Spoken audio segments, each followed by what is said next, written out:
seated. Let's go on the record the matter of State versus Grist, case number 241101170. Our last two jurors just showed up, counsel. They should be out shortly.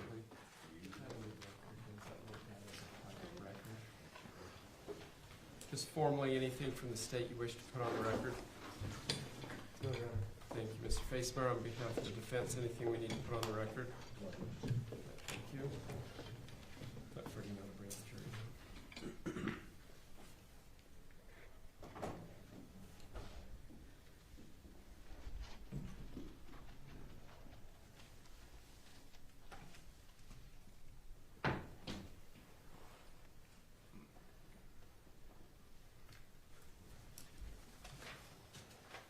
Counsel, do you want to come get a copy of the jury instructions for you? Mr. Brown, if you want to give one to Mr. Facemeyer, please.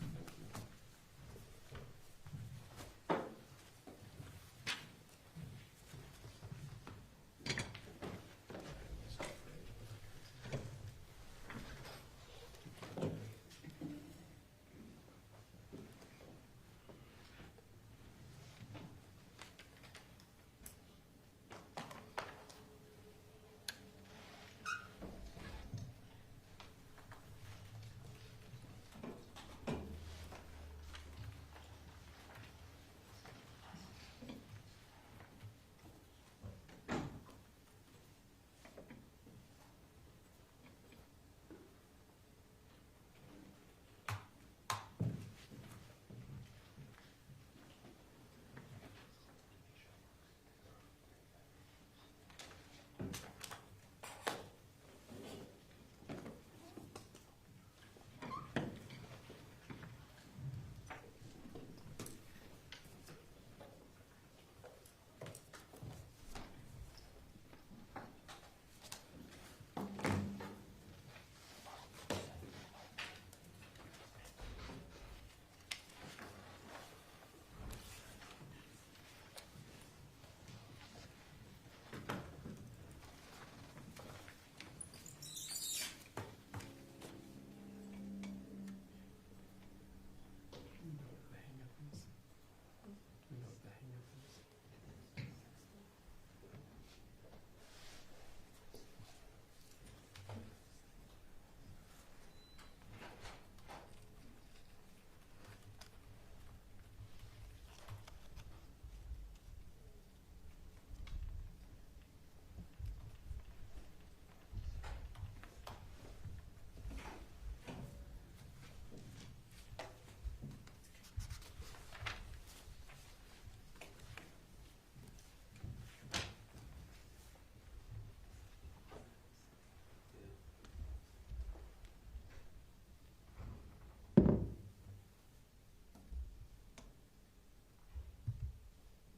I see that you filed the amended instructions. Are those the cleaned up ones that I gave back to you from yesterday? Yes, Your Honor. All right, thank you.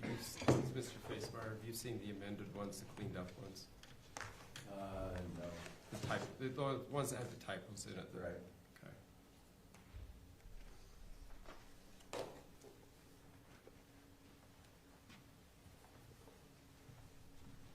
I mean, I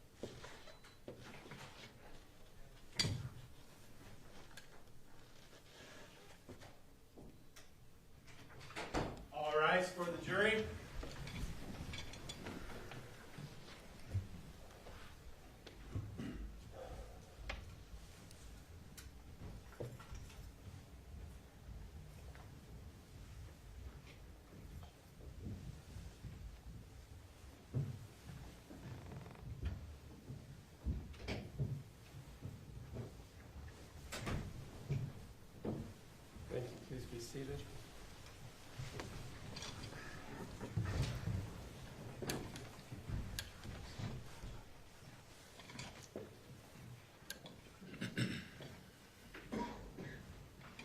Counsel, I need to see you in chambers. We need to take a recess. We'll be in recess. All rise.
Thank you. Please be seated. Let's go on the record of the matter of State versus Grist, case 241101170. Ladies and gentlemen of the jury, apparently some of you had problems with your audio yesterday and never told anybody.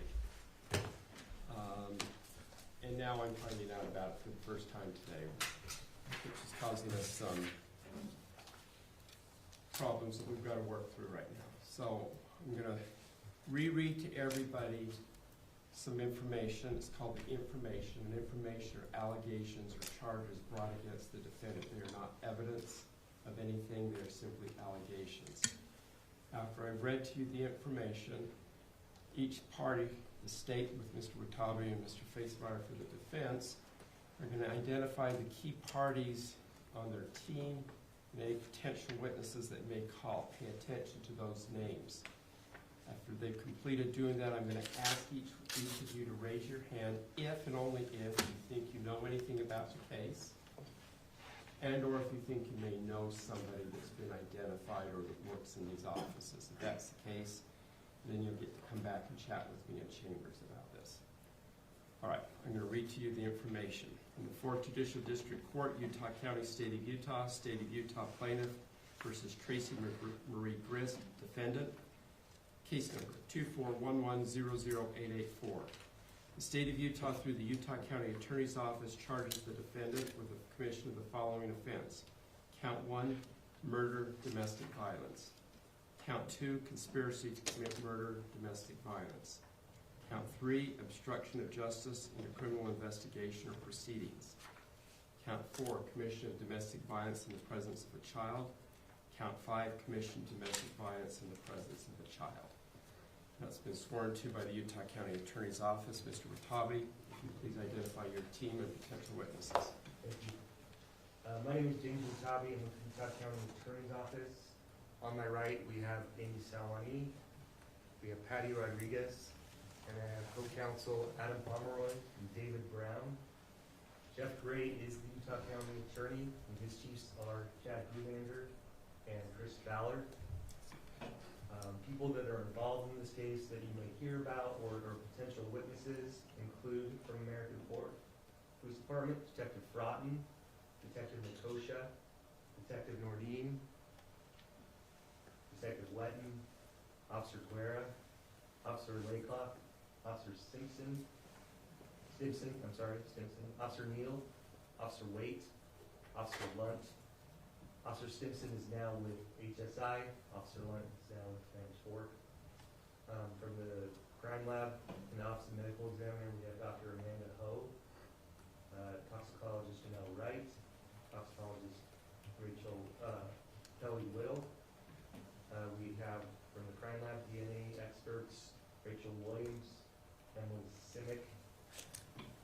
Potentially, you could also hear from Justin Seitsinger, Patrick Sirpoli, from SDI, Sergeant Paulina. Some of the civilian witnesses that you will hear from: Brent Laney, Caitlin Laney, David Kruger, Diane Restelli, Mark Restelli, the deceased is Matt Restelli, Kevin Ellis, Kathryn Restelli, Kathryn Restelli, Tim Ellis, Rachel Jorgensen, and Carolyn Fisher. Thank you. Mr. Facemeyer. Thanks. Hi, my name is Dana Facemeyer. I'm the attorney for Tracey Grist, who is my client here today. And our witnesses are essentially the same witnesses that the state has called. A lot of the last names you heard were family members. And in my office is Randy Lish and Raquel Cantor. Thank you, Mr. Facemeyer. All right, now that I've read to everybody the information, if you heard the key players in this case, does anybody know anything about this case or think you know anything about it? So raise your hand. All right, the record reflects nobody has raised their hand. Then the next question is, do any of you think you may know any of the key parties, witnesses, attorneys, or anybody in their firm or offices? Please raise your hand. Excellent. All right, thank you. All right, counsel, anything else you want to put on the record? No. All right, let's hand out the jury instructions. Ready for the handout? And nothing from defense here. Nothing to thank Mr. Fitzgerald. So ladies and gentlemen, we're now handing out to you what are called jury instructions. These are the opening instructions in the case. It'll help you as you listen to the testimony, know how to process it. After I give you the opening instructions, the state will give you an opening statement. After that, the defense will decide whether they're going to give you an opening statement, whether they're going to waive it, or they're going to defer.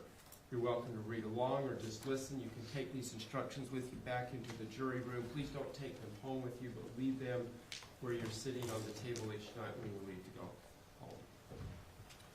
I'll now read the opening instructions. Judge, one moment. I need one more. Need one more.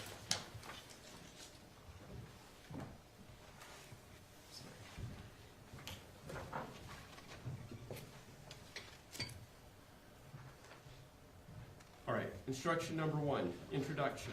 Members of the jury, you have been selected and sworn as the jury in this case. The defendant is accused of committing one or more crimes. You will decide if the defendant is guilty or not guilty. I will give you some instructions now and some later. You are required to consider and follow all my instructions. Keep an open mind throughout the trial. At the end of the trial, you will discuss the evidence and reach a verdict. You took an oath to well and truly try the issues pending between the parties and to render a true and just verdict. The oath is your promise to do your duty as a member of the jury. Be alert, pay attention, follow my instructions. Instruction number 2. This is a criminal action brought by the state of Utah against the defendant in which she is accused of committing the following crimes. Count 1, murder, domestic violence. Count 2, conspiracy to commit murder, domestic violence. Count 3, obstruction of justice. Count 4, commission of domestic violence in the presence of a child.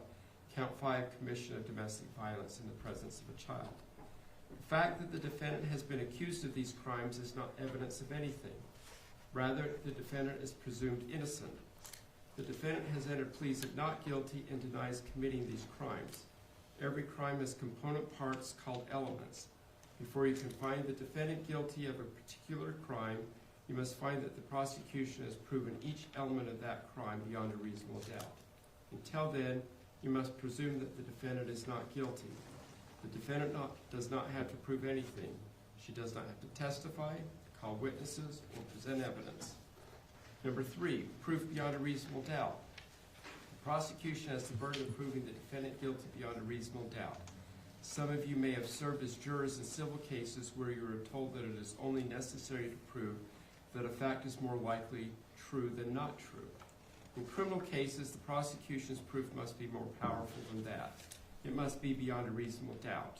Proof beyond a reasonable doubt is proof that leaves you firmly convinced of the defendant's guilt. There are very few things in this world that we know with absolute certainty, and in criminal cases, the law does not require proof that overcomes every possible doubt. If, based on your consideration of the evidence, you are firmly convinced that the defendant is guilty of the crime charged, you must find her guilty. If, on the other hand, you think there's a real possibility that she is not guilty, you must give her the benefit of the doubt and find her not guilty. Number 4, presumption of innocence. Remember, the fact that the defendant is charged with a crime is not evidence of guilt. The law presumes that the defendant is not guilty of the crime charged. This presumption persists unless the prosecution's evidence convinces you beyond a reasonable doubt that the defendant is guilty. Number 5, role of judge, jury, and lawyers. All of us, judge, jury, and lawyers, are officers of the court and have different roles during the trial. As the judge, I will supervise the trial, decide legal issues, and instruct you on the law. As the jury, you must follow the law as you weigh the evidence and decide the factual issues. Factual issues relate to what did or did not happen in this case. The lawyers will present evidence and try to persuade you to decide the case in one way or the other. Neither the lawyers nor I decide the case. That is your role. Do not be influenced by what you think our opinions might be.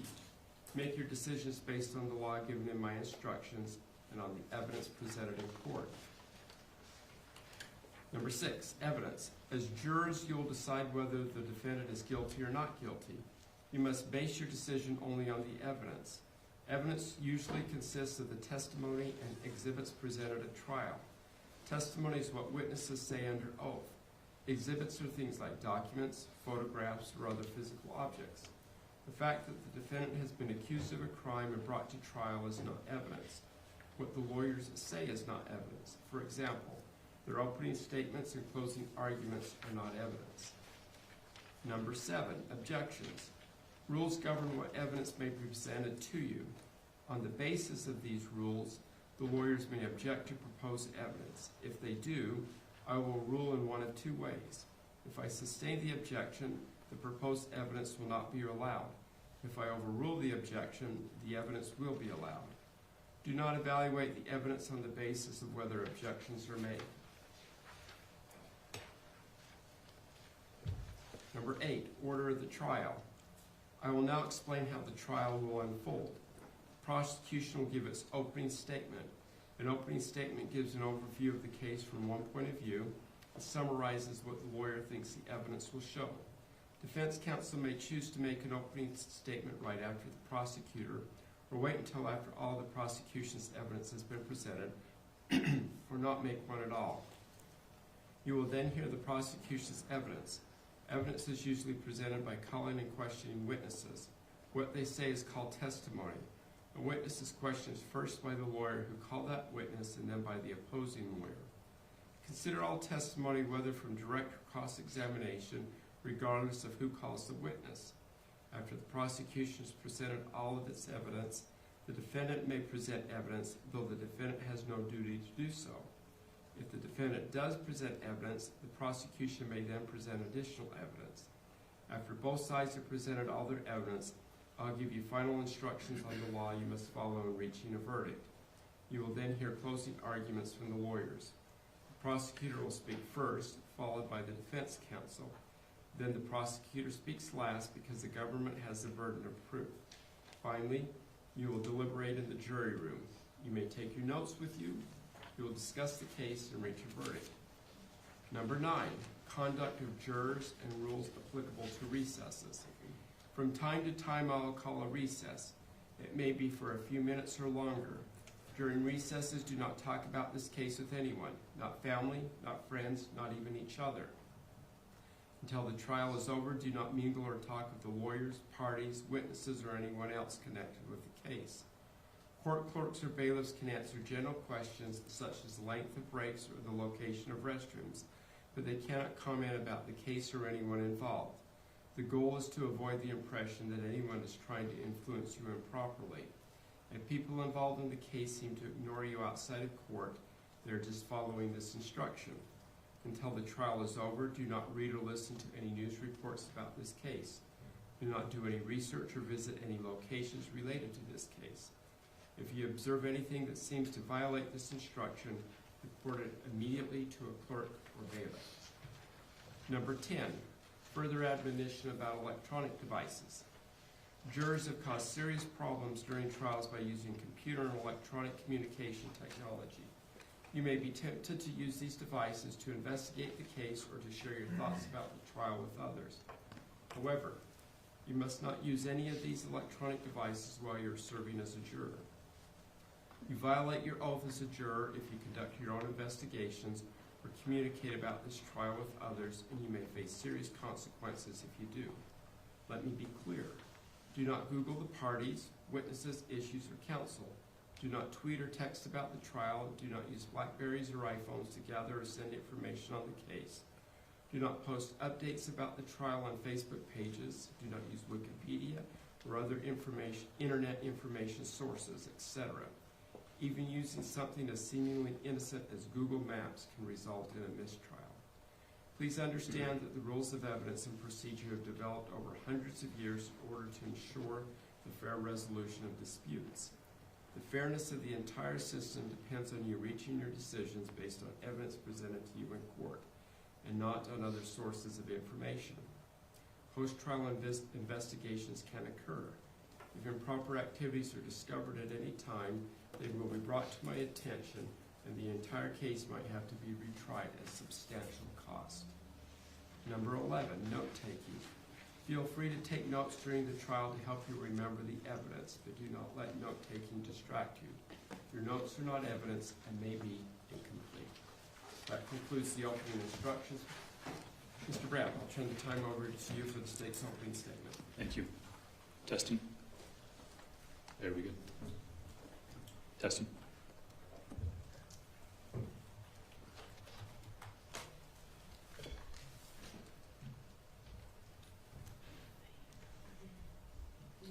Can you allow us to present?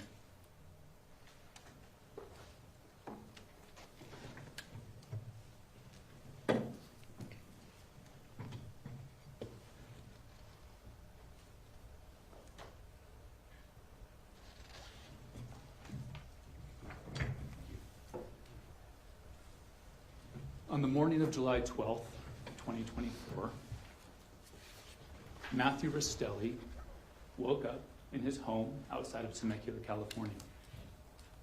He woke up in a great mood because the day earlier, he had convinced his wife, Kathryn, who goes by Kate Restelli, to come home. You see, 3 weeks earlier, she had taken their 2 children, Cheyenne and Steele, and left the home in California and driven to her mother's house in American Fork, Utah. Her mother is Tracey Grist. He had made arrangements. He had arranged a rental car for her to drive home. He had put money into her, by her I mean Kate, into Kate's account so she could finance the trip to come home. Little did he know that that agreement to come home was a ruse. She had no intention of coming home.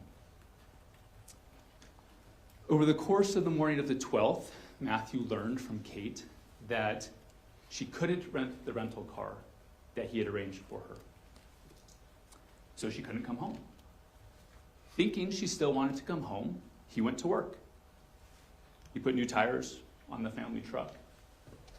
He obtained a travel permit so he wouldn't get pulled over. He replaced the starter in the car.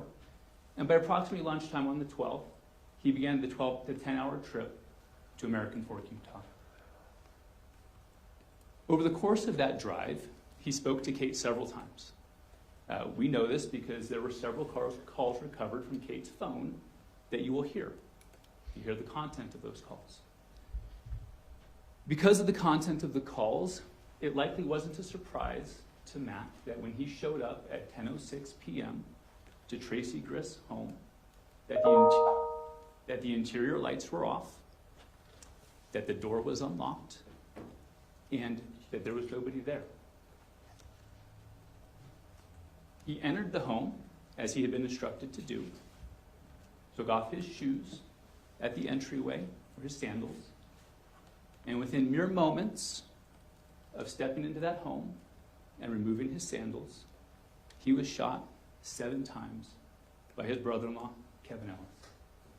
And he died at the foot of the stairs while Kate and the 2 children were upstairs.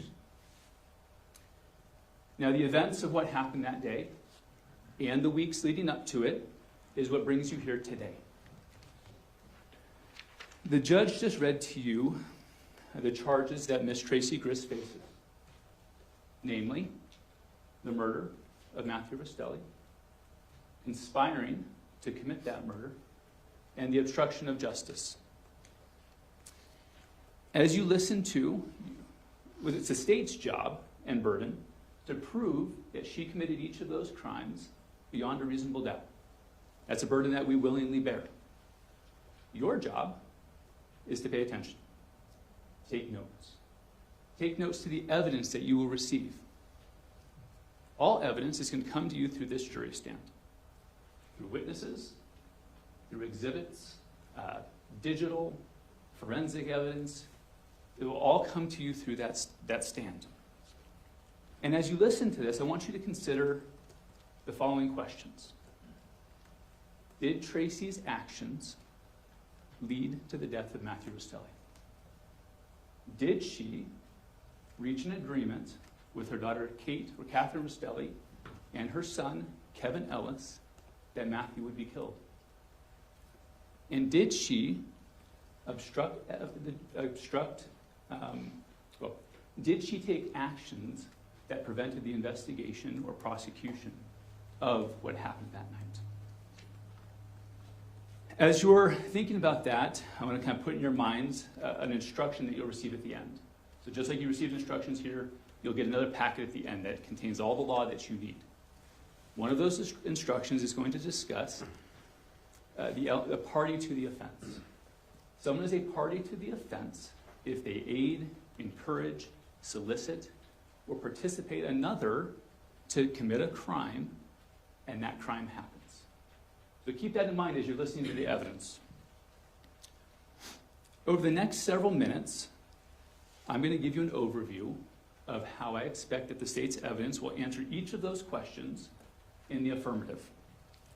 Now, remember, what I say in this opening is not evidence.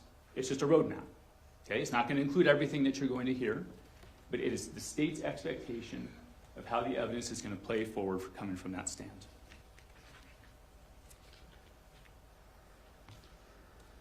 The relationship between Kate, actually this may be helpful to you.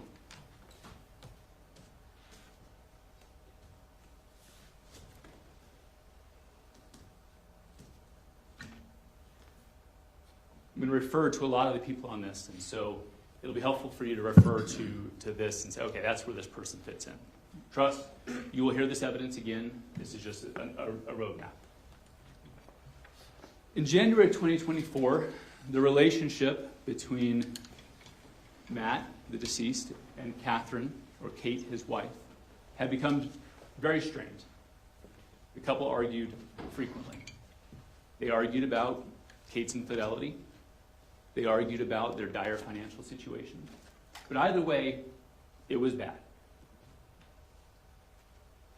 In January, the date's in the bottom right corner, Kate reached out to her mom, saying, at this point, I don't know if Matt will be going to Disney. We've been fighting so much. I want out.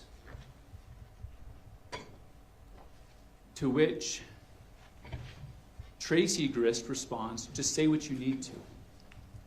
And then, I just told your husband, don't mess with my child. I want you to know I mean that. And then a little bit later, I'll just drive 9 hours and strangle him. Appeared to be mere hyperbole at the time. Things improved enough that in February of 2024, they did go to Disney. Matt joined the entire Grist family as they went on a Disney trip. You will hear that the family procured several Apple AirTags to place on the children so that they wouldn't lose them in Disney. By May of 2024, things had deteriorated again. Kate tells her mom, I hate my life, Mom. I hate that I have kids with Matt. Similar concerns were relayed by Kate to her sister, Carolyn Fisher, who you will hear also lives in California. In June of 2024, Kate tells Carolyn Fisher, I hate him. How do I get out? To which Carolyn responded, do it one step at a time. Talk to Mom, Tracey Grist, about a storage unit. So that's what she did. Kate procured a storage unit, began to slowly move things out of the family home that she wanted to keep when she left. You'll hear that the plan was for her to leave at the conclusion of a Las Vegas trip that she and Matt were going to take in mid-June. Diane Restelli is Matt's mom. She's here in the courtroom today. You're going to hear from her. She knew about the dire financial situation that Kate and Matt were in. And knowing that now was not the time for a Vegas trip with their situation, she canceled the trip. This forced a shift or a change in the plan for Kate and Tracey. Tracey obtained a credit card and sent it to Kate, a credit card that Matt couldn't track and didn't know about. On the 18th of June, she arranged for a rental car for Kate and the kids and scheduled it for the 20th. On the morning of the 20th, on the 16th, you also start to see lengthy conversations between Tracey Grist Carolyn Fisher, Rachel Jorgensen, and Kate. A lot of activity. You're going to see that come forward. During those conversations, on the 16th, Tracey Grist's web search history shows that she searched, first, Utah gun law registration, and second, Utah shoot break-in. She also started looking about establishing residency in Utah, the divorce procedures. And as I said, 2 days later, she arranges the rental car, which would be set for the morning of the 20th. On the 20th, in the early morning hours, Carolyn Fisher texts Tracey Grist and asks if she can see the air tag that she had switched the name to Truck. Tracey confirms that she'll look. That same day, this is the 20th, Kate is going to meet Carolyn at the storage unit and at the rental car agency. Carolyn tells her, I used the Apple AirTag, use some Gorilla Tape or something else to stick it somewhere in the truck. Okay? Kate, at the bottom, you'll see she expressed some reservations about this. Not sure she wants to do it. But on the 20th, she drives the family truck into town, leaves it at a shopping complex, and decides last minute, actually, you know what, yes, I am going to put the AirTag in there. She places it in a bin of trash on the floorboard of the truck. Picks up the rental car, goes to the storage unit, fills it with whatever she wanted to take, and begins the drive to American Fork. No warning to Matt that she was leaving.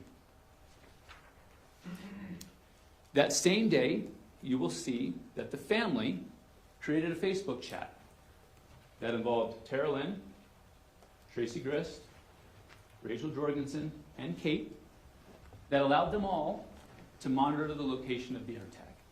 And they discussed frequently its location. During Kate's drive on the 20th, Tracey Grist asked Carolyn Fisher to draft a text to send to Matt to explain that this was just a breather.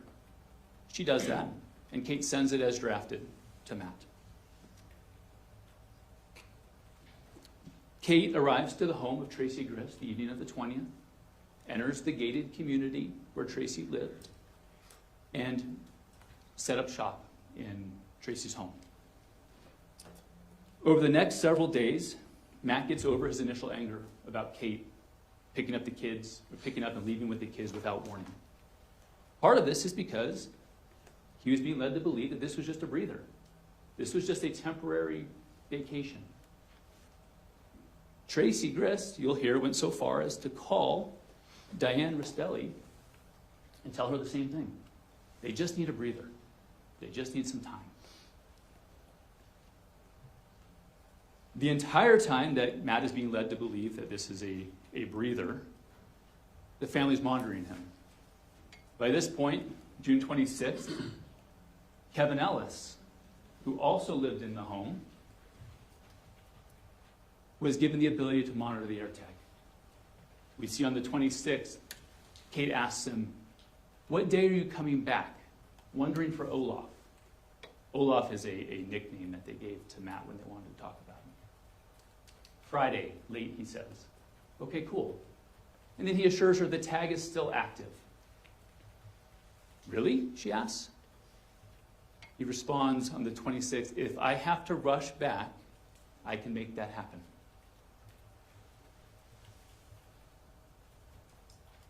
Evidence will show that this was never intended to be a breather.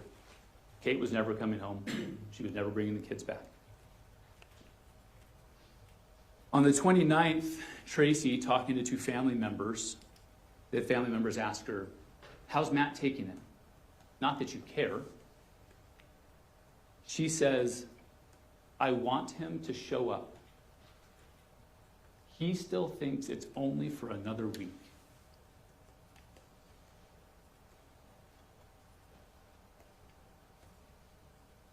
On the 2nd of July, we're now into July of 2024, Tracey asks Terrell and Fisher to talk to Kate, tell her what to say to a lawyer. Kate sets up a consultation with the lawyer. She sets it up for the July 11th in the evening hours, or late afternoon hours. During this time, during that roughly 10-day period between, while waiting for the consultation, Matt's still thinking this is a breather, starts to push for her to come home.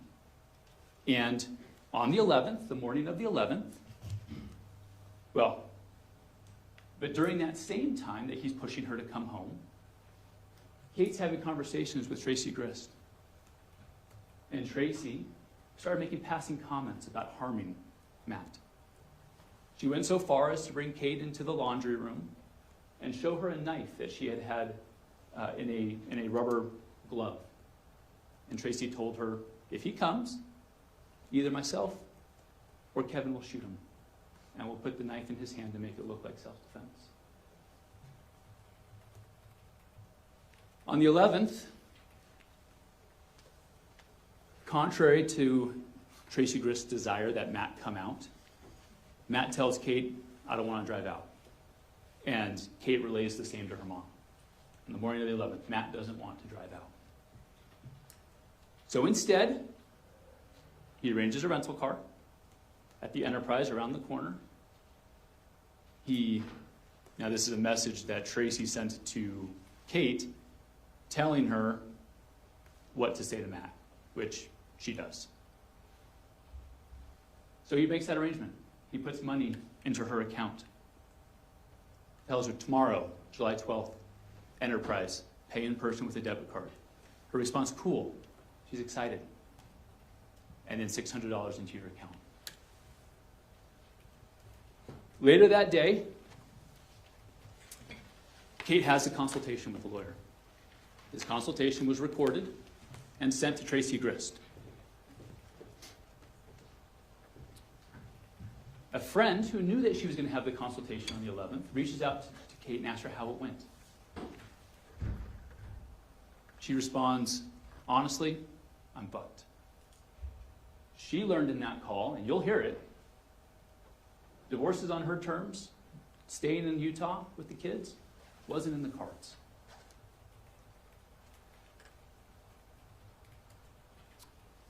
So that takes us to the 12th. Matt still thinks she's hopping in the rental car. Matt still thinks that she's going to start driving home that day. She continues the ruse. Good morning, getting up, getting moving, excited for today. Now you'll see text messages between her and her mother from the 11th. That was never going to happen. She was going to fake a sprained ankle, or she was going to go ask the rental car agency and pretend that she can't rent the car. He's excited. I'm over the moon. Can't wait to hug and kiss you all. Now, the day of the 12th, you are going to see a lot of digital evidence. A lot of conversations between Tracey Grist, Carolyn Fisher, Rachel Jorgensen, and Kate. I'm only going to go through a couple of those. From Kate's call log, early morning of the 12th, she calls her mom and talks to her for 4 minutes. Immediately after that, she has a phone call with Matt Restelli. Then, around here, she has a conversation with Kate. She's having a text message with her mom saying, it would be more believable if you go to the rental agency and tell them and do it in person. So she does. She talks to Kevin, says, hey, I need to go make my story more believable. Can you watch the kids for me? She does that, comes back, and has another conversation with Matt at 8:55. These next 3 calls with Matt are recorded. They were recovered from Kate's phone. You'll hear them. You'll hear that she tells Matt they won't rent her the car. Matt's still thinking she wants to come home. Starts to talk about options. Cars that he could borrow. Other arrangements. Sending more money so someone else could rent the car. Options. All these are denied. Forcing him to have to drive out. And you'll hear her convince him not to borrow a car, not to get one from anybody else, but to bring the truck that had the air tag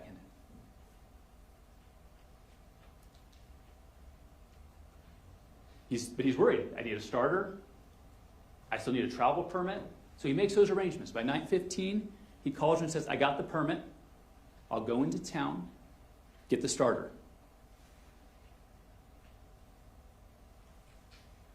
Kate immediately texts her mom, he's going to drive out. Tracey Grist says, I'll call you.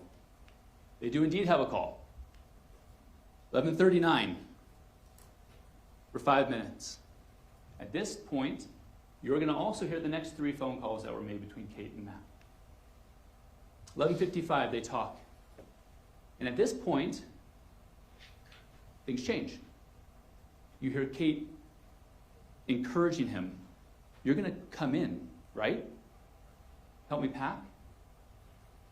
Matt, knowing the relationship with Tracey, kind of tries to push it off. Well, can't you just be ready? Can we just throw it all in the truck? I won't even turn the car off. I won't even turn the truck off.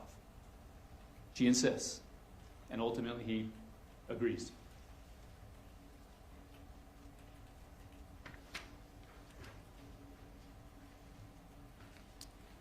As the afternoon approaches, the 4 sisters, or the 3 sisters and Tracey Grist, are continuing to have extensive conversations. At 12:48, you'll see a call between Rachel Jorgensen and Kate Restelli that lasted for about 20 minutes. In the middle of that call, Tracey pops in on a group call for 7 minutes. After this, you see a call between Tracey Grist and Kevin Ellis at 2 p.m. She responds to Kate at 2:07, I am meeting Kevin for sushi. While there, she's continuing to text Kate, and you'll see those eventually. But she also, at 2:13 p.m., while waiting for Kevin to arrive at sushi, searches, this is Tracey, searches the It's Happening meme.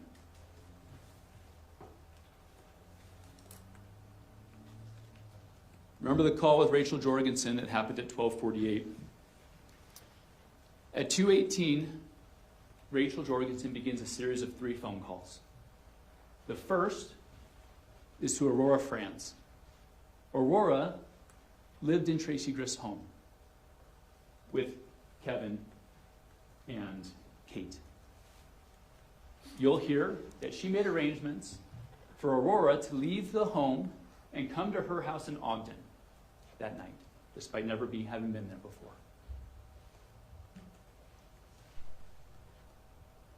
Five minutes later, immediately after getting off the phone with Aurora France, she calls Jacob Trujillo, Tracey's son who lived in the home with them, and makes sure that he has plans with friends that night and wouldn't be home. She then immediately calls Tim Ellis, Tracey's other son, who lived about 4 minutes away. Now you'll hear from Tim. Tim will tell you that prior to this date, they had talked about Tim coming over if Matt were to ever come out, to be a peacemaker, keep the peace, because he was friends with Matt. You'll hear him say that at 2:25, on the day of the 12th, he was told not to come over.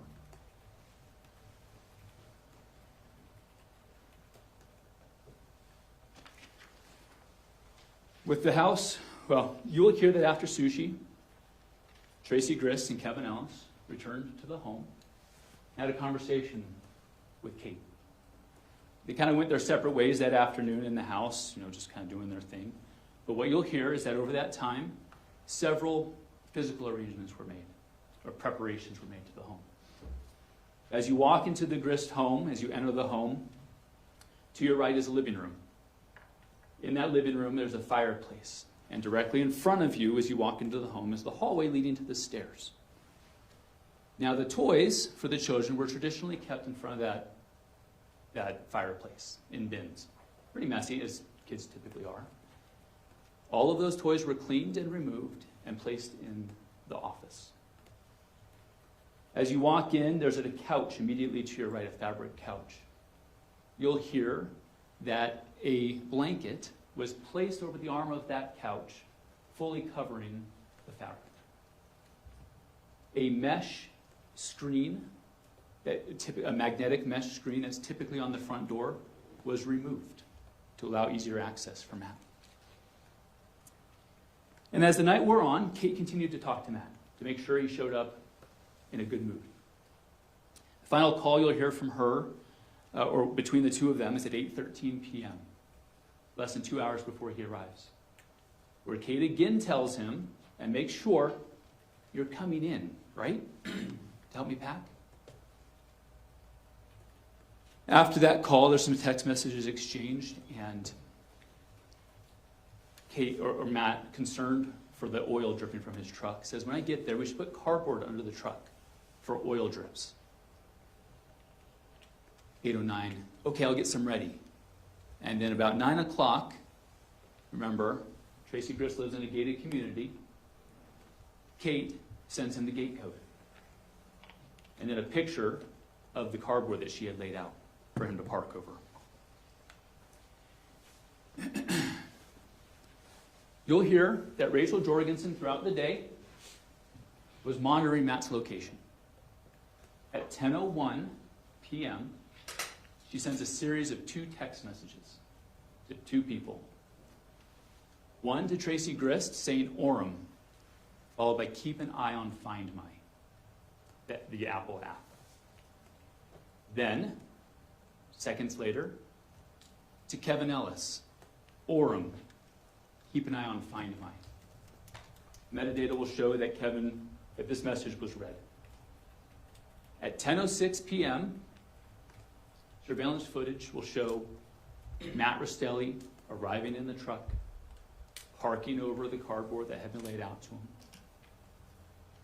And the evidence will show that he arrived to a dark house. The interior lights were off. The door was unlocked, as he'd been told that it would be. And so he entered. Took off his sandals at the edge of the tile where the tile meets the carpet. And the evidence will show that in the dark living room to his right was waiting Kevin Ellis with a gun. And he shot Matt in the chest, the side, the right forearm. And as Matt turned from looking at the living room to go down the hallway, he was shot 4 more times in the back. You will hear evidence from the neighbor that they heard these shots at 10:07 p.m. Concerned, they reached out to Tracey. Is everything okay? You'll see that text message at 10:08. Tracey didn't answer. So at 10:09, the neighbor calls 911.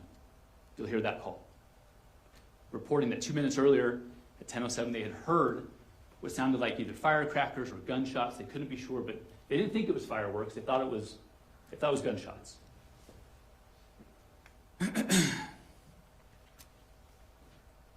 6 minutes after the neighbor calls, 8 minutes after the gunshots are heard, Tracey Grist calls 911 and reports that Matt had been shot.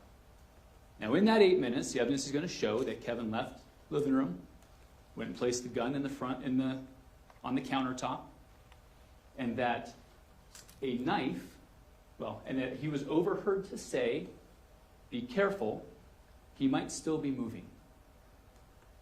And that a knife, that same knife that was shown to Kate in the laundry room, was placed in his hand. Now, you'll hear 4 pieces of information about this knife that are suspicious. And first, it was placed in his non-dominant hand. Matt's left-handed. The knife was placed in his right hand. Second, the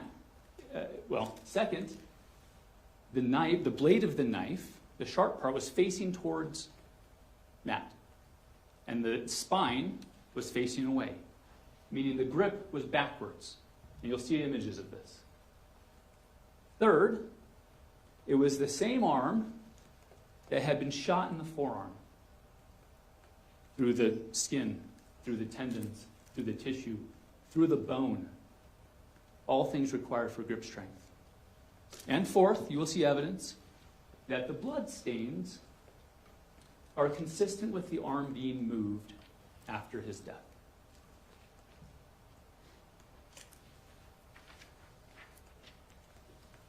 Law enforcement was dispatched based on the 10:09 phone call.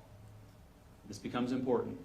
You'll see that 2 minutes into Tracey's call at 10:15, when she called at 10:15, she's surprised because she hears knocking on the door, because law enforcement had already been dispatched, and they got there.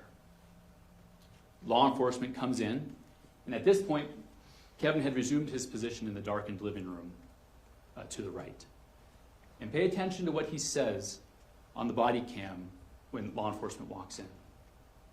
He says something to the effect of, "That guy had a knife and I," before his voice is drowned out by law enforcement.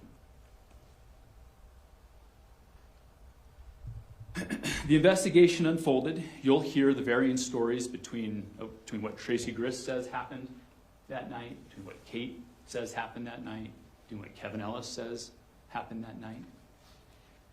It will become clear that they did not account for the neighbor hearing the shots at 10:07 and calling law enforcement. The day after the murder, Kate has a phone call, or is supposed to have a phone call with Diane Restelli.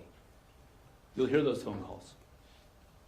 You'll also see that immediately prior to that call, Tracey told Kate, "Don't say anything. It can be used against Kevin."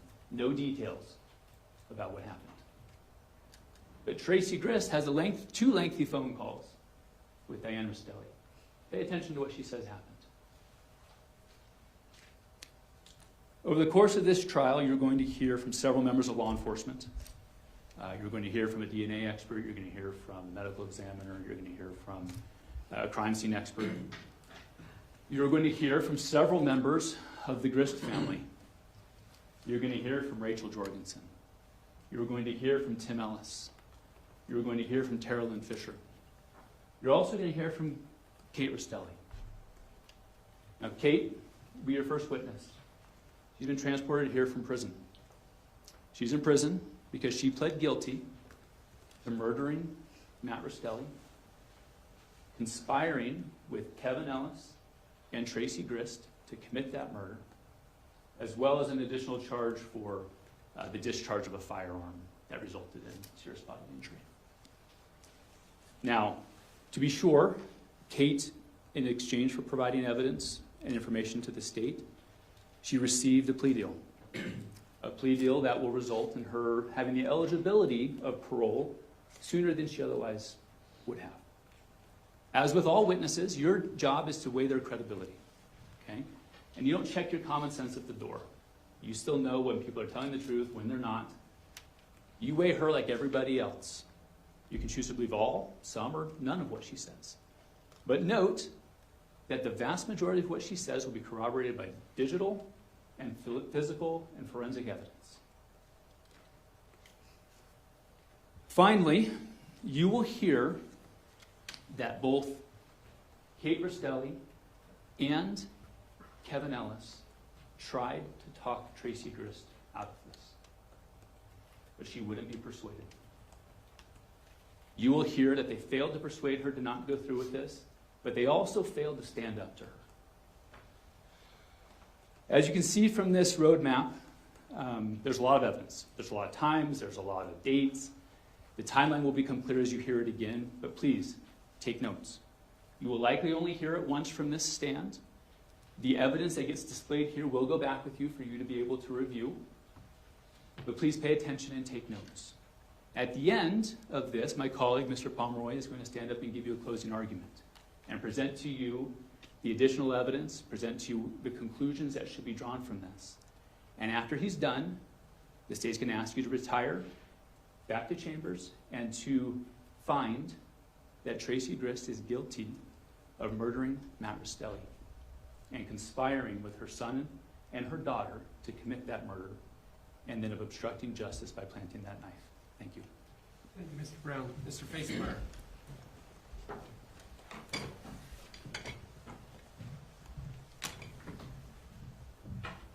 ladies and gentlemen of the jury. My name is Dana Facemeyer, and thank you for being here today. I know that you've all seen jury trials before, because we all own TVs. So we've seen jury trials, but they're much different. Yesterday, I don't know if you've ever seen that on TV, where judges will ask questions and lawyers will ask questions. Some are personal and some are not personal, you know, some are just, who are you? Is this working? Hello, hello? Yeah. And so, this is how real life trial work is. It's sometimes very planned out, and sometimes things aren't planned out. Sometimes things happen during a trial that no one expects. But today, this case is about a murder. And that's a pretty horrific thing. When I first became a lawyer, I had the chance to get involved in a murder, and I was surprised at the photos I had to view. They're gory, and there will be some here. And I apologize that you have to view them, but as the jurors, that's your responsibility to view and review evidence. However, one thing that you need to know is that almost everything presented to you in this trial, we all have known for a long time. We've been working on this case for a long time. We've had hearings before the judge. We've had hearings where witnesses have taken the stand. We've had pretrial stuff going on. And so all of these text messages and recorded calls and pictures of the crime scene, and we've seen it for a long time. So if you feel like we're a little desensitized from what you're seeing, just know that it's because it's the 50th or 100th time we've seen this stuff.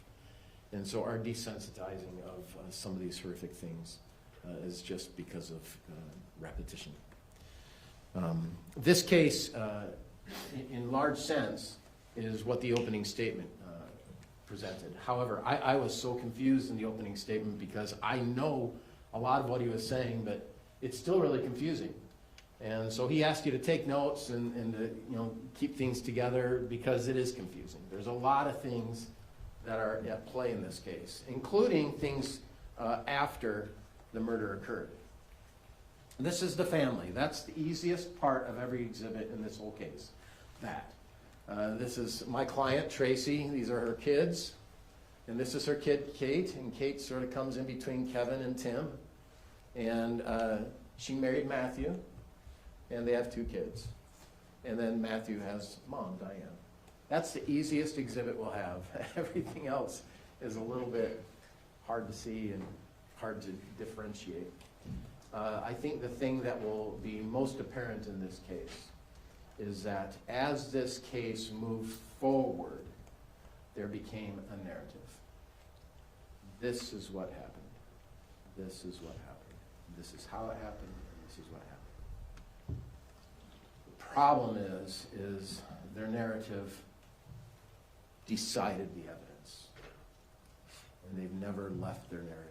They never allowed for the evidence to speak for itself and then determine what really happened. The narrative has continued to press how the evidence is interpreted, is decided. And that's an error. That's an error in police work. You don't let the narrative decide the case. You let the evidence decide the case. Interesting fact about this case is that the murder occurred, and then Kevin was arrested, and then many months later, Kate and Tracey were arrested. And it was because of law enforcement, really the gritty part of work. They went and they started scouring things and looking at things, and they said to themselves, hey, we don't just have Kevin killing a guy, we have this conspiracy between Tracey and Kate, and therefore we need to arrest them. And they arrested them. What happened in between the actual time of the murder and when they were arrested, we're going to hear about some things there. Then you're also going to hear about some things that happened after they were arrested until finally many, many months later, after many, many, many hearings later, after witnesses had testified and all of these pictures you've already seen have been shown and things of that nature, Kate decides to enter a plea. And she decides to enter a plea not a year after she's been incarcerated, but a little bit less. So she's known about the evidence in this case. She's known what they're saying against her. She knows what they're arguing, that you're part of the conspiracy. She's talked to her lawyer about it. They've come up with a plea deal. And she has decided this is the best way for me to move forward in this case. And the best way for me to move forward in this case, given everything they have, is for me to enter a plea and come up with as close of a cap of jail time, prison time, that I'm going to serve. And she has that right. You know, very few cases go to trial in criminal work. Very few. The vast, vast majority, almost 90+%, don't go to trial. And Kate's was one of those. Hers didn't go to trial. Kevin's, on the other hand, did go to trial. Kevin's case went to trial a couple months ago. And so the big whodunit is not part of this case. Frankly, we all know who did it. Everybody. We all know Kevin shot Matt. The murder in and of itself is decided. Completely decided. And the state will have an opportunity to show you pictures and show you a medical examination and show you all this stuff and blah, blah, blah. And frankly, Kevin has already been found guilty. Kevin's already been sentenced to prison. And so we'll spend time going over that part of it. But what we're here today is about whether or not my client conspired with Kevin and Kate to kill Matt. And I think as you go through this case, you will say to yourselves, this is the messiest conspiracy I've ever seen. These guys are up and down and sideways and leftways. They sort of sound like a family who doesn't really function great, but they function. Who goes to Disneyland, you'll hear about that. As a whole group, they go to Disneyland. And yet the marriage is on the rocks, marriages is tough. Kate and Matt's marriages is like really, really strenuous. You'll hear Kate testify in just a few minutes. And when she testifies, you will see how her testimony is determined by the narrative already decided. You must plead to conspiracy, Kate. You must plead to conspiracy because we need our other conspirator, Tracey. So we must gravitate the evidence so that we get all of our people, Tracey and Kate. We'll leave Terralyn alone. We won't charge her, even though the officer at one point said, I sort of thought we should have charged her. And Rachel, we'll leave her alone. And the officer said it one hearing before. I sort of think probably should have charged her. Maybe charge the whole family. I don't know what their thought was. But I think what you'll see in this case on July 12, 2024, is that a guy who's coming up from California to see his two kids for the first time in a few weeks, after his wife left him a note, a text, and he's coming up to see him. And you'll actually hear phone recordings between Kate and Matthew about the anxiousness of coming to see each other. You'll hear it. And hours later, he'll be killed. It's a crazy deal. You'll hear about Kate's desire to look at a divorce as an option. Look at a divorce as an option? That is the option. As opposed to murder? I don't know if you know, but people get divorced all the time. I know people divorced. This building knows lots of people divorced. I know people who actually are divorced and share time with kids with the other parent. I know of that. I'm aware of that. I don't know how it ever came to this point. I don't know how this guy right here, Kevin, decided that was not the option, even though he lives in a family of divorce. I don't know how Kate decided that that was an option, even though she lives in a family of divorce, where she communicates with all her family members, including her dad. I don't know why they're arguing Tracey would make that the option, when she has lived in a family of divorce. This is just tragic. It's a tragic story. Beyond belief to me that someone would go to this extent. But there's a few things that are gonna come out that you haven't been told yet that will really make the deciding factor on how did this whole plan come together? When did this whole plan come together? And I think you'll just feel like I feel. It's just messy. It's really messy. It's no real plan. It's just a moment of craziness. A moment of craziness. I think that's what you'll find in this case. As we begin with our first witnesses, you'll see how that goes. Take notes. In our opening instructions, which are somewhere here, thank you. There's a few things the judge said, and they keep the instructions with them, don't they, Your Honor? Yeah, you have the instructions. I'll write a few things down. Number 6, it says evidence. A lot of people get confused. Well, a lot of people call my office, hey, Ms. Facemeyer, I got this case, but I don't have any evidence. I say, what happened? Well, I was outside, and this guy kicked me in the leg, and, I got a bruise, and I guess a bruise is evidence. And I say to him, well, what's evidence? Is you testifying. That's evidence. That's actually evidence in almost every single case. Testimony. Testimony is evidence. What you hear on the stand is evidence. The problem is when you go to deliberate, you don't get a copy of it anymore. So you can't go back and, can I re-listen to that? That's not available. You need to remember. And as a group, you need to confer and deliberate. That's a legal term, right? So evidence is testimony. So take notes of the things you remember as best you can. No one's perfect. I'm not perfect. But do that. Because those things are really what determines this case. I find an interesting thing, and I'm sort of bothered about this jury instruction. I'll tell you why. It's the jury instruction that says, it's number 3, I think. No, it's number, where is it?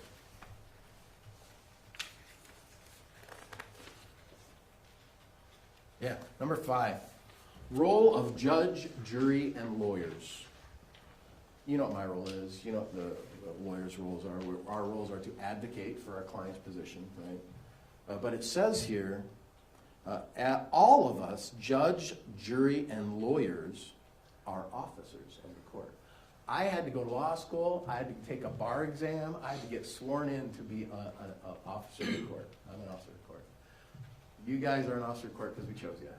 You got the easier road, but yet you have to sit through a jury trial. We're all officers of the court here. We're all part of the process. As a judge, he supervises a trial. As a jury, you are what we call fact finders. You determine facts. In the end, your deliberation and your decision determines facts as best as can be. And so because you're the fact finder, no longer is a judge our fact finder. We certainly aren't fact finders. You guys are. And because you're fact finders, what you remember, what you recall, what you write down, what you pay attention to, what you see, you will have to come up with the facts. However, there's a caveat. And that caveat is based on the United States Constitution. In the United States Constitution, we have certain rights and privileges. Bill of Rights, I'm sure you've heard of them. One of those rights is the defendant has no burden of proof. When you're charged with a criminal case, the burden is upon the state. The state has the burden to prove their case beyond a reasonable doubt. That's the law. There's nothing in the Constitution that says the defendant has to prove anything. Indeed, after a state's case is concluded, the defendant can just say, I'm done. Thanks. Did they do it? Did they prove it? Because that's our constitutional rights here in the United States. And so as you go through your fact-finding part, it's the burden of the state to determine whether or not they prove a case. Lastly, we had a big trial here in Utah not too long ago, and my daughter was all into these trials, and she listens to them. And one day she said to me, Dad, she's older, she's 36, Dad, the defense didn't call a witness. What does that mean? Now, my daughter's known I've been a lawyer pretty much all her life, so surprised she said. I said, honey, on almost every single case you have, all the witnesses are known to everybody. I don't know who the witnesses are. I've known for ages who these witnesses They're all witnesses that each party is going to take advantage of their opportunity to testify. And so whether I call them as a witness or don't call them as a witness, the fact that they're here and that they're involved in the case is why they're here. So whether the defense calls a witness or doesn't call a witness, it's not because of anything more than we all know who the people, the players, we all know who the players in the game are. All of us. It's not a surprise. So as you listen to this case, don't be surprised that we know these witnesses and we are able to talk to them because we've done it before and we will, on other cases it will continue that thing. I don't know how long exactly this trial is going to take. It's scheduled for 3 weeks. But the evidence will be presented to you over time. And as you go through this process with binders of exhibits, you'll have an opportunity to what I think you will find. This is just a messy deal that just got out of hand. And one guy murdered a guy. It's sad. Thank you. Thank you, Mr. Facemeyer. Counsel, could I see you up here for a second, please?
Ladies and gentlemen of the jury, we're going to take a brief break for you to do a restroom break. When you come back in about 10, 15 minutes, we're going to call our first witness.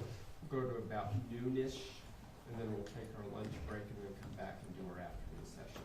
So right now, let's take a recess for the jury. All rise for the jury.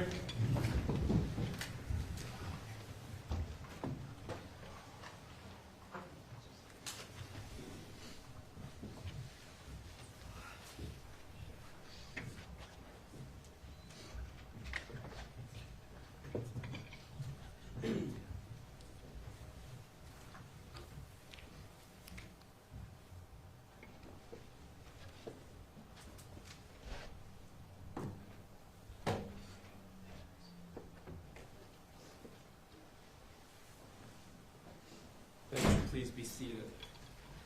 We're on the weather.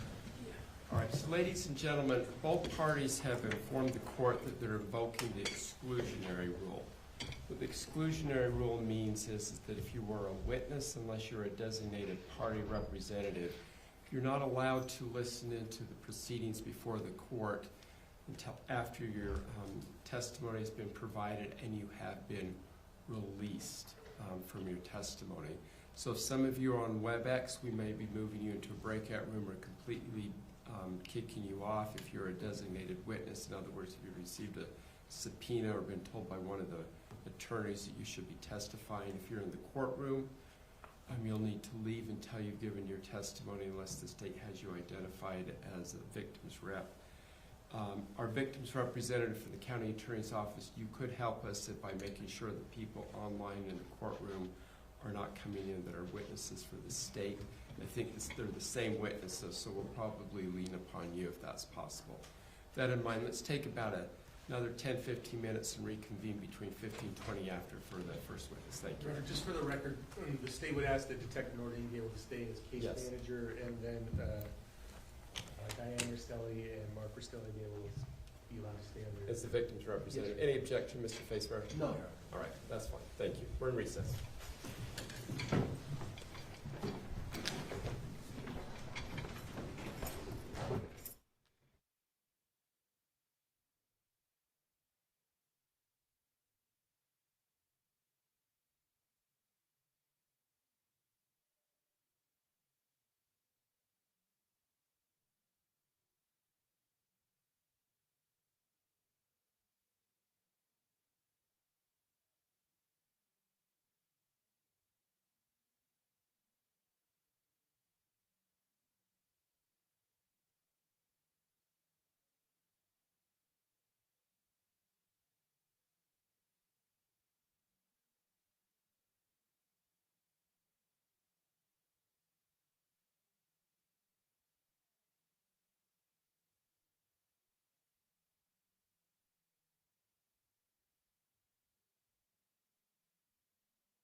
I'm in business.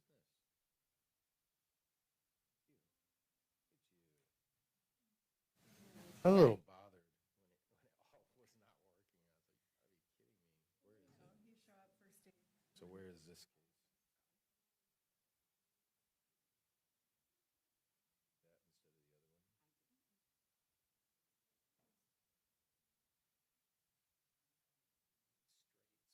any disrespect, so So do you need to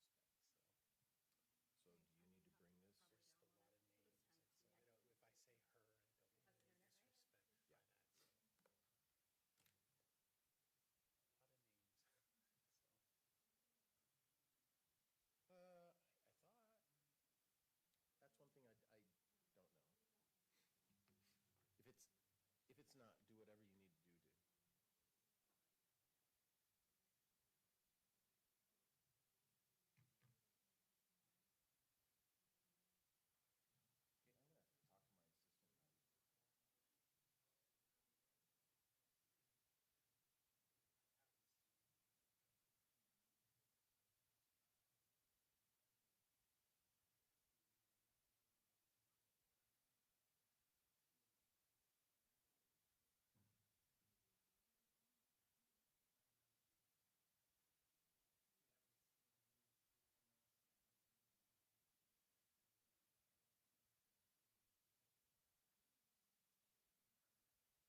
presiding.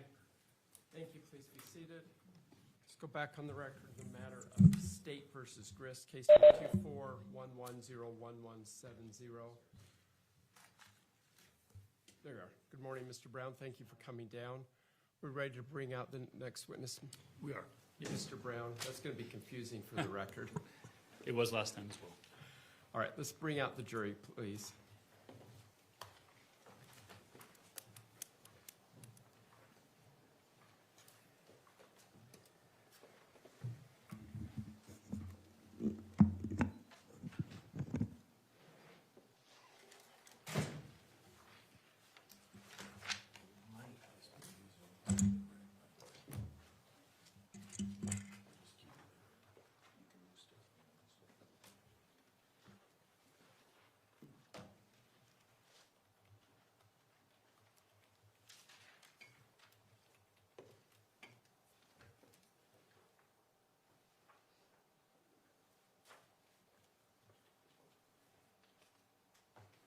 All rise for the jury.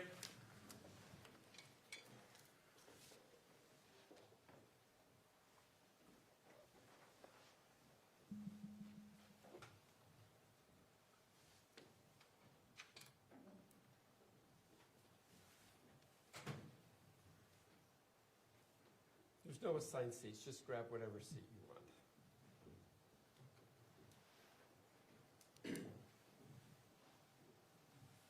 Thank you. Please be seated. Ladies and gentlemen, our break went a little bit longer. We were waiting for the attorney for the next witness to finish up another court hearing and come down. He's done that now, and we're ready to proceed. Mr. Brown. The state would call Kathryn Restelli. Bring up Ms. Restelli, please.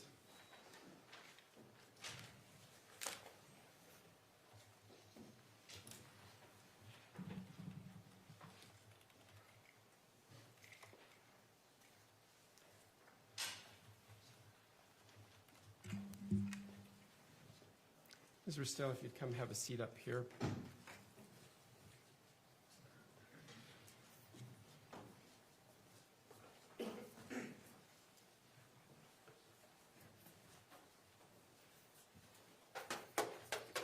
Please have a seat there. Officer, if you could help by moving the mic forward and down towards her, please.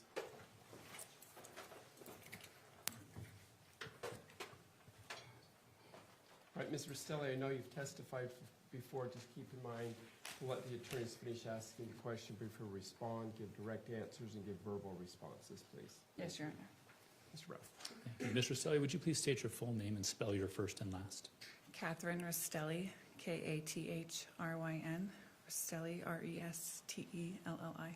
Thank you. Are you okay if I call you Kate throughout this? Absolutely.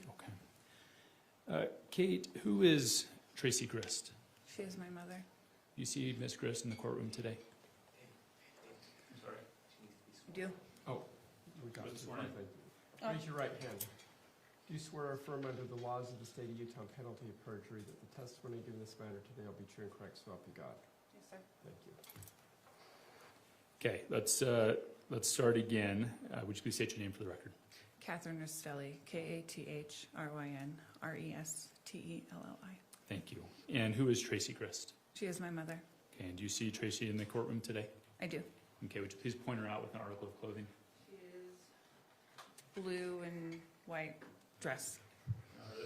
I'd ask that the record reflect that she identified the defendant. So noted, thank you.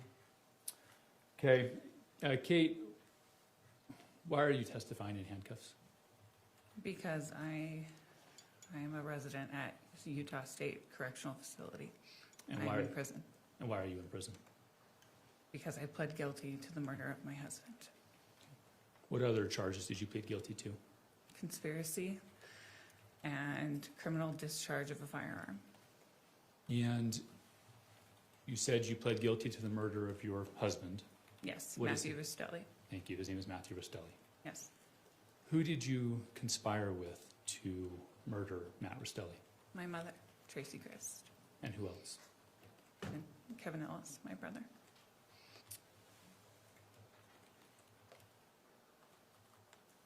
Now you said you're in prison. Is it fair to say that you you pled guilty, correct?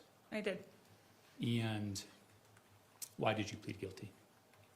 I pled guilty because I wanted justice for Matt. I wanted justice for his children, and the truth needed to be said. Is it fair to say that you received a plea deal from the state in exchange for your plea? Yes, And is it fair to say that your possibility of parole is sooner than it might otherwise be? yes, Is it also fair to say, though, that you still have a life possibility?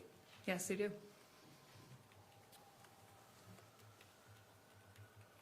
Which was the more driving factor for you? The reduced possibility of, or the more favorable possibility of release, or the truth coming out? I went to my attorney and I told him I wanted to tell the truth. I did not know what deal would come out of telling the truth. I wanted the truth. And are you here to tell the truth to the jury today? Yes. Let's back up a little bit. Tell me about your relationship with Matt. It was, Your Honor, may I approach the witness? Yes, thank you. You got that? thank you. And if you need a water or something, just let us know. I have one in front of me, thank you. It wasn't the best marriage. Let's It was talk hard. timelines. When did you guys meet? We met in November of 2008. Okay, and how long did you guys date before getting married? We got married in November 2016. I think that was 8 years. Not, About? yeah. And did you and Matt have children? Yes, we did. Okay, and how old were they? And what are their names? Matthew has a son from a previous relationship. His name is Lucas, and he's 21. And then we have a daughter who is Cheyenne. She's 8, and a son who's 5. His name is Steele. You said you got married in 2016. When was Cheyenne born? August of 2016. August of 2017. I was 2 weeks pregnant at the wedding, and I had no idea. Okay. Let's talk a little bit about that relationship. You said what was the word you used? It was hard. What did you say at the beginning? It wasn't perfect. It wasn't the best. Okay. How did it begin at the beginning of the marriage? How were things? At the beginning of the marriage, it was so-so. We had our arguments, but it was something that I was stubborn and I wanted it to work. And how did the relationship improve over the years, or did it deteriorate over the years? It stayed pretty steady, but when COVID hit, it really got strained. How so? Spending a lot of time together and financial burdens really took a toll on our marriage. Would you guys fight often? Yes. Would those fights become physical? Never physical. I don't recall any pushing, but it was very verbal. A lot of yelling. A lot of yelling, yes. Name calling Yes. from both sides? Yes. Tell me a little bit about where you and Matt lived. We lived in Temecula, California. To be more specific, Awanga, California. It was a rural little piece of property. It was about 7 acres. And for the first part of our marriage, first part of our relationship, we lived in a fifth wheel, and then we were given a home by his parents. You said it was rural. How rural are we talking? The nearest neighbor was about a mile away, but it was right off of a 1-lane highway. So it was about 15 minutes to the nearest gas station, Walmart. Okay, so town was about 15 miles or 15 minutes away. Yes. You said it was 7 acres, Yes. and the closest neighbor was about a mile away. Yes. Did you have neighbors all around you, or how was the property laid out? It's pretty spread out. The property is surrounded by Cleveland National Forest. Did you guys have wildlife there? Lots of it. What are some of the wildlife that you had there? Bobcats, cougars, wild turkeys, quail. We had a couple dogs. I don't recall any other wildlife off the top of my Yeah. head. Would you see the wildlife often? Occasionally. We saw a bobcat the night we brought home my daughter from, no, it was my son, excuse me. It was my son from the hospital. We saw a bobcat, and Matt actually shot and killed it because he thought it was a bigger cat. Like what? Like what would be a bigger cat? A bobcat, or not, excuse me, a cougar, like a mountain lion. Did you guys have mountain lions in the area? Yes. Did you ever see one? Yeah, I saw one across the street in a big field. During the day, we took our binoculars and we were watching it. What about Matt? Did you ever run into mountain lions?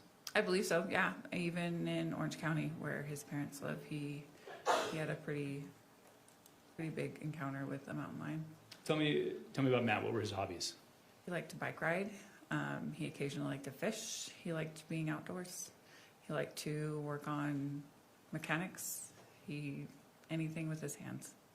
And would he report having, well, I'll strike that. You said COVID, things got really hard, Yes, right? Spending a lot of time together. yes, Financial situations were hard. yes. Ultimately, did you step out on the marriage? Yes, I did. When was that?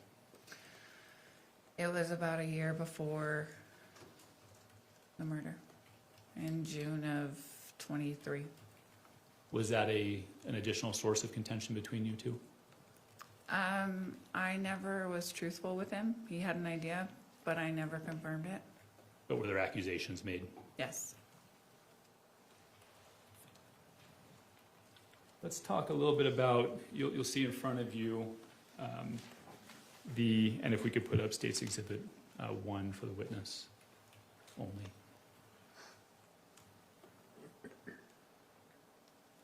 You see that in front of you? Yes, I do. Okay, and does that match this demonstrative exhibit that's right here to your left? Yes, it does. Okay. If we could, say we move to admit State's Exhibit 1. Any objection? So admitted, thank you. If we could publish to the jury, please.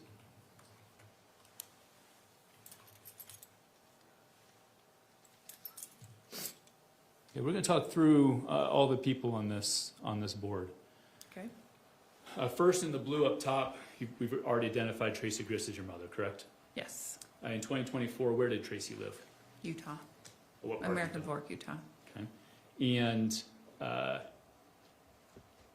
okay, and then going down to her family tree on the far left, who is Terrell Fisher? She is my older sister. Okay, and where does she live? Or where did she live in 2024? She lived in Carlsbad, California. How far was that from Temecula or Awanga? About an hour drive, 45 if you get lucky. What was your relationship like with Terrell? It was really good. I would definitely call her one of my best friends. Would you confide in her the problems you were having? Absolutely. Okay, next to Terrell, who's Kevin Ellis? Kevin Ellis is my younger brother. Okay, and in 2024, where did Kevin live? He lived in American Fork with my mother. Logistically, how was Tracy's house laid out?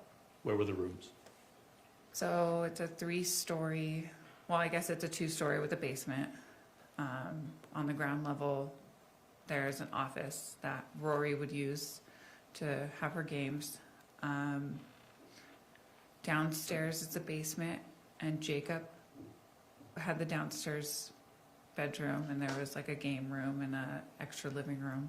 And then going all the way upstairs, it's, when you come to the top of the stairs, it's Rory's bedroom, Kevin's bedroom, a bathroom, and then my mother's room. So obviously you're Kate Restelli, and then to the right of you is Tim Ellis. Who is Tim? Tim Ellis is my younger brother. And in 2024, where did Tim live? In Pleasant Grove, Utah. How far would you say that was from your mom's house, if you know? 2 to 3 minutes. And then to the right of Tim is who? Rachel Jorgensen, my younger sister. Okay, and where did Rachel live in 2024? In Ogden.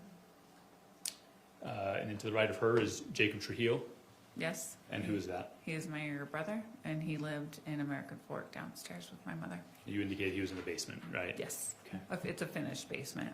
So. Okay, yeah. So rooms down there and carpet and, yeah. To the right of him is who is that? That is Rory, and that is my youngest sister, and she also lived at home with my mom in American Fork. And is that who you referred to would use the office for her games? Yes. Okay. All right, now moving over to the yellow, who is Diane Restelli? Diane Restelli is Matthew's mother. And then obviously we have Matthew, and you've already identified Cheyenne and Steele, your children, correct? Yes. We can take that down. Of that group, who would you say you were closest to? Definitely Tara Lynn. Okay, and then after Tara Lynn, who would you say you were closest to? Next would probably be my mother. And then after her? I wasn't really as close with Rachel as I am now. I believe that being in jail and going through all of this brought me closer to Rachel. She's significantly younger than I am, so I wouldn't bother her with my marriage problems because she had such a good marriage. I didn't want her to be discouraged. Were you close with Kevin? No. How not often would you say you spoke to Kevin? Let's go from January 24 till June of 24 when you came out here. I don't think I spoke with him at all during January, February, March, April, May, or the only time in June was when I was coming out and he provided me the gate code. He told me that he would help me unload the car when I got there. You did have a family trip in February, right? Yes, that's right. Did you talk to him then? Briefly, yes. Okay. But you weren't close. No, I don't think so. Would you confide in him your problems with Matt? Absolutely not. And what about Tim? Tim, I barely talked to him. I did speak with him in February because we're both huge Disney fans, so we bonded over that. But other than that, And Rory and Jacob? same thing. Just brief conversations, nothing really substantial. Is it fair to say that Kevin, Tim, Rory, Jacob weren't in the same stage of life as you were? Correct. And so there wasn't a whole lot to talk about. Is that fair? Yes. Beyond normal sibling things. Yes. Okay. Would you confide in any of them, those four, your problems with Matt? No. So really, is it fair? So Carolyn and your mom were the two you confided in? Yes. And not Rachel, because you said you didn't want to burden her or taint her view of marriage, right? Yes. Okay.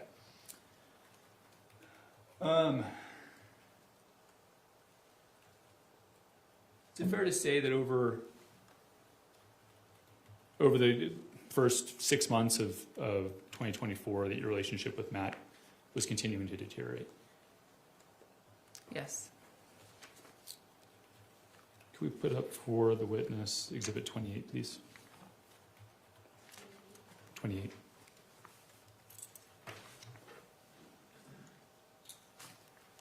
You have a binder up there. If you want to refer to it, you can, but if not, it will show up on your screen.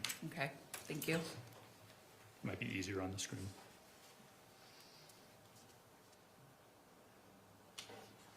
Okay, you just take a look at that exhibit, and when you recognize what it is, just look up and let me know.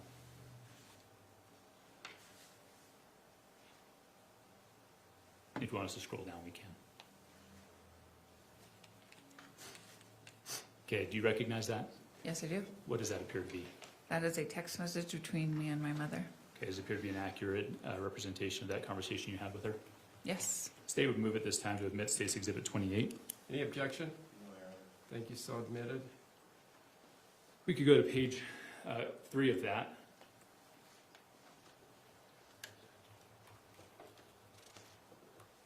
Thank you. What, that first message at the top, what's the date on that? And if we could publish this to the jury, please. The date on that is January 13th, 2024. Can you blow it up? It's impossible to read for the jury. Thank you. Okay, and that first text message there on page 3, what does it say? At this point, I don't know if Matt will be going to Disney. We've been fighting so much. I want out. When you say I want out, what did you mean? I want out of the marriage. And this was in January of 2024, correct? Yes. Okay, and if we could scroll down, what was your mom's response? Sure. Okay, and then let's scroll down to the page 4, please. Okay, on your right, what do you say at 9:08 in the evening? I can't recover it. And what are you referring to? The fight that we were having, I was trying to get him to agree to go to Disney, because if he didn't go to Disney, I felt like it would be held over my head that I took our children to Disneyland without him. Okay. And then if we could go to go to the next page, please. Keep going. Next page. Okay. You could read that message on the left. From who's that from? That is from my mother to me. What'd she say? I just told your husband, don't mess with my child. I want you to know I meant that. What happened prior to this message? My mother called Matt. Do you know what she said? No, I don't. I was not in the room. And Matt didn't have her on speaker. I know that after she told me what she said, I was like, oh, all right. What'd she tell you that she said? That she Or is it this? told, Is it's this pretty what much that she told him not to mess with me. Okay. Can you please scroll down? Okay, let's stop there. Could you please read that message from your mom? He asked if it was a threat, and I said I just wanted him to not react. And the next one, please. But that's only because I was watering down my words. What is that? What did that mean to you? She was sugarcoating. She was. Sorry, hold on. If he objects, just pause for a second. I'm sorry. Calls for speculation. I asked her what it meant to her. Not what her mom meant by it, but what did she interpret All from it? not under that, guys. What did it mean to me? It meant that she had said harsh words and that she was able to sugarcoat it to where he didn't realize that she was actually being rude and threatening. Okay. Let's scroll down, please. Let's keep going towards the end. Actually, let me pause there. How did Matt respond to that? He did not like that phone call at all. Okay. And you relayed that to your mom, correct? I did. Okay, continue on. Go to Tracy's next message, please. Okay. So you tell your mom that Matt was mad about it. What was her response to you? She said that she wouldn't call him, and she said, just try to sleep. I won't call him. And then she said, I'll drive 9 hours and strangle him. Now, what did that mean to you? I didn't think it was serious. I thought it was more of a figure of speech, but I know that she was not keen on Matt. How'd you know that those two didn't get along? You can take this down, please. They had arguments at my house, and they both voiced it to me. Actually, sorry, let's put that back up. Go to page 10, please. To the Yes, jury. publish, please. Yes, it's still the same exhibit.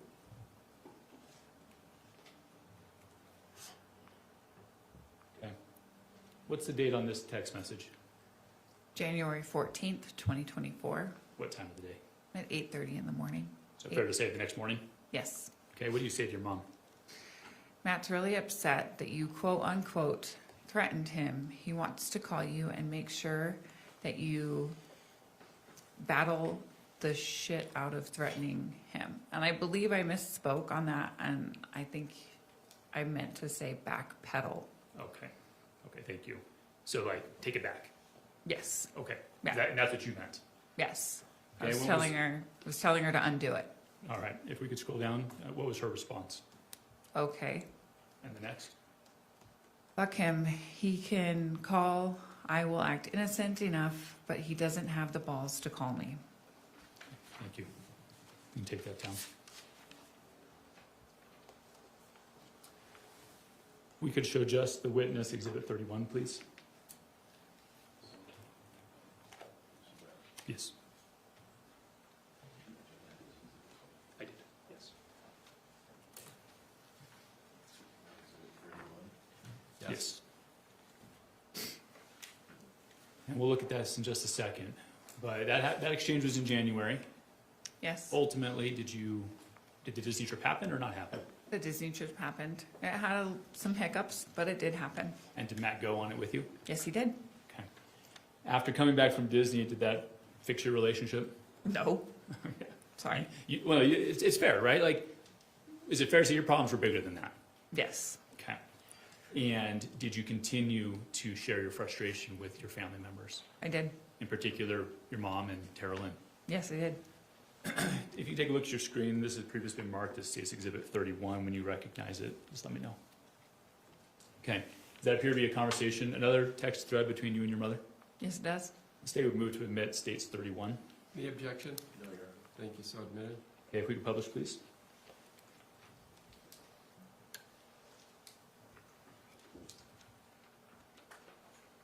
You And can if we blow blow it up. that up, please. Thank you. Okay, what's the date on this text thread? May 22nd, 2024. Okay, and what do you say to your mom? I hate my life, Mom. And the next one? I hate that I have kids with Matt. Do you remember what was going on around this time? Just another argument. I can't tell you what the argument was about. I don't remember. We go to the next page, please.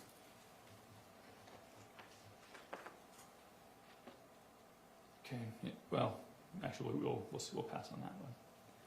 Do you remember? Would your mom come to visit? And if we could unpublish it, please. Did your mom come to visit you guys in California? Yes, she did. Do you remember if she came out to visit you right around this time frame, end of May of 2024? Yes, I believe she did. Okay. And do you remember how that visit went? I believe she was out to visit her friend. I don't recall if she had just passed or was extremely sick. Her friend being extremely sick. And remember what her friend's name was? Amy McQuillan? Okay. And while they were visiting her, she came to see you? Is that what you're saying? Yes, she did stay at my house. And was there anything significant that stuck out to you about that visit? Is there anything that you remember? I know that Matt and my mom had a little argument, a little tiff, but it wasn't really anything that I owe. Matt made a comment to me after my mom left that my mom asked why I was spending so much time in my camper. I would be in my camper smoking weed, and he stated that she asked why I was in there so often for so long. And I thought nothing of it. I eventually asked my mom about it, and she said, "No, I didn't ask that. That's him. He's lying." And from there, she got upset that he was painting the picture that she cared what I was doing in the camper. Okay. Was it a source of contention between Matt and your mom? This argument? Yes. Okay. And that was at the end of May of 2024, is that correct? I believe so, yes. We could show the witness State's Exhibit 24.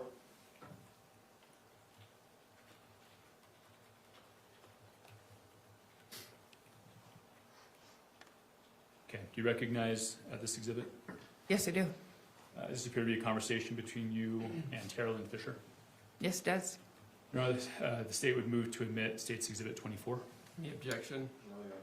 Thank you, so admitted without objection. If we could publish, please.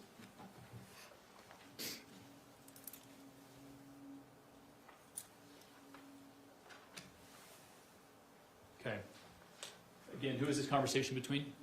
Myself and my older sister, Carolyn. And Terrell's the one that lived in Carlsbad, correct? Yes. Yeah, what's the date on this communication? June 6th, 2024. If it says June 8th, would that be? Sorry, I'm sorry. Yeah, No June worries. 8th. My apologies. And what do you say to Terrell? I hate Matt. I need out so bad. You remember why you hated him so much right then?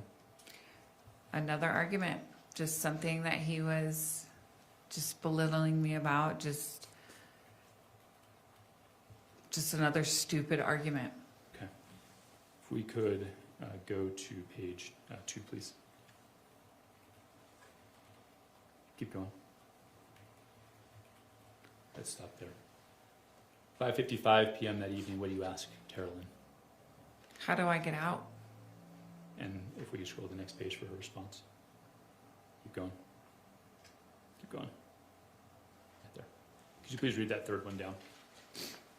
You literally have to do it one step at a time. I think talking to Mom about that storage unit, a very small one, putting most of your valuable things, the few favorite toys of the kids or whatever, for outfits, whatever you need, to start pre-planning. What did you understand for pre-planning? Pre-planning to go to Utah to go be with my mom and take my kids. And did you talk to your mother about that storage unit? I don't know if I actually talked to my mom about the storage unit. I know that Tara Lynn and my mom talked about the storage unit, and Tara Lynn is the one who ended up renting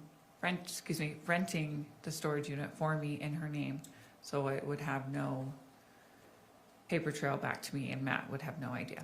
Okay. What did you begin to do when we could unpublish this? But what did you begin to do with that storage unit? I put anything that was near and dear to my heart. A lot of the children's clothes.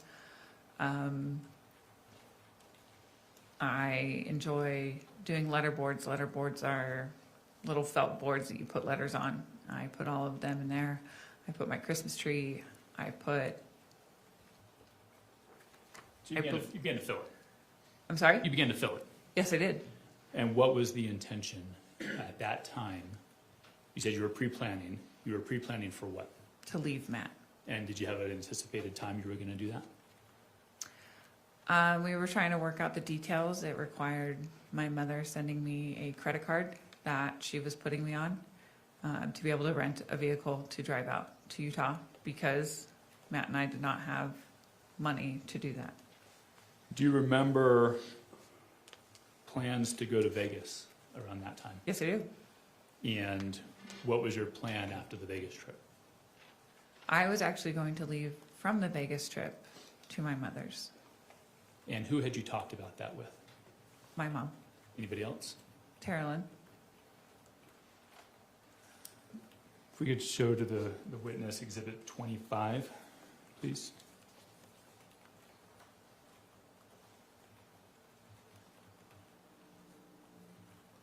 Going to scroll down a little bit. Okay, once you recognize this, same procedure. You recognize that? Yes, I do. And does that appear to be a conversation between you and your mother? Yes, it does. Does it appear to accurately reflect that conversation?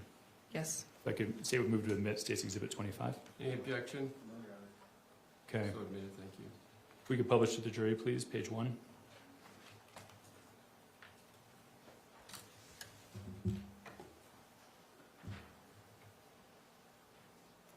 Okay, can you please read that message that you, actually, what's the date on that message? Can you blow it June. up, please? And blow it up a little bit more. Thank you. June 15th, 2024. Okay, and who are you talking to here? I am talking to my mom. And what do you say? Diane just said we probably shouldn't go to Vegas. And you've identified this earlier, but who is Diane? Diane is Matt's mother. Okay. If we could go to page 3, please. Scroll down, right there. Later that day, what did your mom ask you? Hey, what is your SS number? What was the purpose of this, if you remember? Being able to put me on her Costco credit card. Okay, you can go ahead and unpublish that.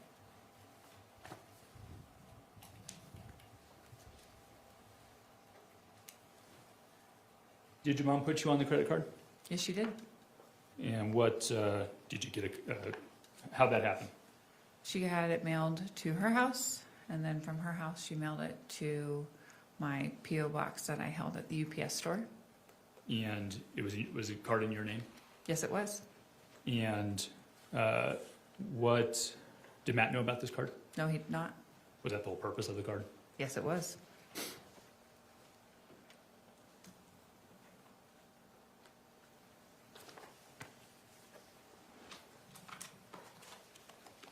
Okay, so where we're at is you've got a storage unit.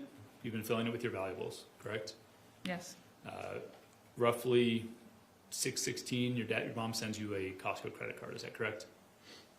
Did you get it that same day, or did you get it a couple The days? day that she asked me about the social security card, the social security number, no, I did not get it. It probably took about a week to get it. A week, so that would have been the 23rd of June, or? I don't recall. Probably sooner than that because I left on the 20th, so I probably got it on the 19th or the 18th. You had it before you left, correct? Yes, I needed it to rent the vehicle.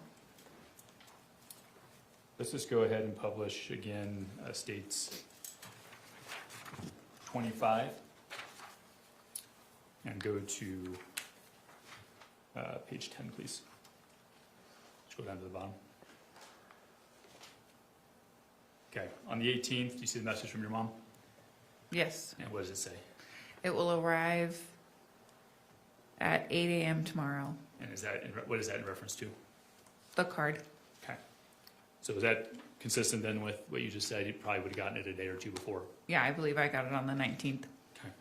If we go to the last page of that exhibit. Scroll down, please. Okay, that message at 4:15 p.m. on the 18th, what is that? That is the information of the rental car place that I was going to use to rent the vehicle. Okay. Could you have rented the car without your mom? Without her credit card, no. I don't believe so. Could you have gotten to Utah without her? No.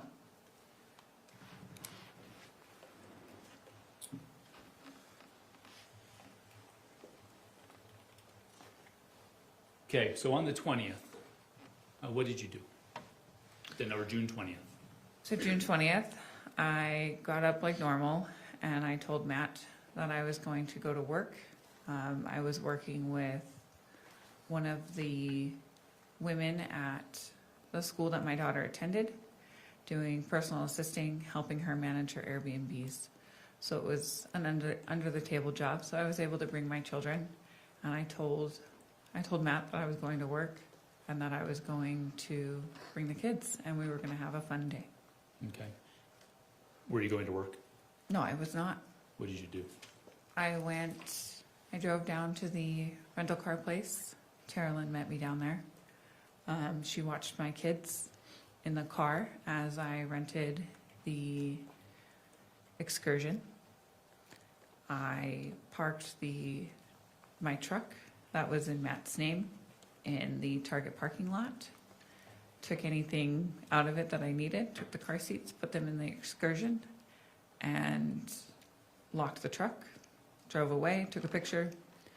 Then I drove over to the storage unit, put anything that I needed immediately, my kids' clothes, their blankets, their pillows, some stuffies, things that I wanted at that moment, into the Excursion. It was pretty full. And then I gave Carolyn the key to the lock that was on the storage unit, knowing that she was going to clean it out the rest of the way because I was not going to be in California. I was going to Utah. And I proceeded to drive to Utah. My father was also in the car with my sister. So at the time that you were cleaning out the storage unit and filling the Excursion, were you coming back to California? I had no intention of doing so, no. You talked about taking the car seats out of the truck, put them into the Excursion. Did you leave anything in the truck? Yes, I dropped an Apple tag in the truck. Okay, if we could show the witness Exhibit 26, please. Where did that Apple AirTag come from? Tara Lynn gave it to me. I'll show you what's been marked as State's Exhibit 26. You recognize that communication? I do. Is that a conversation between you and Tara Lynn on the 20th of June? Yes, it is. State would move to admit State's Exhibit 26. Any objection? Thank you, admitted. We publish that for his right. Thank you.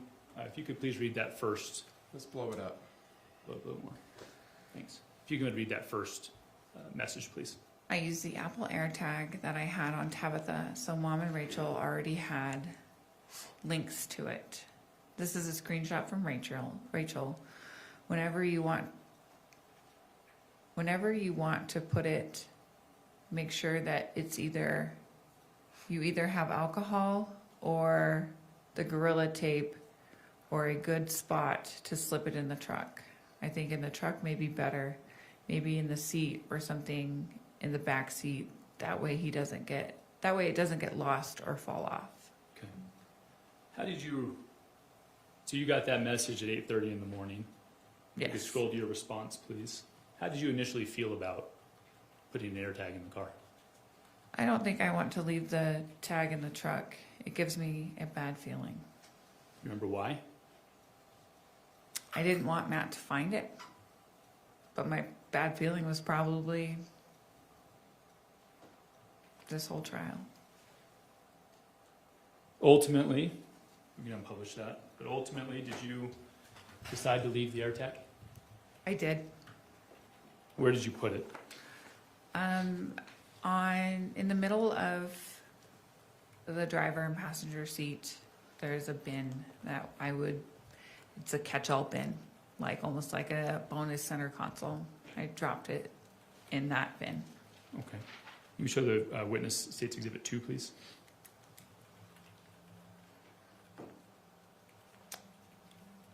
Is that an accurate representation of where you left the AirTag?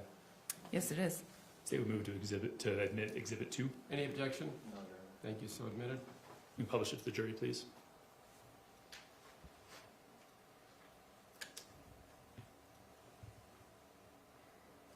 It appears pretty visible from here. Was there more stuff in that bin when you put it in there? I believe so. And why did you put the AirTag in the truck? Because I was fearful of Matt. I wanted to know where he was, if he was going to follow me out to Utah, if he drove the truck. Okay. I wanted to see where he was going, if he was going to the bar, or I wanted to keep tabs on him. And that was the initial reason you left, is that correct? Of his alcoholism? No, because you wanted to keep tabs on him, see if he followed you, see if he went to the bar. That was the initial reason you left the AirTag, correct? Yes. Did ultimately you end up using it for something else? Yes, we did. Who had access, we can unpublish this, who had access to monitoring the AirTag on the 20th when you left California? Tara Lynn had it on her iPad, Rachel had it on her iPhone, my mom had it on her iPhone, and Kevin had it on his iPhone. I'm going to show you what's been marked as State's Exhibit 3, and see if you recognize that. You said 3. 3, please, yes. We can go and blow that up. Thank you. You recognize this? I do. This appeared to be a Facebook thread between you and some of your family members. Yes, it does. It appeared to be an accurate representation of that thread. Yes, it does. State would move to admit State's Exhibit 3. Any objection? Thank you, so admitted. We could publish the top of that first page.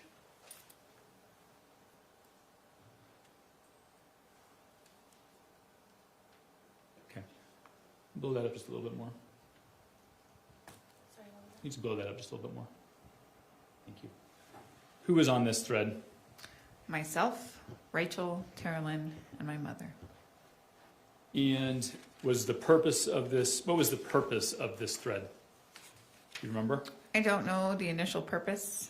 I think it was just to be able to give updates all in one. You see, It was the night I left. I drove out to Utah on 6/20, and at 9 o'clock, I was still on the road. I was close to my mother's house, but I was still on the road. And this thread, is it fair to say in that first one, it was created that evening? Yes. Okay. And did you use this thread to track Matt's movements and to discuss his movements? That seems plausible, yes. Let's go and go to page 6. Scroll down. Okay, yeah, right there on that dismiss. You're telling someone you're concerned in case he has the wild hair and comes out. And what's the response from Rachel? At least we would be able to track the truck as long as the air tag stays in there. That does help. I didn't think about doing that. It was a smart move. So when you said it's plausible that you were using this thread to track his movements, is that what it appears you were doing with this particular thread? Yes, it does. You said Kevin had access to it, right? Yes. Do you know if Kevin monitored his, you can unpublish this and put up Exhibit 4 for the witness, please.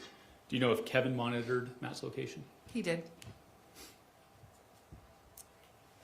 Let me show you what's been previously marked as State's Exhibit 4. You recognize this? Yes, I do. It was does this appear to be text threads between you and Kevin? Yes, it is. Let's go ahead and start on page 1. If we could, State would move to admit State's Exhibit 4. Any objection? Thank you, so admitted. Will you publish, please?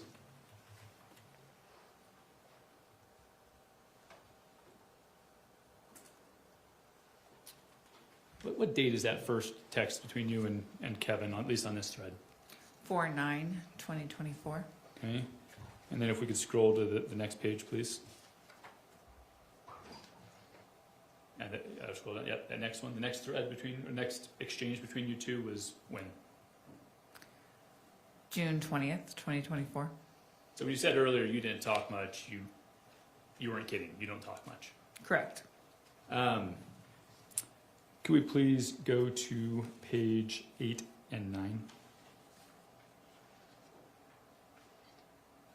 Okay, what date is on that top message on the right? June 26th, 2024. Okay, and what do you say? What day are you coming back? Wondering for Olaf. Okay, and hold on. Who's Olaf? Or what is Olaf? Olaf is our code name that we gave to Matt. Why did you give him the name of Olaf? It was Disney. I don't know if there was actually a reason behind it. I've heard. Speak to your reasons. I don't remember there being an actual reason. It was just a name that we could give Matt, so that when I was talking about Matt to somebody, I would say Olaf, and my children would not know who I was talking about. Okay. But your children weren't present while you were sending this text message, right? Correct. Okay. Okay, what does he respond with? You asked him when he's coming back, let's do this. Do you know where he was? Where Kevin was? Yeah. I believe he was in Wendover. Okay, and what does he tell you there? Friday late. Okay, and scroll down, please. And your response? Okay, cool. Okay, keep going. And what's he tell you next? The tag is still active. And to your knowledge, what is he referring to? The Apple tag that was in the truck. Okay. And that's on the 26th of June still? Yes, it is. Okay, if we can scroll down, please. And what do you ask? Really? Had you kind of stopped monitoring it at this point? I did not have direct access to monitoring it. I had to ask Tara Lynn, Rachel, my mother, or Kevin to see it. I did not have direct access to it. You didn't have an iPad that had access to it? No, I did not. Okay, scroll down. What is his response to you being surprised that the tag is still active? If I have to rush back, I can make that happen. Okay. Rush back for what? In case Matt came out, at this point, there was no plan in place. This was for my peace of mind because I was very fearful of Matt. So when you say no plan in place, no plan to do what? No plan to murder Matt. Okay. That hadn't formulated yet, is that fair? No, I had not. but he expressed a willingness to come back and protect you. Yes.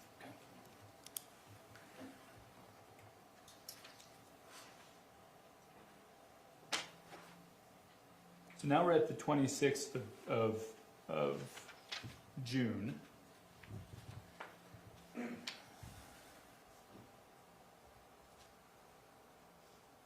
You said the plan hadn't been formulated yet to kill Matt. Correct. When did that start to come together? I believe about a week and a half before he actually came out. Okay, so if he came out on, well, what day did he come out? He came out July 12th, Okay, so you're saying that, in the And- beginning of July. so early July. Yes. And how did that plan begin to come about?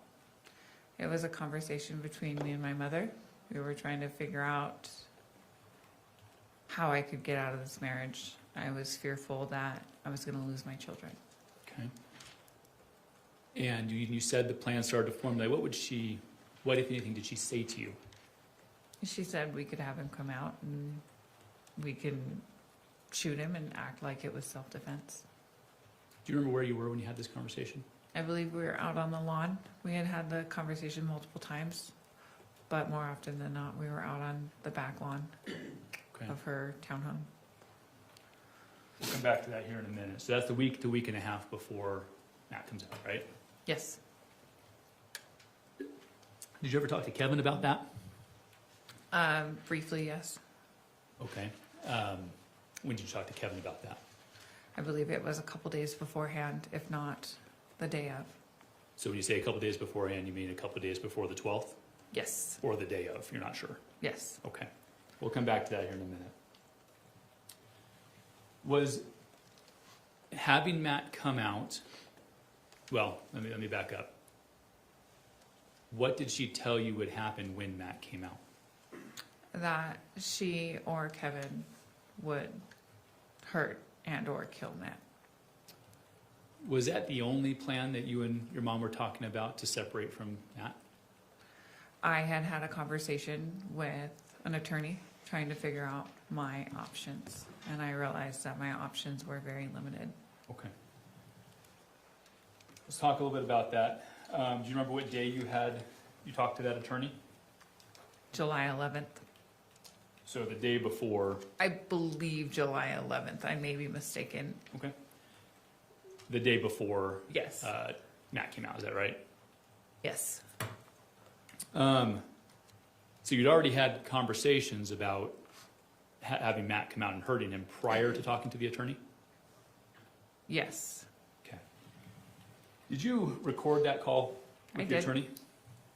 What'd you do with it once you recorded it? I sent it to my mother. Okay. Have you had an opportunity to listen to that call since then?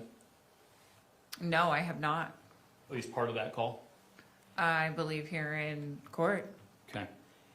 State would move at this time to admit State's Exhibit 5. Any objection? So admitted, thank you. State would move to publish the first 4 minutes of that phone call. Any objection to that?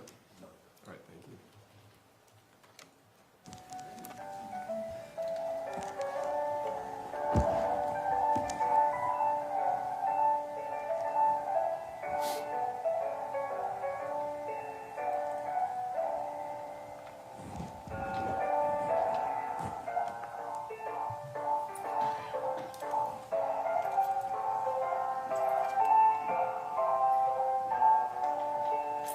Are you on hold here? I am. I'm waiting to speak with them.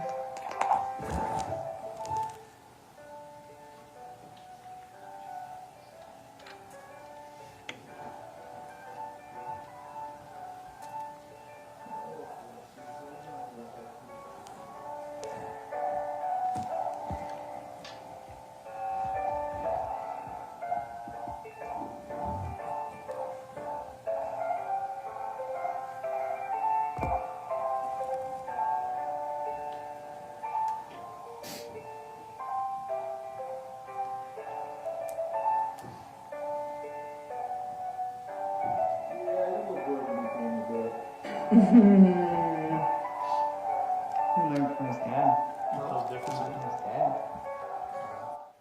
It sounds like there's another voice besides yours. Who are you talking to? That is Kevin's voice. Where were you taking this call? I believe I was upstairs in the primary bedroom, and Kevin's room is very close. And I don't recall what we were talking about, but that is Kevin's voice. Okay, thank you. Go ahead, you can continue. So which guy was talking? Come here. I think.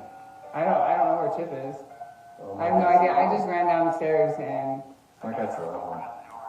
I'm good. How are you? I'm very well, thank you. All right, so has anything been filed as of yet? No, I'm at a loss. You're at a loss as how to move forward? Yes. Okay. Did you move out or did he move out? I am technically not moved out. I am on vacation. Does he know it? Councilors, Does he know I'm on vacation? Yes. I'm getting feedback. So am I. It wasn't this bad last time. I think last time you actually had to end up playing it on the computer. You used an external speaker last time. Let's try it one more time. Let's back it up. Try a different setting.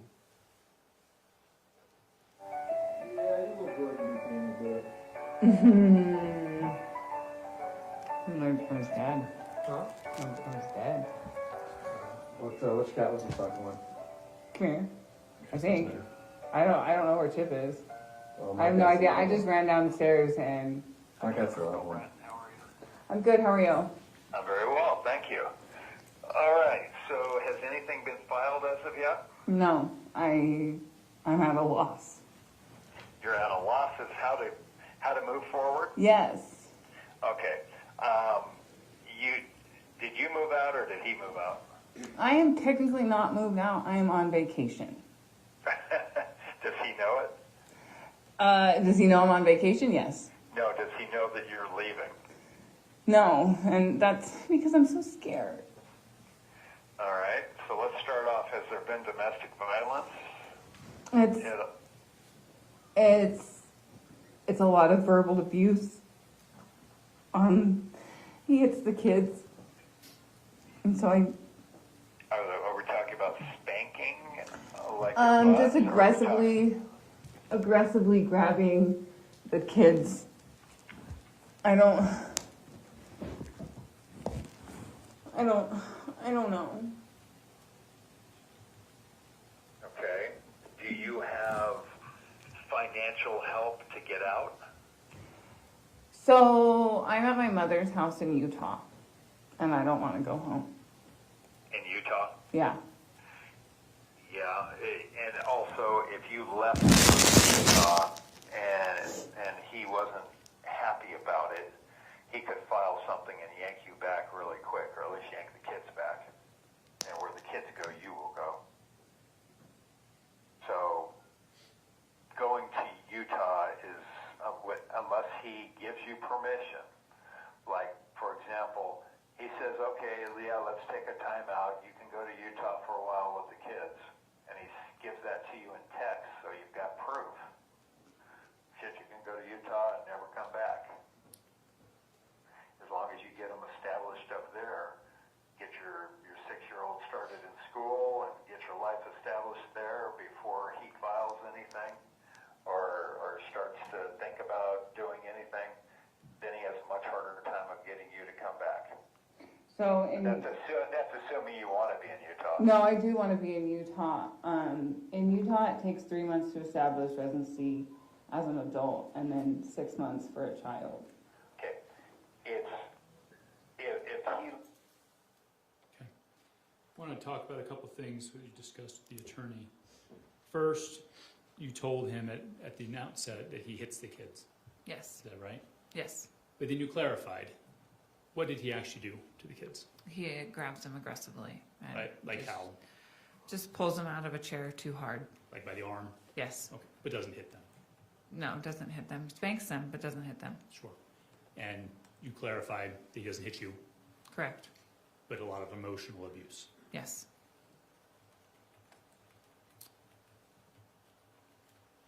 How did you feel after that call about your options of divorce? I felt like they were very, very minimal. I'm going to show you what's been previously marked, just the witness, as State's Exhibit 6, please.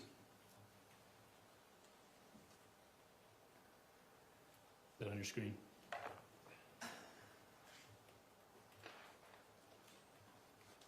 Yes, You recognize that conversation? yes, I do. State, it appear to be an accurate representation of your conversation with the Chris Walnick? I'm sorry, say that Does it again? appear to be an accurate representation of your communication with Chris Walnick? Yes. State would move to admit State's Exhibit 6. Any objection? No. So admitted, thank you. Who is Chris, we can publish it, please. Who is Chris Walnick?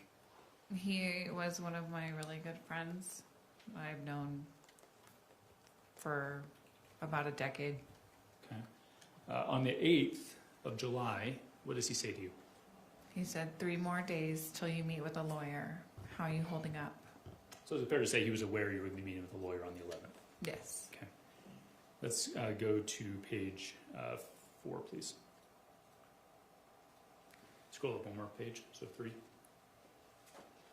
Okay. What does he say to you on the 11th? He asked he said, how did your attorney meeting go? Okay, and scroll down to the next. What was your response?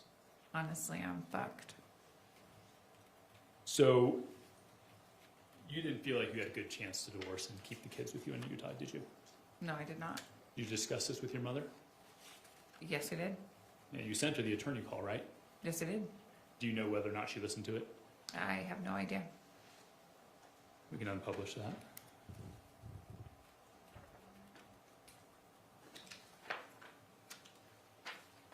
Did you send that recording to anybody else? I believe I tried to send it to Carolyn. I don't recall if it actually went through to her, but I do remember wanting to send it to her. Did anybody help prepare you for that phone call? I don't recall. Okay. You didn't talk. Did you remember if you talked to anybody in advance of what you should tell the lawyer? I probably said things in passing with my mother. Okay. So to be clear, this is the evening of the 11th. You find out that, in your words, I'm fucked. Right? Yes. Earlier that day, had you been having communication with Matt? I believe so, yes. And what was the content of that communication? That he wanted me to come home. Okay. And what did you say? I agreed. We could show State's Exhibit. I'm going to introduce these in a batch, if that's all right, Mr. Facemeyer. If we could show hers Exhibit 7 through 10, please. We'll take them one at a time. This is what's been marked as State's Exhibit 7. This appeared to be a conversation between you and Matt on the 11th. Yes, it does. The State would move to admit State's Exhibit 7. Any objection? No, Your Honor. Thank you, so Okay, admitted. and if we could show her 8, please. This appeared to be a continuation of that conversation on, if you scroll down, please, with Matt on the 12th.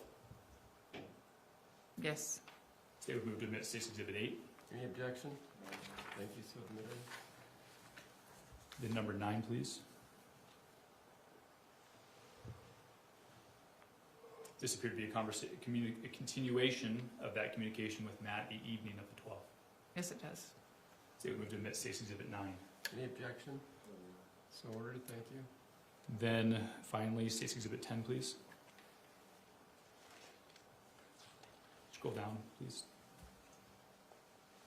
Okay, does this appear to be a communication between you and your mom Yes, it does. on the 11th? Yes. Okay, State would move to admit State's Exhibit 10. Any objection to that one? Thank you, so admitted.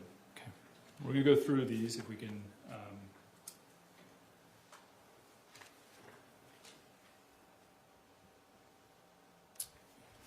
You testified earlier that you and your mom discussed having Matt drive out and that he would be either harmed or killed.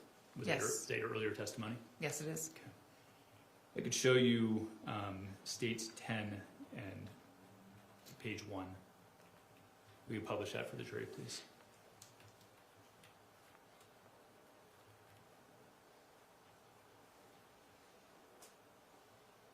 Okay, scroll down to the 11th, please.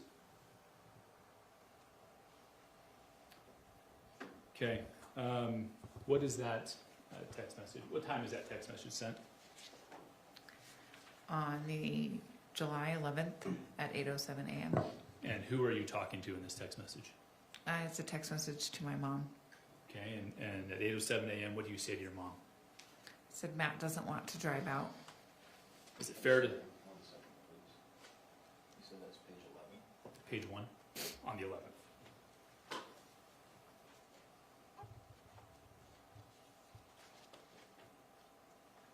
One second. Good. Yeah, it's page 11. No, you're good. Right. Matt doesn't want to drive out. What Correct. is that in reference to? Matt not wanting to drive out to Utah. Had you been talking about it with Matt?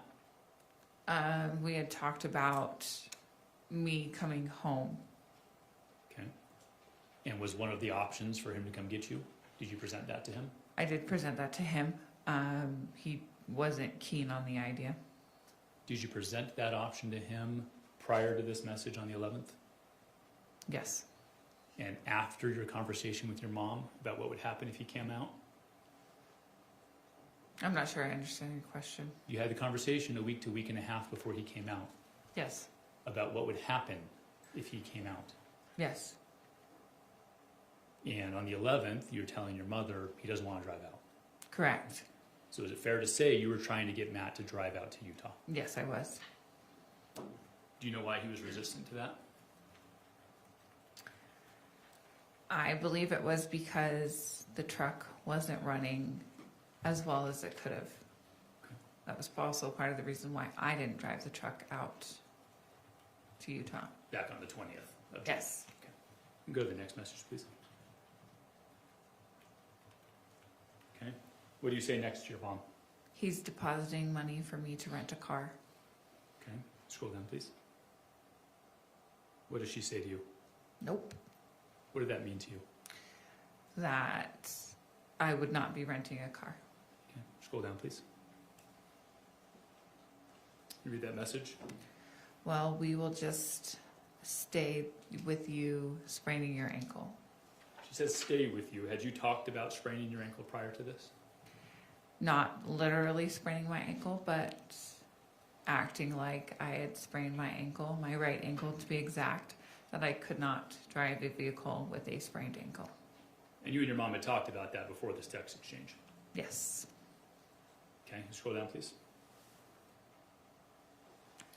Next, can you read that next one, please? And just keep putting him off. And this is all the morning of the 11th, correct?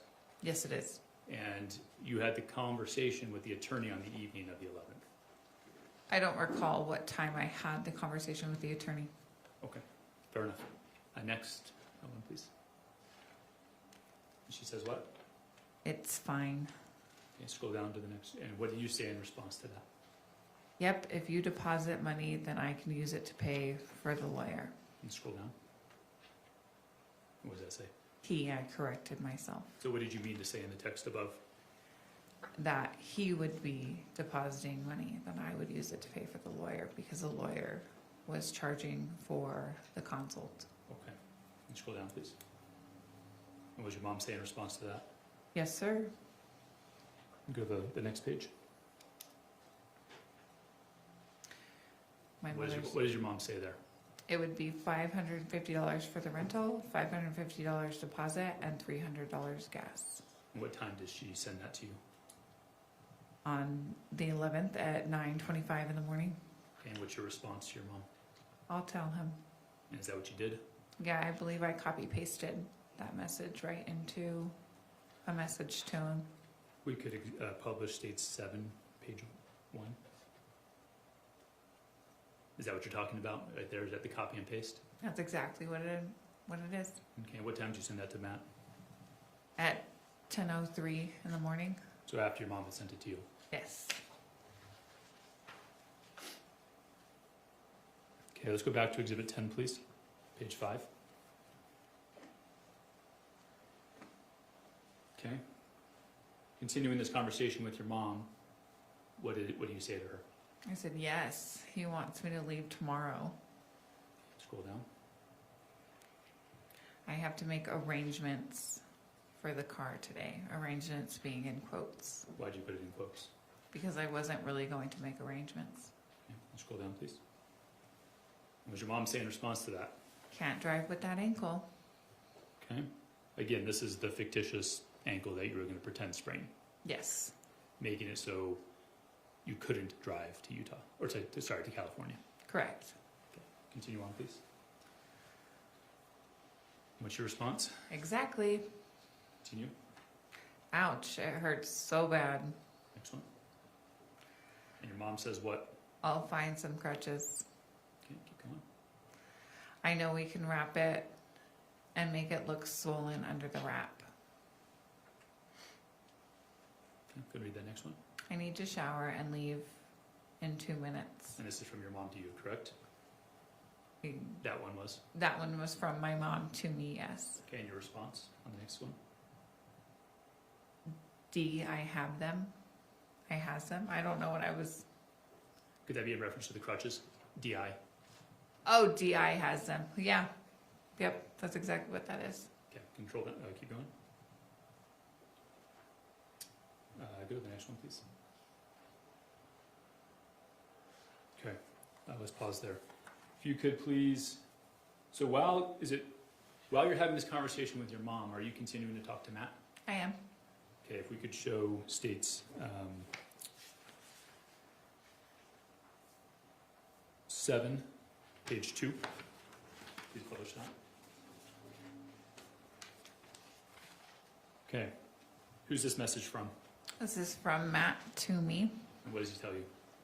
Tomorrow, Enterprise, 385 Main Street, American Fork, Toyota Corolla, $200 deposit, $182.33 rental is reserved. Pay in person with debit card at 8 a.m. All paperwork must be caped. Okay, and what time did he send that to? He sent that to me at 10:59 a.m. on the 11th. What did you do as soon as you received that message? I copy pasted it to my mother. Can we show, please publish states 10, page 8. Is that the message that you copy and pasted? It is. You guys continue to, in this text thread, continue to talk about the sprained ankle and not going back. I believe so.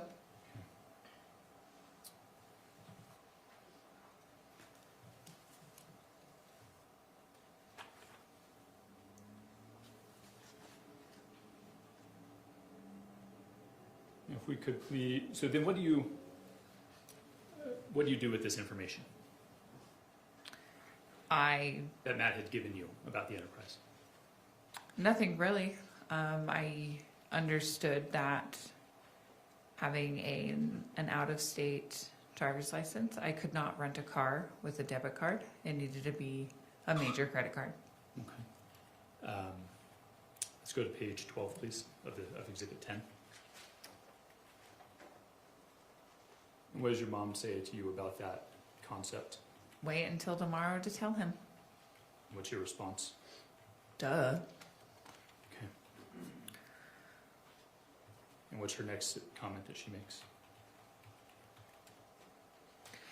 Don't let him tell the kids. He will see them soon. And your response? LMFAO. What is that an acronym for? Laughing my fucking ass off. We could please show published Exhibit 8. Did you tell Matt on the 11th that you weren't going to be able to rent their car? I did not tell him on the 11th that I could not rent the car. I told him on the 12th that I was not able to rent the car. Right. You kept this idea going through the next morning, correct? Yes, I did. Okay, on States 8, can you please scroll up? Okay, is that your, on the right, is that your last message to him on the 11th? It seems to be yes. Okay, what time is that? 10:16 p.m. On the 11th of July? Yes. Okay, and scroll down. This appeared to be your first message to him the morning of the 12th? Yes. And what do you say to him? Good morning, getting up and getting moving, excited for today. And what's his response? I am over the moon, can't wait to hug and kiss you all. Okay. You're continuing this idea, is it fair to say that you're continuing this idea that you're going home today? Yes. And that you're going to rent the car and you'll be driving home? Yes.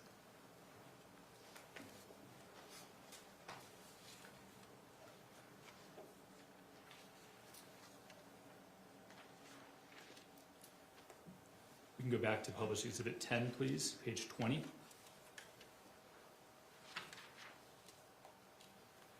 This is back to your conversation with your mom. Yes, Scroll down to the next one, please. Okay, so about the same time that Matt and you were texting, what time is this text message between you and your mom? 7:54 in the morning on the 12th. And what did she say to you? Darn that rental place for not taking a debit card. Okay, and the next one, what's your response to her? I have to be more upset. And then if we could go to the page, bottom of page 21. Actually, sorry, go to the next two messages, please. Okay, skip this one, but then read that second one. It might help your story if you say you were there and they said no. Okay, do you do that? Yes, I drove over to the rental car place and I walked in. I said, "Can I rent a car with a debit card and an out-of-state driver's license?" The lady told me no, and I said okay, and I walked out. Did you tell her you already had a reservation? No, I did not. So you go. Well, let me ask you.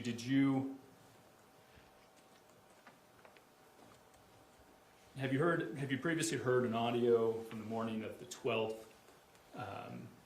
of you at the home asking someone to watch your children?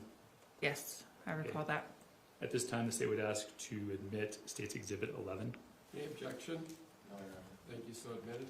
State would move to publish State's 11.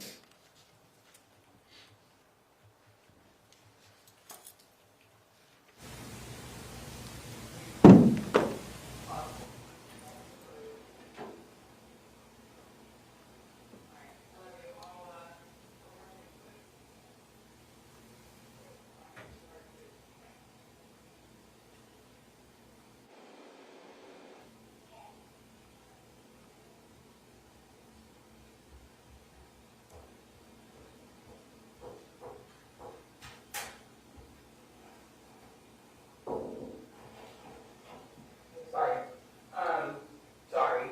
I need you to work with this for 5 minutes because I just drove to the rental car place to make my story plausible that I need to go over there and they need to turn me away and say, no, we cannot rent you this car because your driver's license is out of state.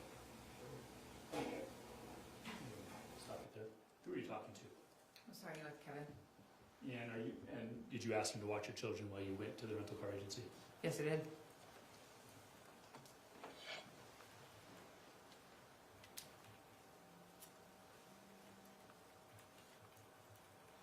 I'm going to show you what's been previously marked as State's Exhibit 12.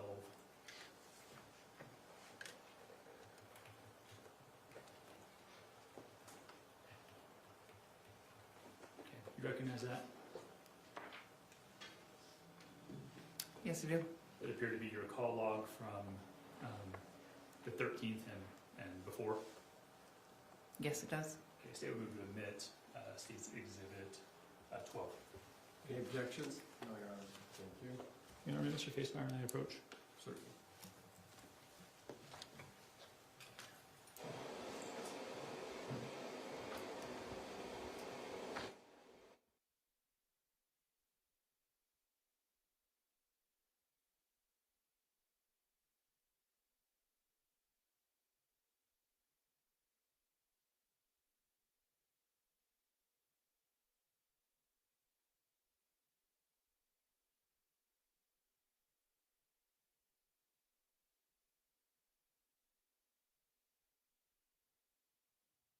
Ladies and gentlemen of the jury, we're going to take our lunch break now. We're at the section of the testimony where there's going to be some extensive phone calls for you to listen to. We think it'd be better to have lunch, get out and move around a little bit, and come back and listen to those this afternoon. We want to start at 1:30 sharp, so be back through security and enough through it that you can come up and be brought into the jury chambers before 1:30.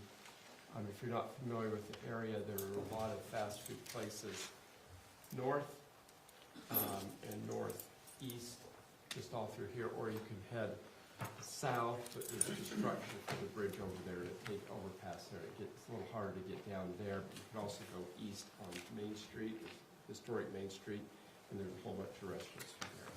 We'll be in recess until 1:30. Thank you. All rise for the jury.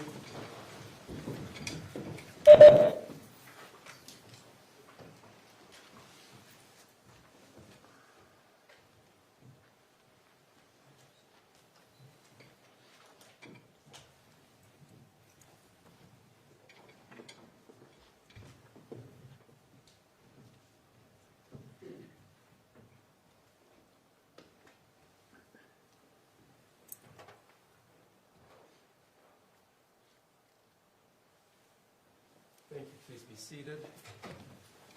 All right. Mr. Brown, Mr. Watabe, Mr. Pomeroy, anything we need to put on the record before we take our lunch break? Not from the state. Mr. Facemeyer? No. All right, you're welcome to leave all your stuff in here. It will be locked up. Mr. Brown, excuse me, on behalf of Ms. Restelli, anything you need to put on the record? All right, thank you. All right, we'll be in recess. We'll open the door about 1:15 so council can come in and start getting situated, and I'll see everybody at 1:30. Thank you. We're in recess.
Roger Griffin, presiding. Thank you. Please be seated. Let's go back on the record in the matter of State versus Grist, case number 241101170. I understand the entire jury is back. Before we bring them out, is there anything the state needs to put on the record, Mr. Brown? No, not on the record, although I don't see Mike Brown in the courtroom yet. Oh. Nothing from Mr. Facemeyer. Mr. Watabe, would you step out in the hallway and see if Mr. Mike Brown is out? Maybe we can bring him in. We'll need him before he can bring the jury back.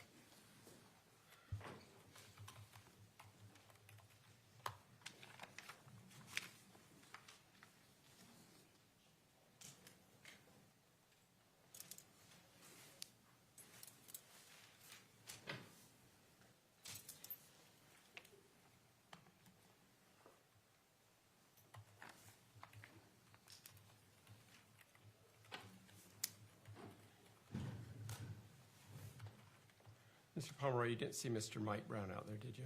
I did. Would you ask him to come in? We're ready to go. I will. Thank you. Here he is. Look how good I am.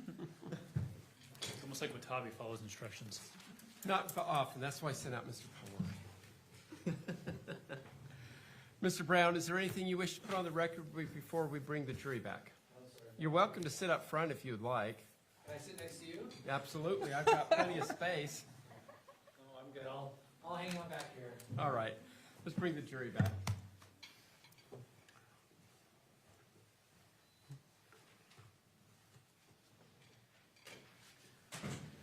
You could even use my gavel, Mr. Brown, if you'd like. You know.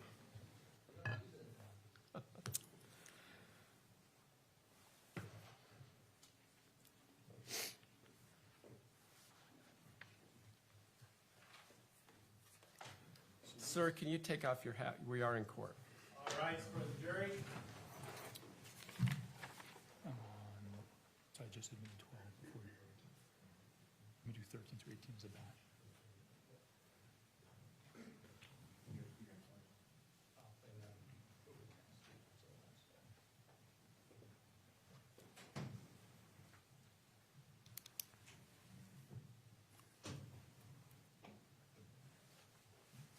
Thank you. Please be seated. Ladies and gentlemen of the jury, I hope you had a good lunch. Thank you for being back on time. We were all a little bit early, so there's nothing wrong with starting 2 or 3 minutes early. Ms. Restelli, I'm going to remind you that you're still under oath from your oath from this morning. Mr. Brown, I'll turn the time back to you. Thank you, Your Honor. Could we please publish State's Exhibit 12, which was admitted just prior to the break?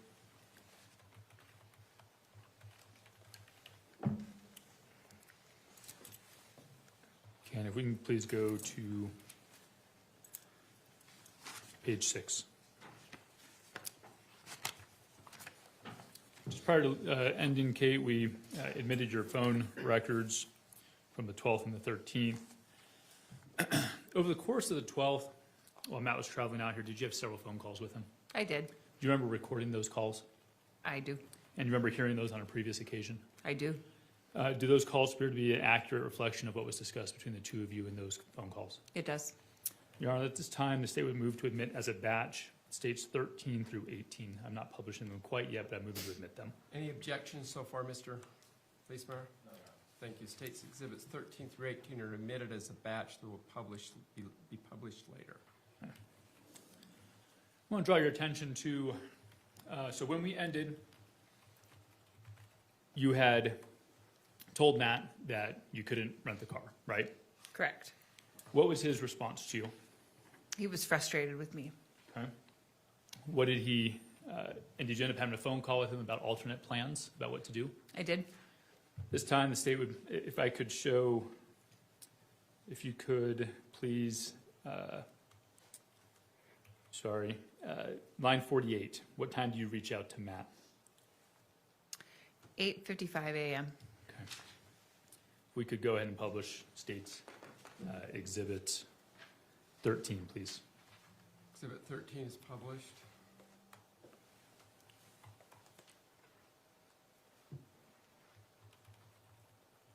I'm at a loss right now, Matt.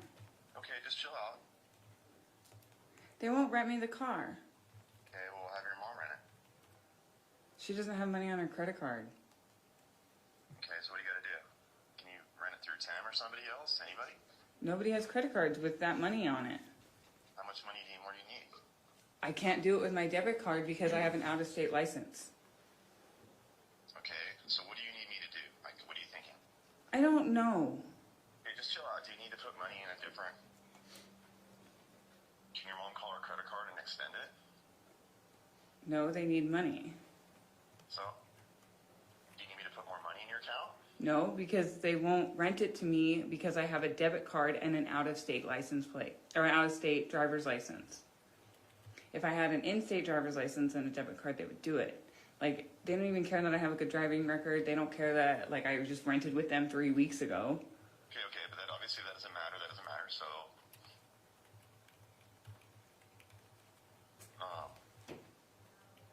who are you down there with right now? You're with Timmy? No, I came back home to assess it. Yeah, I understand.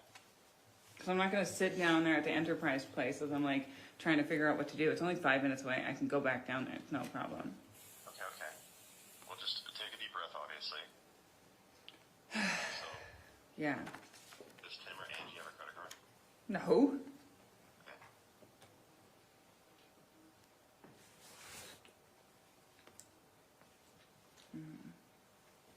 I don't know. So, how can you rent a car with them yourself? I don't know. So, if your mom had money, like, how could she have money? How could she have money? It's like $1,000. Well, she's had a hard week this week because the water kept being turned off, so she didn't make as much money as she would normally. I know, I'm not trying to give you a hard time. I'm just I trying know to you're figure out not how to giving do me it. a hard time. I'm explaining stuff to you as best as I can. So, do you need to move that money from your account, take it out, and put it into her account? I don't know if that would work. In the account? Huh? You need me to go at 9 o'clock and put more money in your account, and then send it all over to your mom's account, and just rent the car in her name? No, because then I can't drive it. Well, she leaves with it.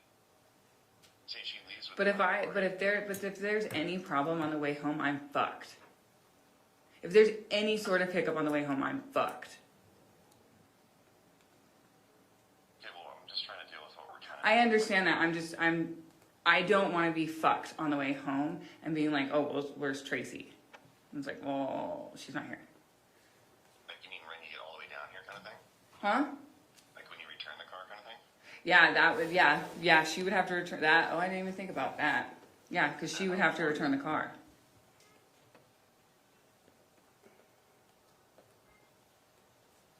Wow. I don't think our 250 should be driving up that far. Really? Well, I mean, I guess I could. I don't have a trip permit, though, so if I get pulled over right now, I mean, I guess I could call Robert and try to borrow the trip permit. Well, how much is registration? Can you get it registered? I'm just like, it's just terrifying to me because I'm hitting the starter with a hammer, Kate, and I don't have money for a starter right now because I have to pay our downs bill in like 5 days, 6 days. So like, I'm just trying to juggle this at the same time. I'm trying to juggle the, I just think it's pushing. Well, then it just sounds like we don't have money right now. We just gotta wait a little bit more until we have more money. I have like another, like, I can go return the starter. Like, I bought another starter, but I have like $600 more, and I have no money after that until. Well, no, because we need the gas card to stay on for the drive home. No, it'll stay on. I don't have it, but I still have to stay on. Right now it's at 12. So I have to pay it, like. I just don't think it's a great idea for me to drive the 250 that far. Like, I have nobody to watch the place either. Like. But it would only be a solid day of you being gone.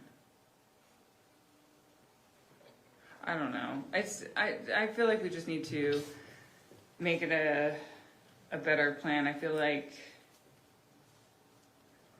we need to do a little bit more research. I did all of that. That's sad because I called and asked her all these questions. I know. And I was ready and they said, "Oh, a debit card and an out-of-state license? No.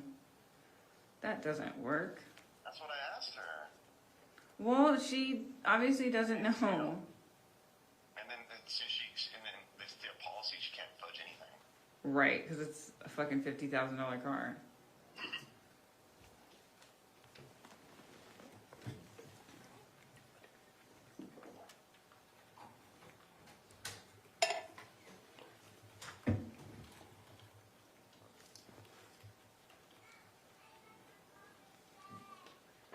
Oh, I know, I feel the same way. Katie, I have towels laid in the truck just so that I can lay underneath the truck and hit the starter with a hammer. Like, and it has a little oil leak. I mean, like, I'm like, even working for Robert, like, it's, you know, I'm sitting there terrified that I'm gonna break down in the intersection still. Like, towing trailers and just trying to get this done. Stress is killing me right now. But it's not really about me right now, I'm just saying it's just harsh, you know? I get I it. got tools in the back, I got straps, like I've just been like busting my ass. I have the truck parked in the shop area because if it doesn't start, I have to hit the starter and I'm laid on the concrete. Matt, I did what I could today. I mean, would Jack let me borrow her car to go get you? If I, like, That's a drove big somewhere, ask. I could pay her. Like, do you know anyone that would let me borrow their car? Like, safely? Like, I'm not on drugs or anything. What about your mom?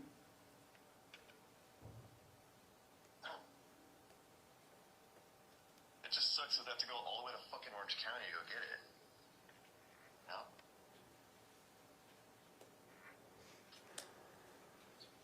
But Yeah. I would actually ask them probably to drive out here and drop it off with me. Like, Right. I would rather, like, ask someone in the neighborhood here. You can't just roll the dice with the truck? It's that fucking sketchy?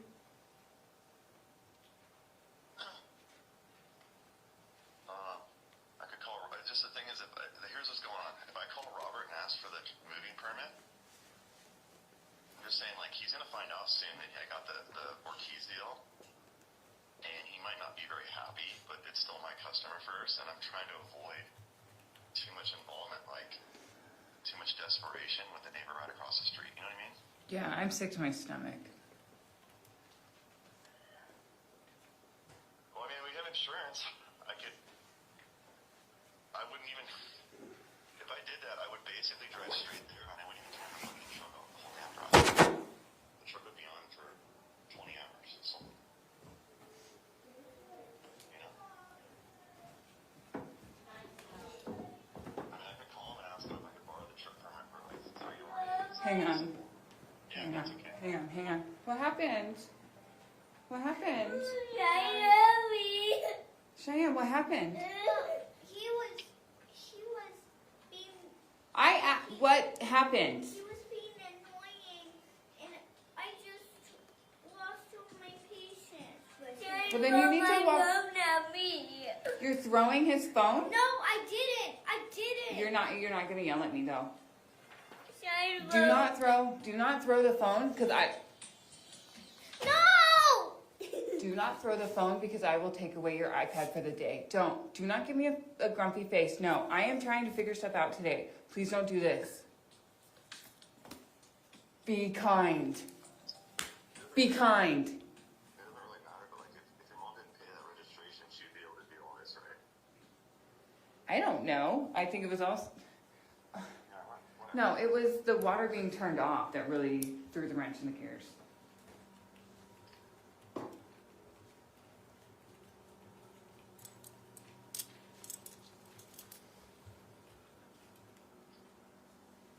Call Robert. I don't have any other choice. But I really wish I could ask for, like, I wish I could just drive the damn Highlander home. You know, but like you said, it's kind of annoying to ask all that. I'm just driving. It's a big ask. Yeah. Let me call you back in a minute, okay? Okay. Bye-bye.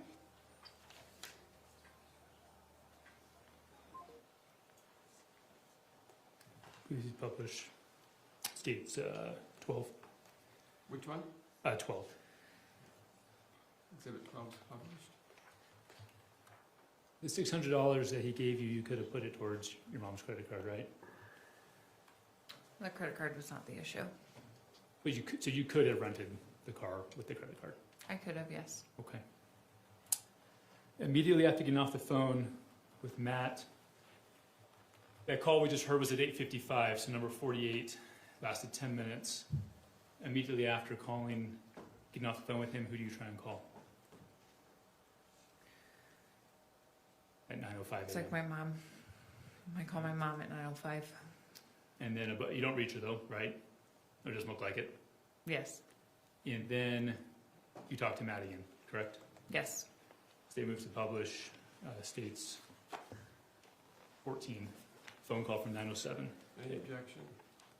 No, Your Honor. Okay. I don't have YouTube. Steele, stop. Mommy, Like I they- don't have YouTube too.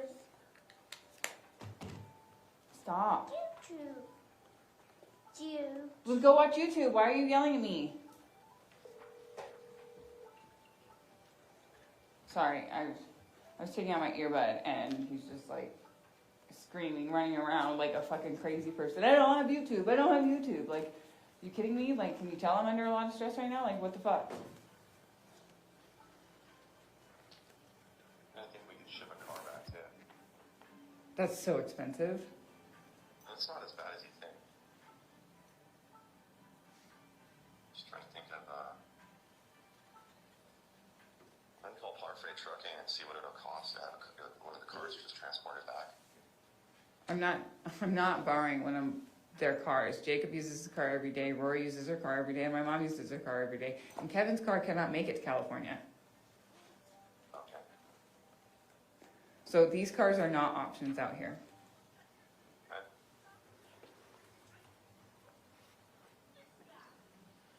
I know, it's frustrating. Frustrating is if Robert just answered his phone and said yes, that would be the plan, and I'd just be going with that right now, and I wouldn't talk about it anymore. Okay, well, You know? But now I texted him what my intentions are, so a lot of times when I text him intentions, right, he reads it and then gets back to you. he gets all distant. He either steps up or he gets all distant, like, because he doesn't like when I borrow his track loader to like do some mowing. Uh-huh. But he's calling her and he'll answer. Okay, bye. What does Matt say there at the end? Who's calling him? Robert. And who was Robert again in this situation? Robert is our neighbor. Now, is that who he was trying to borrow the truck permit from? Yes. Okay. So there, is it fair to say you say borrowing anyone's cars here, not an option? Correct. You could please publish states 15. Any objection? No, Your Honor. Thank you. And actually, before we publish that, when's the next? So that was a call between you and Matt at 9:08 p.m. If you could please go to the next page, to page 5. 9:08 a.m. Yeah, sorry, thank you. 9:08 a.m. Sorry, no other direction. There you go. When's the next call you have with Matt? At 9:15. Okay, go to please publish states 15. Hey, Hey, what? what's going on with you? I'm gonna go get the trip permit from Robert right now. Okay, you gonna drive out today? I don't have a choice. What do you mean you don't have a choice? Okay. Well, I wasn't sure if you were rested and ready. What's that? I wasn't sure if you were rested and ready. I'm rested enough, but I gotta get the dogs like fully fed and left. Okay, and I don't plan on turning the truck off. Should I even get the starter on the way out? Should I replace my starter and then go? Probably. Okay, well, I'm gonna have to go to town then and get the starter, and then come back and work on the truck, and then get the dogs ready. It's gonna be a long fucking day. I know. So, okay. I know. I appreciate you. Yeah, I gotta get going though for a while. Okay. Okay. Okay. Okay. Sounds good. I'll call you in a little bit. I'm gonna call you in like an hour. You gotta let me do something. Okay. I gotta go return a starter, and I can't drive out there without a starter that works. Okay. So I gotta gotta swap the starter, so I have to go to town. I gotta go to Roberts, go to town, put the starter on, feed the dogs, get ready to go, eat. And I don't know how, the truck's gonna be kind of dirty, like, you're not gonna shit talk, like, tools in there, and fucking shit all into that, like, No. are you?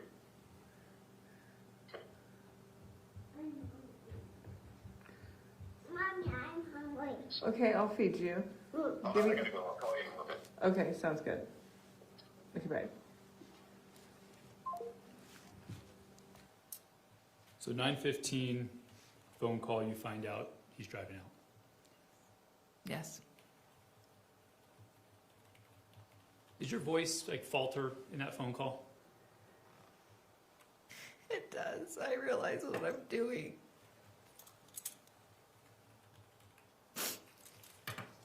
And just so we're clear, what was it? What did you realize you were doing? Planning his murder. Setting him up for failure. Conflicted about that? I'm sorry. Were you a little conflicted about that? I was. We could please publish states 10. That call was that call with Matt was at 9:15, lasted for about 1:45. And then 10, page 22.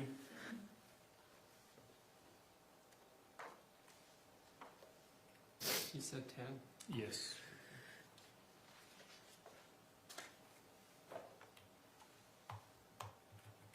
Go to page 22, please. Scroll down.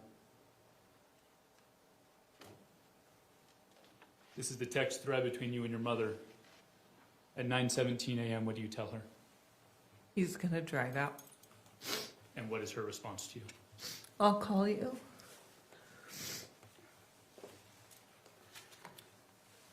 We could please go back to states 12, page 5. Do you, in fact, talk to your mom that morning?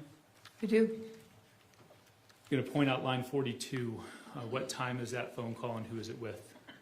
11:39 with my mom for 5 minutes and 22 seconds. Do you remember what you talked about during that phone call?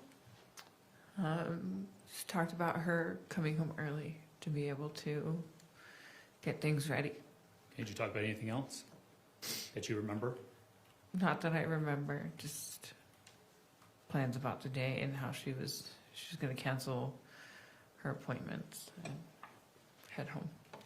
Did you talk about any roles that you would play moving forward with Matt? I don't know if that was on the call, but I know that I discussed with her that I would keep him calm and keep him coming out and just play the good wife. Okay. And is that what you did in the remaining phone calls with Matt? I believe so, yes.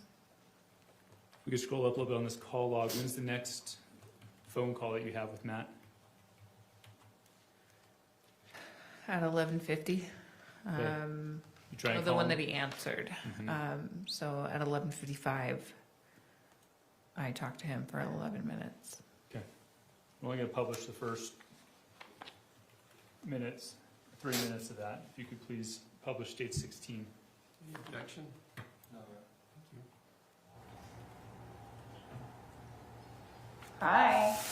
Hey, what's going on? How you doing? Good, how are you? Cool, just past Butterfield, I'm leaving here. Getting on the freeway in about 5 minutes. Cool. So, got peaceful food. Awesome. The door, the dogs. Right when I went to leave, there was like a tweaker car in front, so I had to like ask them if they needed help, and then they said they're letting their fans cool down, and then they took off. Okay. So I was like, shit, I have to wait for their tow truck to get them out of here? Fuck. Because I would have canceled if they were out in front for right now. So, it's all good though. Yeah. But I think when I get there, I don't think I want to turn the truck off. Okay. So I just want to get the car seats in, load up, and just kind of take off. Is that going to be doable? Yeah, you'll be here late. Yeah, I know. So. And you'll take off, and then you'll take over driving. Yeah. And Okay. then I'll take over after that, and then we'll get home. Yeah. Does that work for you? Yeah. So if you're not turning off the truck, No, I could. It doesn't matter. okay. But I got a new new starter and it should be fine. Okay. That's under warranty if it's Mommy, on. So. I'm hungry. Okay, I'll make you a sandwich just a minute. Let me talk. Do you want to say hi to Daddy? No. Oh. Are you sure? No. He's on the phone. You can just say hi, Daddy. Why did you get? Oh, hi, baby. Why'd you want me to turn off the truck? No, I was just the parking situation. That's all, because you have the parking spots that are by the clubhouse, but you can't. There's no street parking. So if you're in the street, you're in the street. Yeah. So how do we get loaded up? Well, just park. I'm 97%, so. Okay, well, I'll probably turn my phone off when I get by Vegas to conserve some energy, you know? Okay, that's fine. Yeah. Yeah, probably just pull right up in front of the house, you know? Yeah, and then we'll just load up. How long do you think it'll take? Like 15 minutes to load up? Yeah, not long at all. Yeah, I'm not trying to rush you. I just don't No. want to risk the truck, that's all, you know? No, I get it. Yeah. You gonna come inside? So, Are you gonna come inside and help me load up? yeah. Okay. Yeah. The front door is always unlocked, okay? Okay. Well, I'll turn my nav on when I get all the way out there, because I got to pass Provo, right? Yeah. What's the nearest town, like, before I just so I can turn my phone on? When you get to Provo, you should probably have your phone on. In there, you ask if he's going to turn the truck off and ask if he's going to come inside. Correct. Why did you ask him that? So you could come inside so my brother could shoot him. Why did you tell him that the door was unlocked? So you would just come in.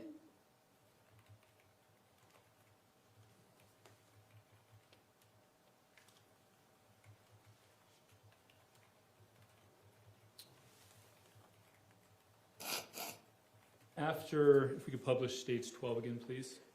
Page 4. Line 29. Is it fair to say that you had a variety of phone calls with your siblings and your mother after that call with Matt? Yes. Okay, line 29, who are you speaking to and what time is it? Talking to Rachel, and it's 12:48 in the afternoon. And how long do you speak for? About 20 minutes. Okay, if we go to line 28, please. Okay. Who are you talking to on line 28? My mom, Okay, what time's that? 12:58 for 7 minutes, almost 8. Do you remember having a group call with your mom and Rachel Jorgensen at that time? I don't remember it being a group call, but it's absolutely plausible. Remember what was discussed with Rachel? I believe if it was anything, it was having Rory go out to Rachel's house for the evening. But I don't know if I was actually on that call. Did you tell her why Rory should go to her house in Ogden? No. No. Okay, so that call with your mom, if it was 7 minutes long or roughly 8 minutes long at 12:58, would have ended shortly after 1 o'clock. Is that fair? About 1:05? Yes. Okay. We could please publish States 10 again. Page 23.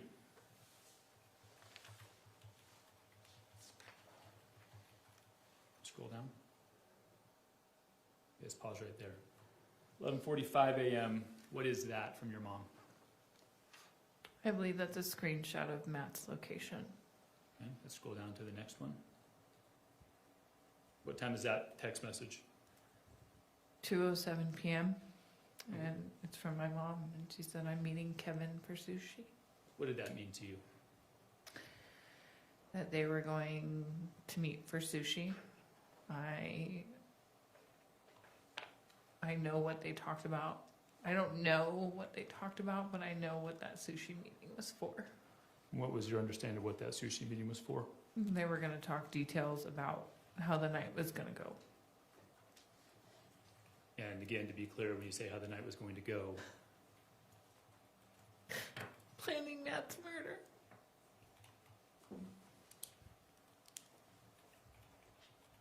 while your mom, she sends that message to you at 2:07, right? Yeah. And then if we could please jump to, of this same exhibit.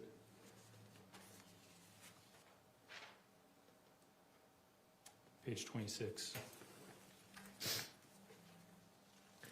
Scroll down. Right there, from your mom.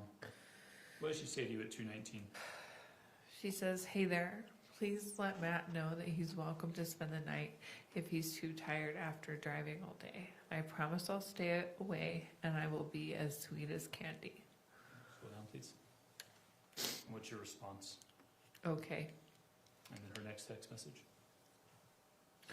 Or else if you guys want, I can give you $100 or so towards a hotel so you can stop if you need to. Okay, and the next, your response to that? Okay, I'll tell him. Okay, please continue to the next page. Read that one from your mom, please, at 2:20. I'm not trying to get in your business at all. I just want him to know that if he needs to rest, he can rest at the house, or we can get a hotel room for you guys, or maybe you could just start driving to go back because you will not have driven all day the way he did. Okay, and then Even a hotel room in St. George might be okay. and then your response. Go ahead and read that one. Go ahead and read that one for your mom too, and then we'll read your response. $200 for a hotel room I can handle, as opposed to the rental car on the way back. Okay, and then the next, your response to him, Okay, on the phone with him now. and finally her response to you.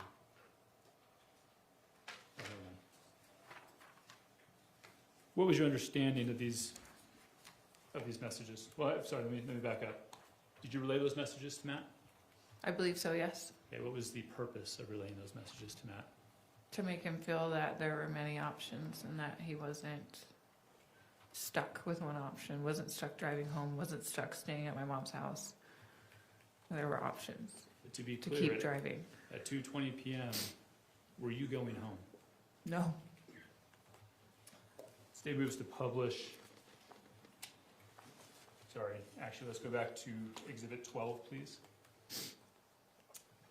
So those text messages with your mom were at 2:20 p.m. Would you please read line 25, who you talked to and what time it was?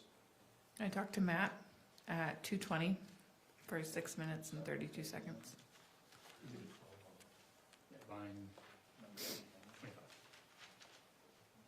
Okay. State would move to publish that 2:20 call. Any objection? What exhibit number is that? That's number 17, Your Honor. Thank you. Any objection, Mr. Facemeyer? No, Your Honor. Thank you. Just the first minute 30.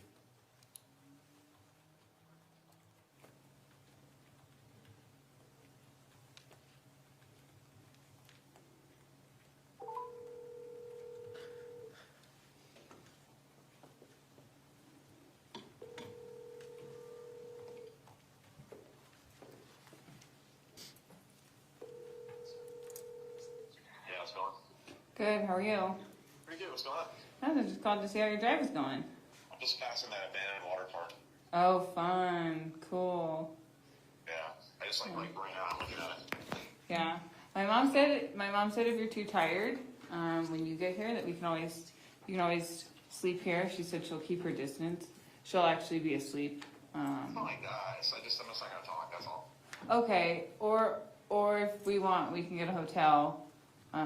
She said she'll give us $100 towards it. No, it's not like that. I just wanna see my baby, see you. I brought my pillow and everything else, Right. so I'm not really worried about it. So, what do you want to do? I want you to be comfortable. I will be, I just become Okay. once I have my family. Okay, well, good. That's all I Okay, want. awesome. Yeah. So. Cool. I'll just keep Awesome. trucking along here. Okay. This call would have happened around 2:20 in the afternoon Yes. while Kevin and your mother were at sushi, correct? Yes. Do you remember when they got home from sushi? Probably about an hour later. Did you have any conversations with them when they got home from sushi? I believe so, yes. Okay, Out on the lawn. I'm sorry? Out on the lawn. Okay, and what do you remember about that conversation? Just finalizing details about how the night was gonna go. I don't know if Kevin was on the lawn. I can't remember everything. I'm pretty sure he was out there, and it was just discussed that Matt was gonna be there shortly at 10 o'clock, and that where I was gonna be upstairs, Kevin was gonna be downstairs watching a movie, but not really watching a movie, and my mom was gonna be wherever she was gonna be. Did Kevin say anything in that conversation that you recall? Not much. Who did most of the talking? My mother.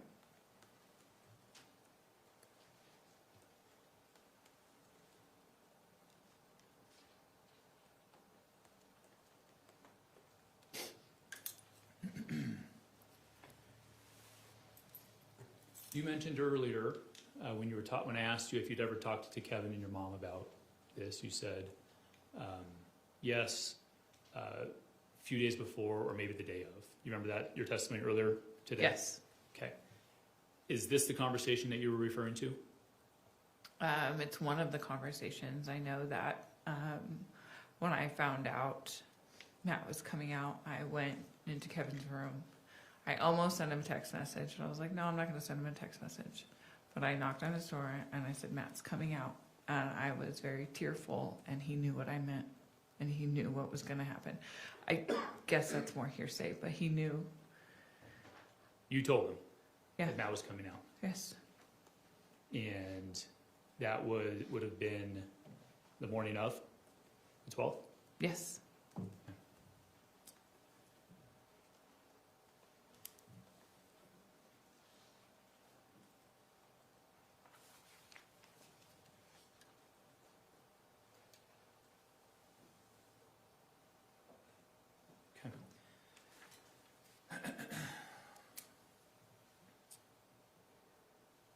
If we go back to Exhibit 12, please, phone log. Go to top of page 2, please. You have more phone calls with Matt as he's driving out over the next several hours, correct? Yes, I do. And would you please identify line 10, who you called and what time that call was at? I called Matt. It was at line 10. It's an incoming call at 8:13. And we just spoke for about a minute and 40 seconds. Your Honor, the state would seek to admit State's Exhibit 18, please, which was previously admitted. Sorry, seek to publish. Mr. Facemeyer, any objection to 18? No objection. Called me. I want to. Hi, Daddy. So I put some cardboard in there where I supposed to start for a minute. Yeah, that's fine. We can do that. How long is it going to take to get loaded? Not long. Should I just leave it running? That's fine. One. There's an apple on your iPad. Means that apple Okay. iPad. This is an apple iPad. Yeah. Huh? Means it's an iPad. Okay, you can talk to Daddy? With an apple. All right. Hi, Daddy. Okay. I don't want to just leave it running the whole time just so I don't have to risk it not starting out here. That's fine. So, is that okay? That's fine. Yeah. You're going to come in, though, right? Yeah, but I just want to make it, like, easy. I don't want to, like, hang on. Yeah, no, it's going to be easy. No, it's going to be easy. Yeah, so, but it's like the typical drifts, like, because I kind of ran this truck. Mom, Okay. I want to watch my iPad with YouTube on. Okay. I want to watch my iPad with YouTube. Okay, Steele, stop, please. I tried to keep him up as long as possible so he would sleep. I don't want to sleep. I don't want to sleep. That sounds about right. So. Can I Cool. stay up for a little bit All right, sounds good. more? Can I Okay, stay bye. up a little bit more, please? No. Yeah. No, we're not doing that. Okay, so at 8:13, you again ask him to come inside, right? Yes, I do. After this phone call, what do you do? I get my kids ready for bed. I believe I put them in the bath, and I believe I gave them a melatonin gummy to help them go to sleep, to stay asleep. And I believe I went downstairs probably an hour later and saw what everybody was doing downstairs, like my mom and Kevin. I think Kevin was on the couch, just on his laptop, the way he normally would be. And then my mom was just picking up and cleaning up. Okay. When you say your mom was picking up and cleaning up, what do you mean? I think she may have just been finishing up dishes. We had gotten the house ready prior to that. Okay. So when you say you got the house ready prior, what do you mean? We removed the screen off of the front door to make it easier for Matt to come in and not be so deterred. We moved the kids' toys from the front room into the garage, so he didn't realize that we had no intentions of leaving and or making a mess on them with blood spatter. And then my mom covered her couches with blankets to prevent blood spatter. And did you watch her make these preparations? I did. Did Kevin help, or was it mostly your mom? It was me and my mom. I'm going to show just the witness, State's Exhibit 19. You recognize that photo? I do. Does it appear to be an accurate representation of what the house normally looked like? It does. It would move to admit State's Exhibit 19. Any objection? Thank you. Move to publish. Objection.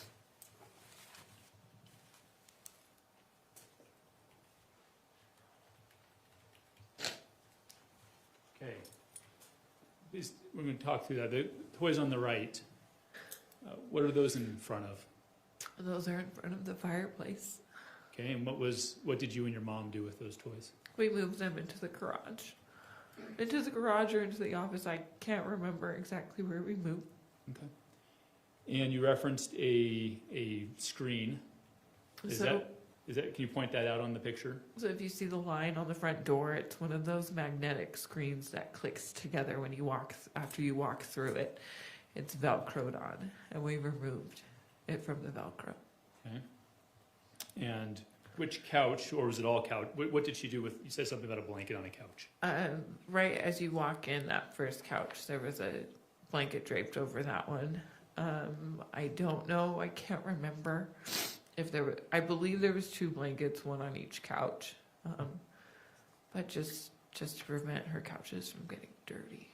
Okay. Take that down and just show the witness State's Exhibit 20, please.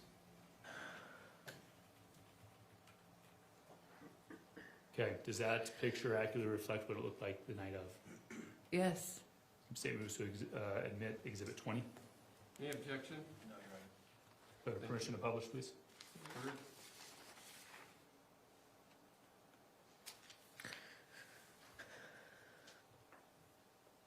Okay, does this reflect that same view, minus the front door being closed, of the home the night that Matt was shot?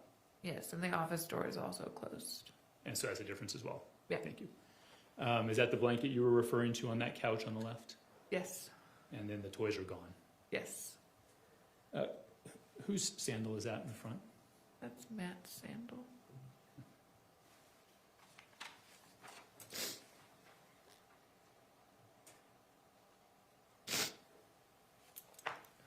Okay, we can take that down.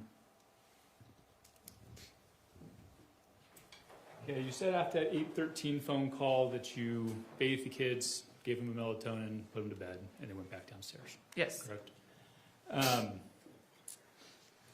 We could please publish what was previously admitted as States 9.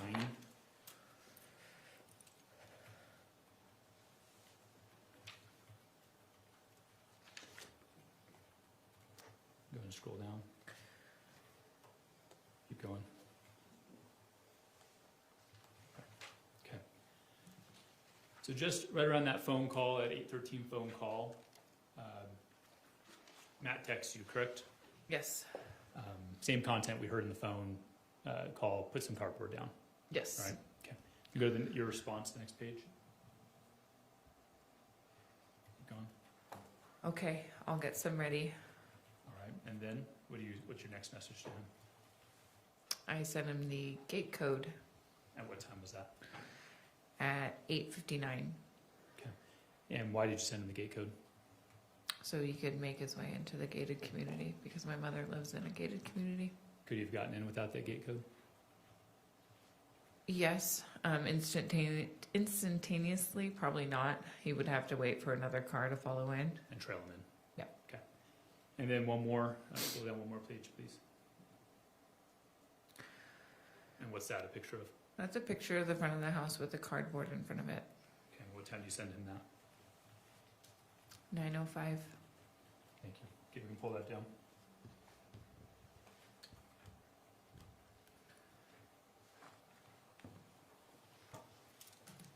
Okay, so now we're 9:05.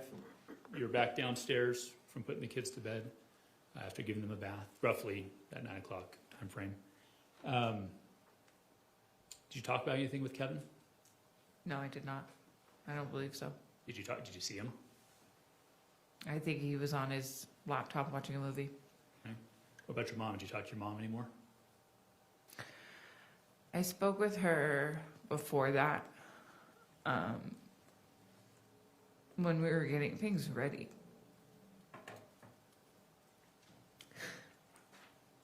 Objection, non-responsive.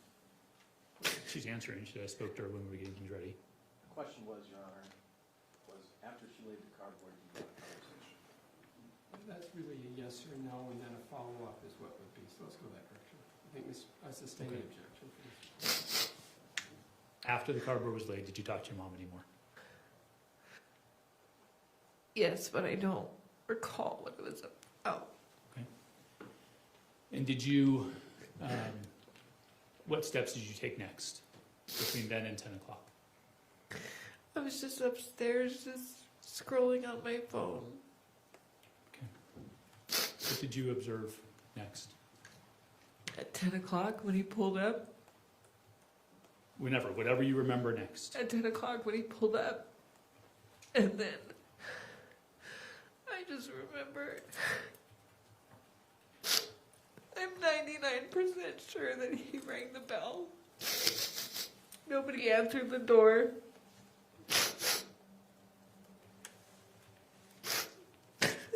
Sorry. He came inside. I don't know what happened. And then I heard the gunshots. I heard Matt say, ow, ow.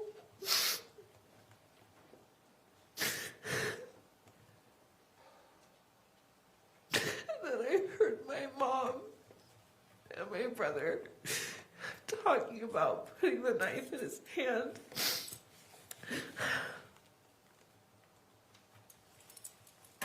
Kevin telling my mom to be careful because he could still be alive.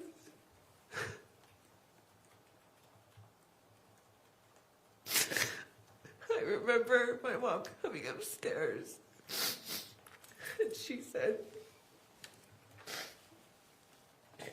don't come downstairs. I said, is he gone?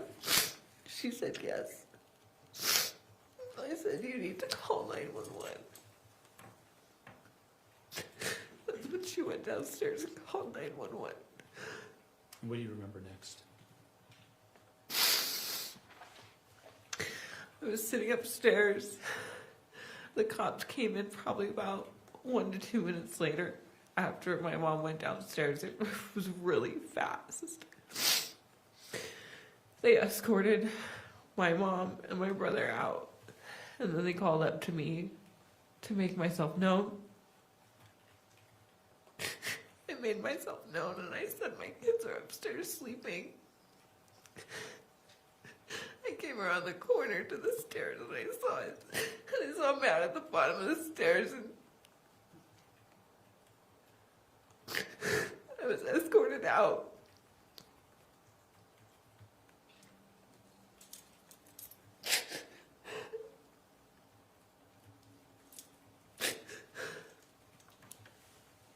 Did you see Matt's body at the bottom of the stairs? I did. I'm sorry, you said you did. I did, yes. Did you observe a knife in his hand? I believe there was a knife in his hand. I don't know if the cops had taken it out at that point. That moment was very traumatizing. I remember when I saw him, I wanted to fall to the ground screaming, but I knew that if I did that, I ran the risk of being shot myself because the officers don't know what they're going into. They don't know who's armed. And so I just had to walk out. And from there, you interviewed with law enforcement, right? I did. What you're telling us today, is that what you told law enforcement? No, it's not.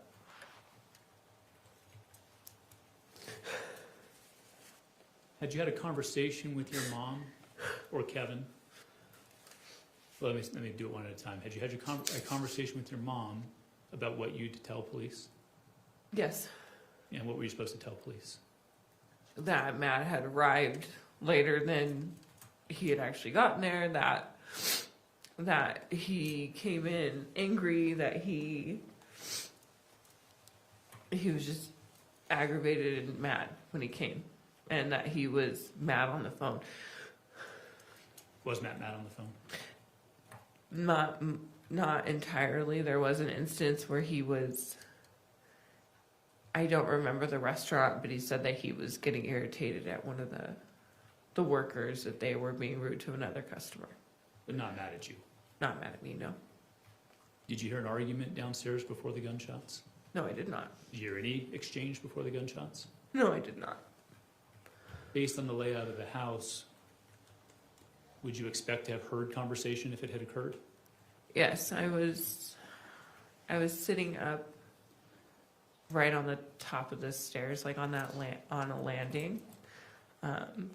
So I did hear everything, and I did not hear an argument. Or any conversation at all? I did hear the conversation of them putting the knife in his hand. Okay, sorry, before the shooting. No, I did not hear any conversation or argument.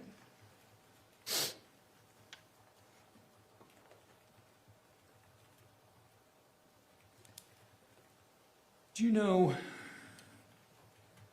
you said you had a conversation with your mom previously about shooting Matt and putting a knife in his hand, correct? Yes, I did. Prior to the day of it happening. Yes, I did. And I believe your testimony was that it would occur usually on the lawn. Yeah, on the lawn. There was other conversations that were had inside the house where she showed me the knife that she had, that she wanted to put in his hand. Tell me about that. That knife was, she got that knife from Amy's house. It was her husband's, Amy's husband's knife that he'd gotten from, I'm not 100% sure where, but it was his knife. He was deceased at the time, so she had taken it. I believe she had gotten it on one of the trips that she came out. I think it was either in April or May. Okay. And when you say you came out to Amy's house? My mother went out to Amy's house. I did go to Amy's house. I never saw the knife at Amy's house. The only time I ever saw the knife was at my mom's house. Does Amy also live in California? Amy is deceased, and She did live in California. she did live in California. She lived in Ramona. Where did that conversation about the knife occur? In the doorway to the laundry room. If we could show the witness State's Exhibit 21, please. Any objection? Is that the laundry room that we're talking about? Yes. Is that an accurate reflection of what it looked like? Yes. State would move to admit Exhibit 21. There's been no objections. And move to publish, please.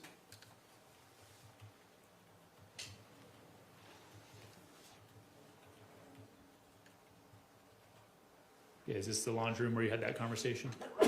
Yes, in the doorway. This is the laundry room where your mom showed you the knife? Yes. Could you please describe where it was? She had it on top of the dryer, which is the appliance on the right, in that darker wicker basket. Okay, was there anything else of note about having it in the wicker basket? It was wrapped in a glove. And what if anything else did she say to you in that conversation? She said that she had wiped it down and that she was going to put it in Matt's hand after he was shot. Do you remember when this conversation was in relation to the day of the shooting? 2 or 3 days prior. Okay. We can take that down and please show the witness states 22. You recognize that? I do. Is that an accurate representation of the knife you were shown? Yes. Say move to admit Exhibit 22. Any objection? And move to publish.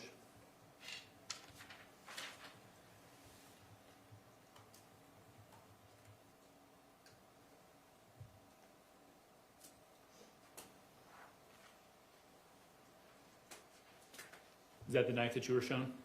Yes, it was.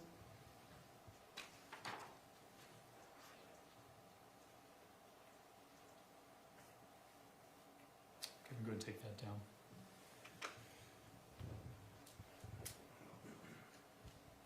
After the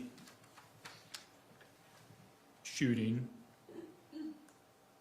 did you go to the police station? I did. Did you provide an interview to the police? I did. Did you tell them the truth? No, I did not. Was your phone seized from you at that time? It was. But then were you released, allowed to leave? Yes, I was. Did you and your mom talk about what happened after that? Not at first, but as the day progressed, yeah, we did. And what did she say? She told me to stick to the story of self-defense, to not tell anybody anything. After losing your phone, did you have to get a Google Voice number? I've had a Google Voice number, so I did have that number. I did get another phone from Walmart. But did you start using the Google Voice number? I did. Oh, on the iPad, yes. Okay, state would move to, or if we could show the witness Exhibit 23, please. You said 23? Yes. You recognize that? I do. Did it appear to be an accurate conversation between you and your mother the day after from your Google Voice number? It does. Okay, permission or move to admit, states 23.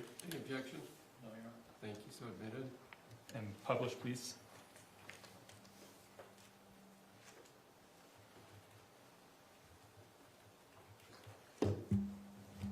That second line at 7:13, sorry, 6 p.m. on 7:13.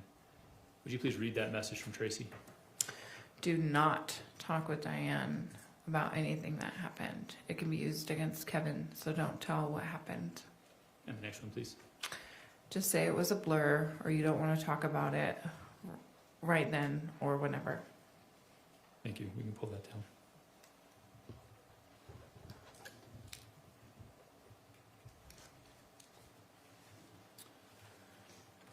When did the plan, in your mind, change from divorce to murder?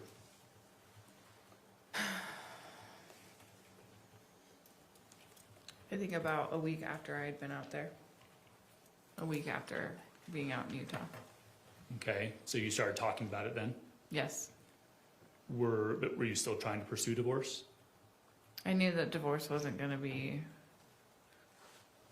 I felt that divorce wasn't going to be a good option for me if I wanted to stay in Utah, if I wanted to divorce him. Okay, so when you said that you started talking with your mom about it a week and a half before the murder, so like early July, you had started thinking about it before then? Yes. Okay, by yourself or with somebody else? With my mother. Okay, tell me about that. What was that conversation like? And what do you remember? She had said it like a joke. Oh, we can get him to come out here and we could just murder him. and kill him and make it look like self-defense. So it originally started more as a joke than it was a solid plan, but it was still talked about. Okay, but when did it change from a joke to what you knew was happening? About a week and a half beforehand, when I realized that a divorce with him would be messy and I would run the risk of losing my children. Okay. Did you ever have any second thoughts about this Absolutely. before he was murdered? Yes, Did you ever express those thoughts? I did. When? It was after my mom had come back from sushi with Kevin. I was standing at the top of the stairs. I looked her in the eyes and I said, "Mom, I don't want to do this anymore." She looked me back in the eyes and said, "I don't care, I'm doing it anyway." In that moment, I realized I should have done more to stop it. I should have done so much. But that's why I'm here, telling the truth, because I want no amount of justice will ever bring him back. I want to circle back to your conversations with Kevin. You talked today about going in his room the morning of the 12th and saying he's going to drive out and being teary-eyed. Yes. And you talked about having a meeting with him and your mom after lunch, after the sushi lunch, right? Yes. Prior to those two, had you talked to him about this? Just lightly in passing, like he was out on the lawn with us when we were talking about how it would go down and how it would be self-defense and that he would be there to protect me.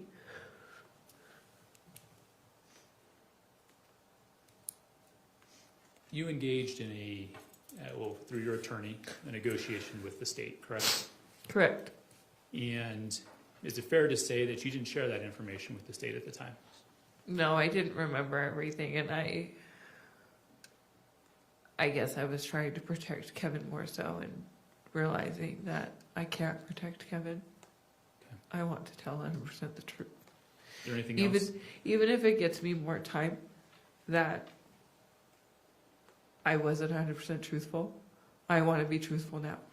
Okay. Is there anything else that you need? Your Honor, I think I need to request for a foundation. I'm lost at time frame on what these answers are coming from. I was getting a little confused too. Why don't you back it up and dig down a little bit? So it's good. Okay. How far back? Just Kevin's involvement? Well, her questions from way before to way after, and now I don't know what time frame she's even referring to. I think the question was, may we? Yes.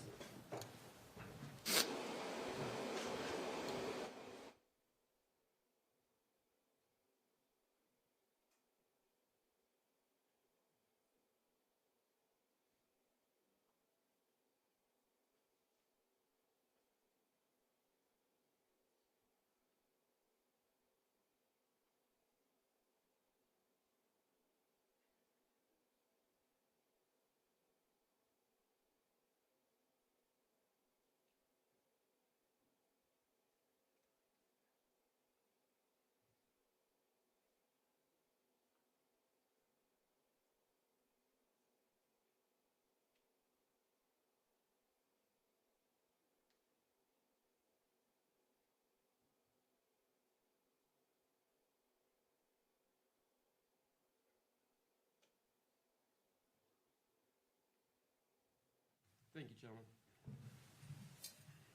So when I had asked you, did you tell us this information about Kevin before? You said, no, I didn't remember. Correct. Okay. When did you not remember the aspects that involved Kevin? Say that one more time. Actually, a better way to ask it would be, when did you remember those aspects that involved Kevin? Just after being in jail and sitting and just racking my brain on what happened. You've referenced this before You used to smoke a lot of marijuana. Yes, right? sir. Are you clean in jail or in Yes, prison? I am. Sorry, Yes, let me ask I that am. again. Are you clean in prison? Yes, I am. Okay. Has that helped your thinking? I believe so. And it's helped a lot. 1 second, Your Honor. Thank you.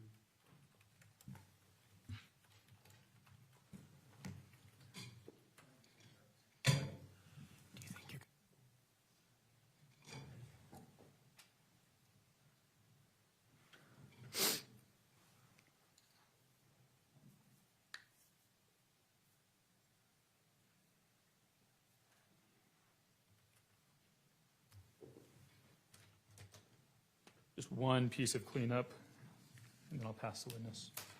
You could please show the witness Exhibit 27. You recognize that? I do. Is that the family, the 250 that we heard reference to? Yes, it is. State would move to admit, State's Exhibit 27. Any objection? Okay. With that, I'll pass the witness. Mr. Facemeyer, cross. Yes. If we could take a break, Your Honor? All right, let's take about a 10, 15-minute break, ladies and gentlemen. All rise for the jury.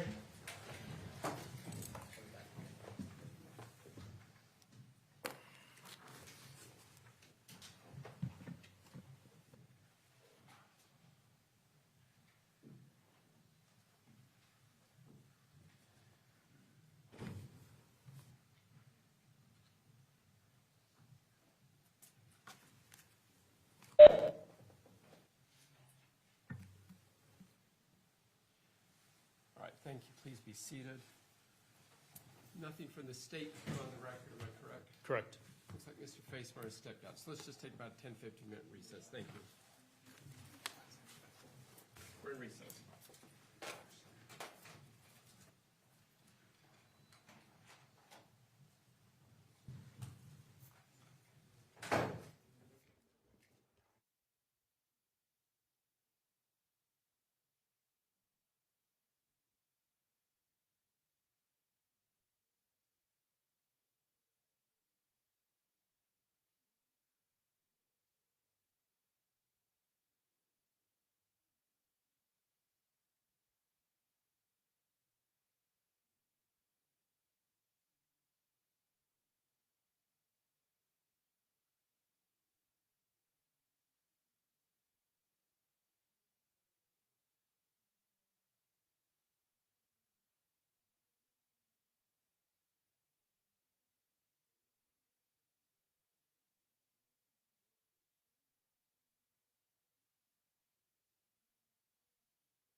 back in the record the matter of State versus Grist, case number 241101170. Mr. Facemeyer, Mr. Brown, could I see you up here for a second? Officers. Oh, wait, oh, the litigants, yeah, you can bring them out. I thought you meant the jury. Okay.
If there's nothing else, gentlemen, thank you. Let's go back on the record. Well, we are back on the record. Let's bring the jury out now.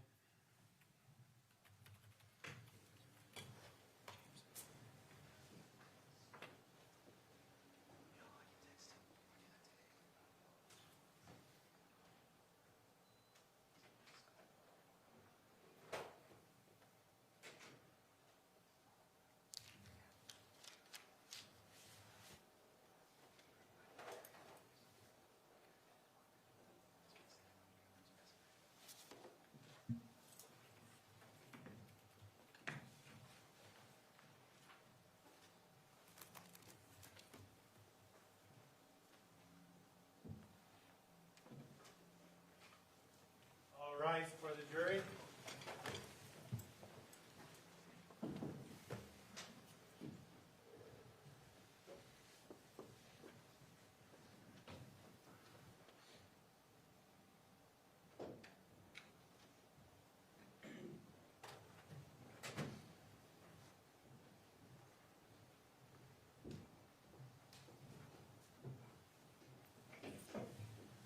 All right, thank you. Please be seated.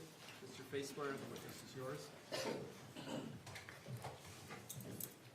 I apologize, Judge, I should have put this on first.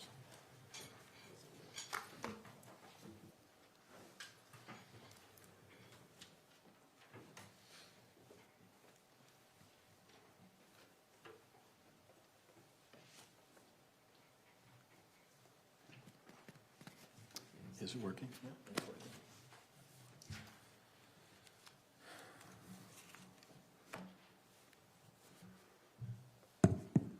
Kathryn, my name is Dana Facemeyer, and we've never met before. Is that right? Correct. But I've always known you as Kate because everyone seems to call you Kate. Correct. Is it okay if I call you Kate? Yes. I'll do that. Kate, the very last question asked of you today by prosecution. Sorry, just getting my stuff together. Is about marijuana. I'll be honest, I did not think that would be the last question asked you. I was surprised.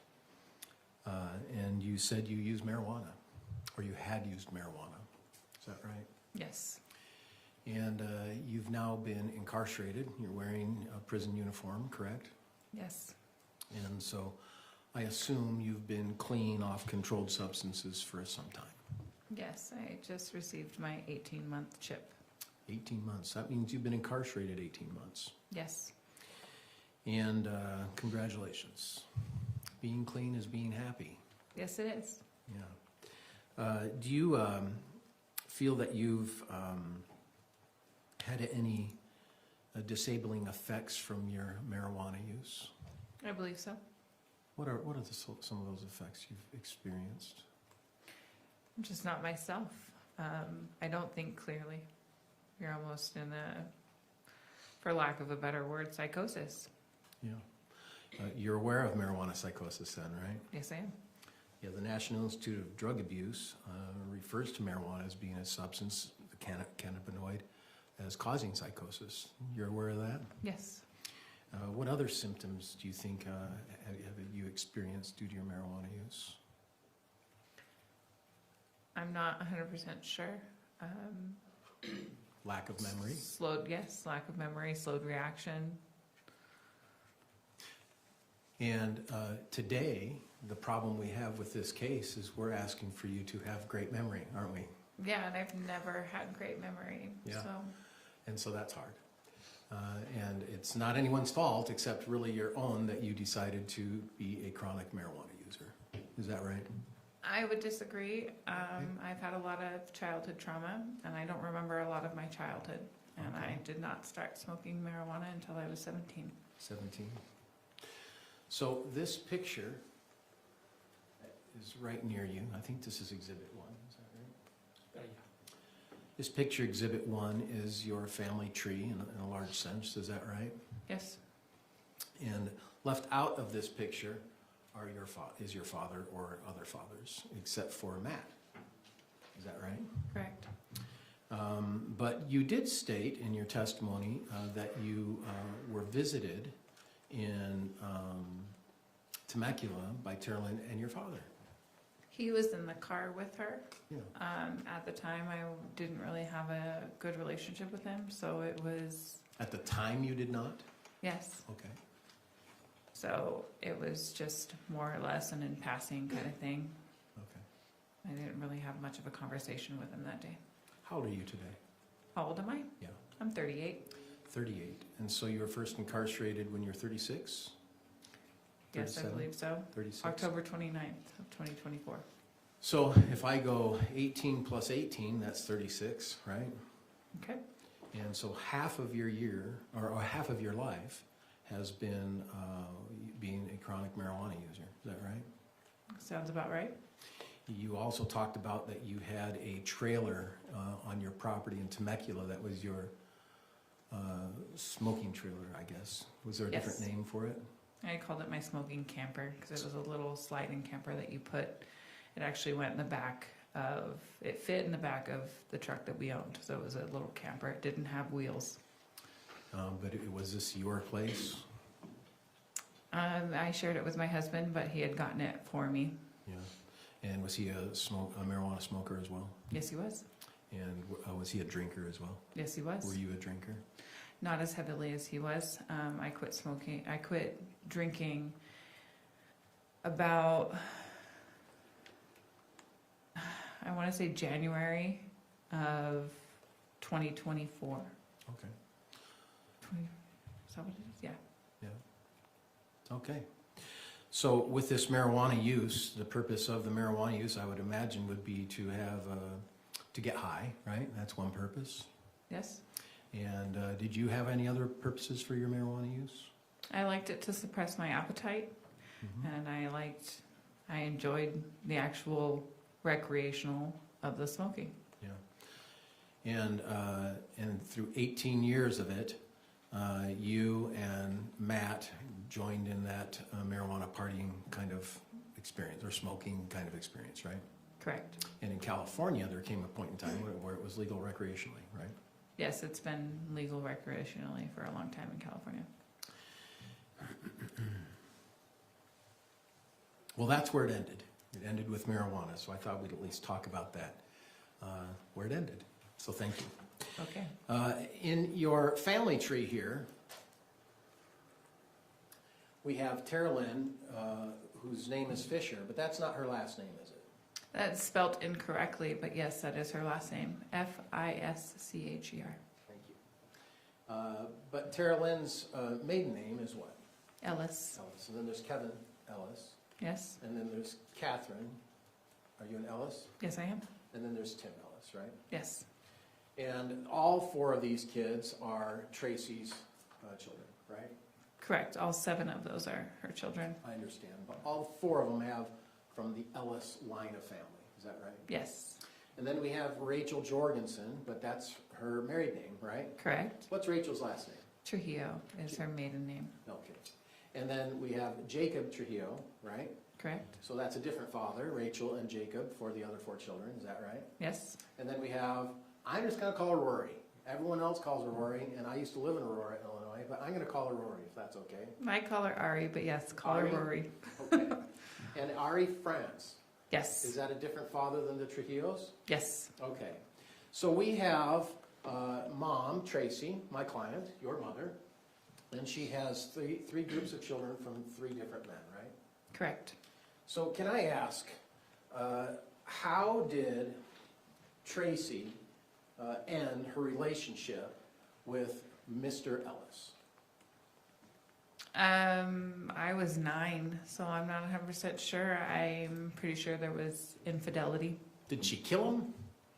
No, Did she divorce him? she did. And where did that divorce take place? California. California. And then we have Mr. Trujillo, right? Yes. And how did Tracey end the Trujillo relationship? How was it? How did it end? It ended in divorce. In divorce. And then the Franz, how did the Franz relationship end? In a divorce. Now, where did the Ellis divorce take place? Do you know? Did it take place in Utah?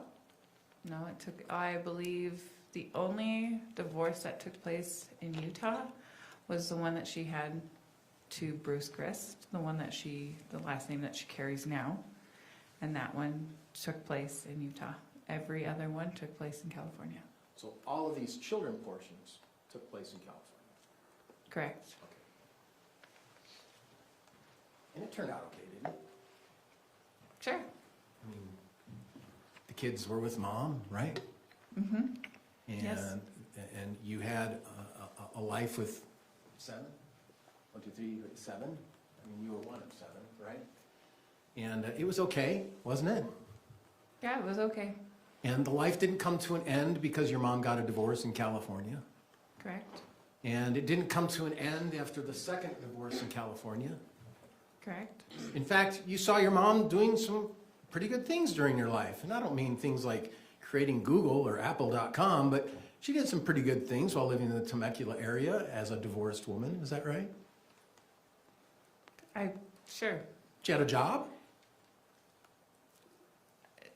I believe it was all under the table, and what she did for a job is up for question.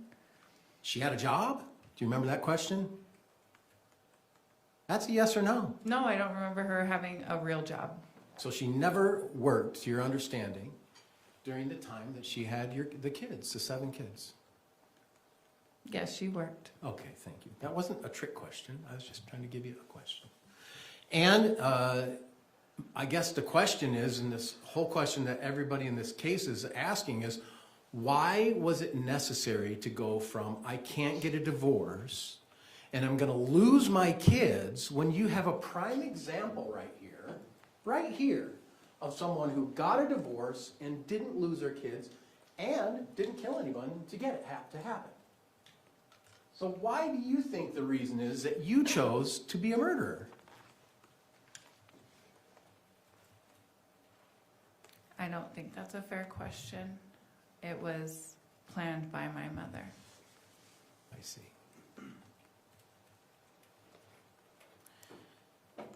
Do you remember when you were arrested on this case? I do. And when approximately was that? October 29th. I was picking up my daughter from school. Thank you once.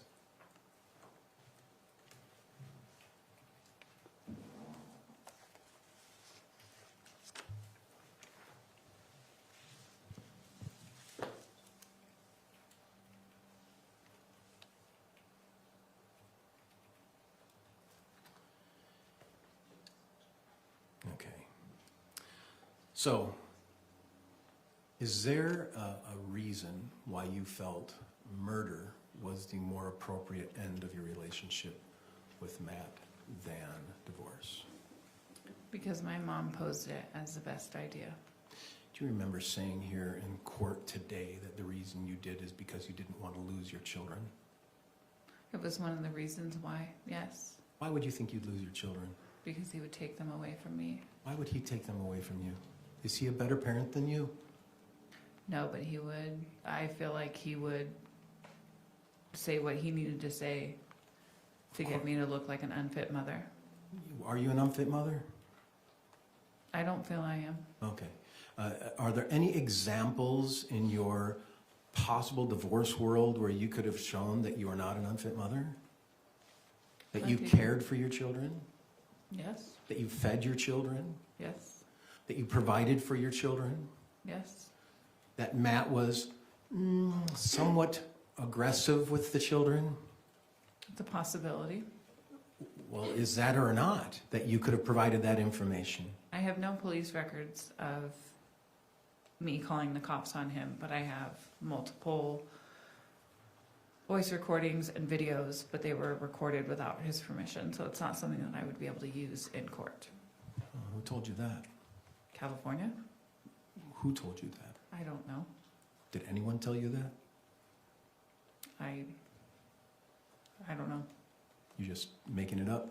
I don't think I'm making it up. I think it's something that I've heard, like on Google. On Google? Is Google your lawyer? No. Okay. So, in your opportunity to talk about divorce, you also have family members who have seen the aggressive behavior of Matt toward the children. Isn't that true? Yes. And who are those family members that have seen that? I believe the only one who's actually hasn't seen it is Rory. Yeah.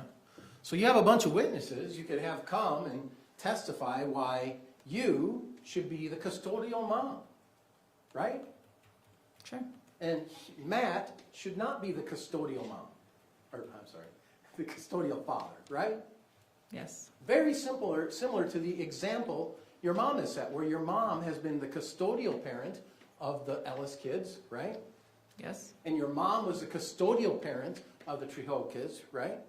Correct. And your mom was the custodial parent of the Franz child, right? Yes. You have an example on how that happens, right? Yes.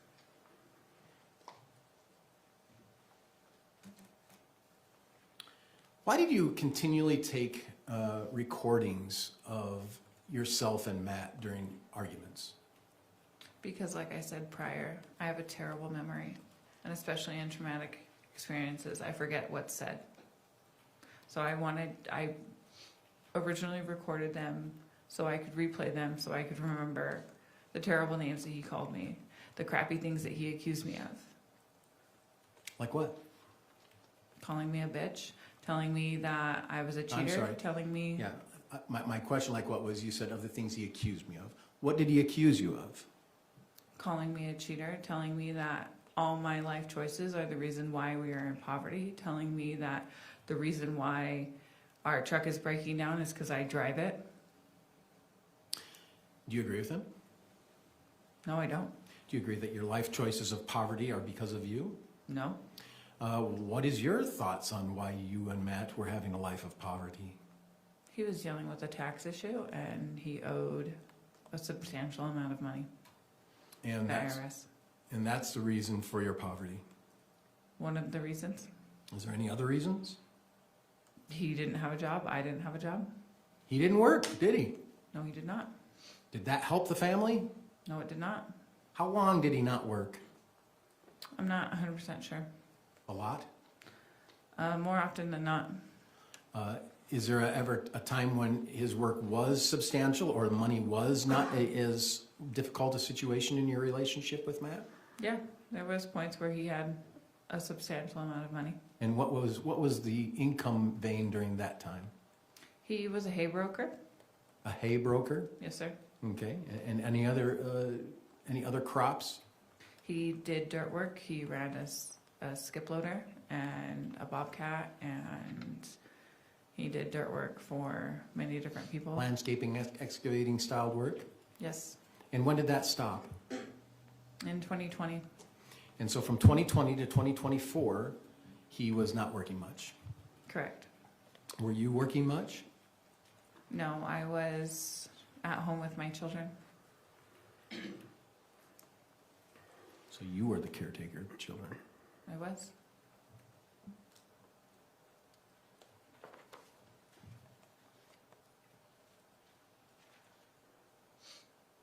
I need to organize myself just for a minute here, please. In relation to your family here, and I'm looking at your siblings and your mom, is there a person that you communicated with the most out of this group? Carolyn. And how often would you talk to Tara Lynn? Every other day, if not daily. So you had a lot of communication with Tara Lynn. Yes. Do you realize in the trial today, you testified that you spoke to your mom daily?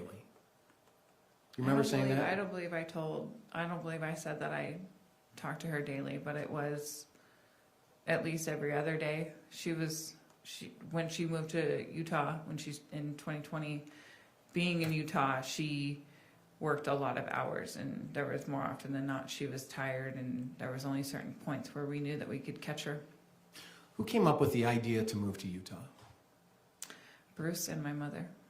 Yeah. Did Tara Lynn have any involvement with that? I don't know. With you, I mean. Well, with me going to Utah? Yeah. Did she have something to say about that? Yeah, Tara Lynn agreed with it. And was there ever a plan to get a storage unit and things of that nature? I mean, we've seen some text messages. Yes, I had a storage unit. And whose plan was it to get a storage unit? I believe my mom and my sister came up with that. Isn't it true that we have a text that says Tara Lynn came up with that idea to start? I'm not sure of the text message, but And that your it mom sent sounds you, possible. and that your mom sent you a credit card to assist in that? Not in the storage unit, but in the rental car. And the storage unit was provided only a day or 2 days max before you left the state of California, right? No, I had it for about 2 weeks before I left California. Okay. And so were you filling it up gradually then? Yes. Through those 2 weeks? Yes, I was acting as if I was donating things, taking things out in big black trash bags, acting as if I was selling things. Counsel, can I see up here for a second, please? Thank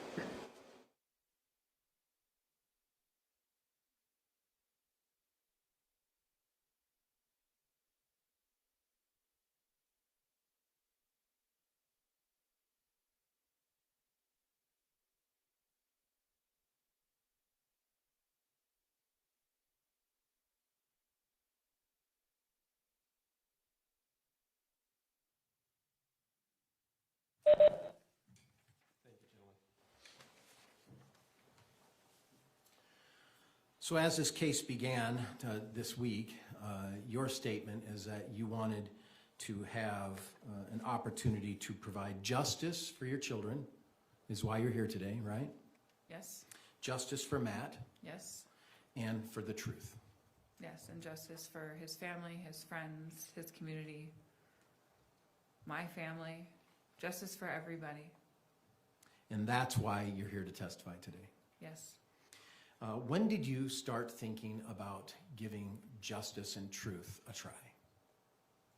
I don't recall when I went to my attorney to ask for the plea deal. Had you had an opportunity to review your case before you had talked to your attorney about that? I don't believe I was given anything before the plea deal. So I can't recall. So from October 29th, November, December, January, do you know what happened in January? Yes, my brother's trial. Your brother had a preliminary hearing. Wasn't Yes. a trial, it was a preliminary hearing. Excuse me. And at the preliminary hearing of 2025, the state put on evidence against your brother, isn't that right? Yes. And you were aware of that hearing, weren't you? Yes, I was not a part of that hearing. No, but you were aware of it. Is that correct? Yes, I knew it was happening. They put on exhibits very similar to the exhibits we have here. Were you aware of that? I did not see any of the exhibits. Were you ever told that by your lawyer? I don't recall. Did you ever know about, I don't know, the text messages? I did not ever see the text messages until here in trial. I was given a transcript of Kevin's actual, I believe his preliminary, and I don't believe any of the text messages were read out loud. So I'll try again. Did you know about the text messages?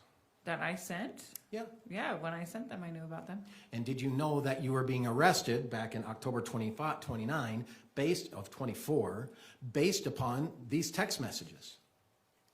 I knew I was being arrested for the murder of my husband. And did you know that the evidence they had was at least some of the text messages that you had sent? I can assume, yes. And some of the phone calls that you recorded? Oh, absolutely. And you knew the evidence against you?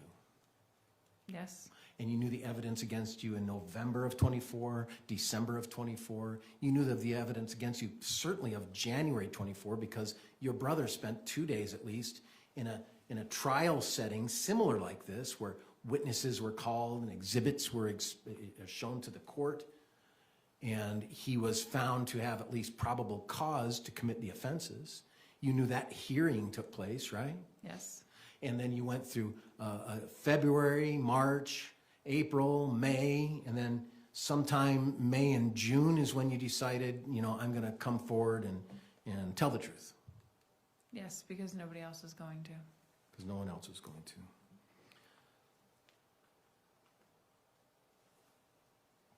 You realize today that you have satisfied your responsibility with the state of Utah, right? If that's what they see fit, yes. You realize today you're testifying and you're satisfying your responsibility to the state of Utah, the prosecution. You realize that today, correct? Now that you say it out loud, yes. Yeah.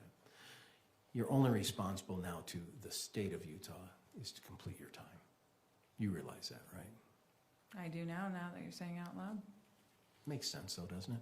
Yes, You testified in your brother's trial a I couple did. months ago, correct? I did. You're testifying today, correct? Yes, And you're testifying telling them that you're going to tell the truth. yes, And that was their request, right? yes. And so as you're here today, good memory or bad memory, you're trying your best to tell the truth. I am.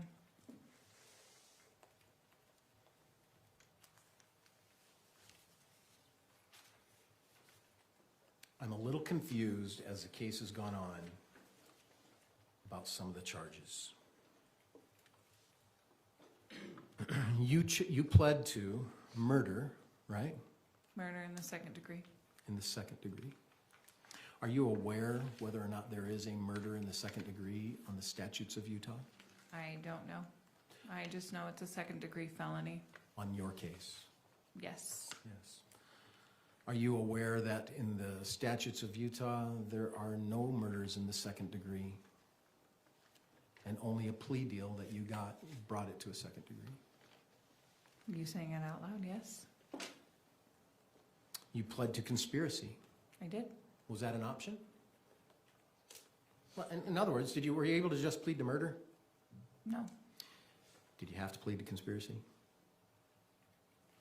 I was originally charged with 5 different charges, and when they returned with my plea deal, those are the charges that they gave me the option of pleading Murder? guilty to or not guilty.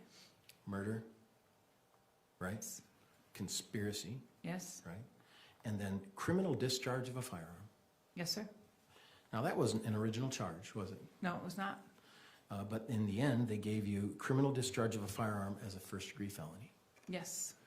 First is worst in the state of Utah. Were you aware of that? Yes. First is worst. So your criminal discharge of a firearm was your worst first-degree felony. It's your only first-degree felony, right? Yes.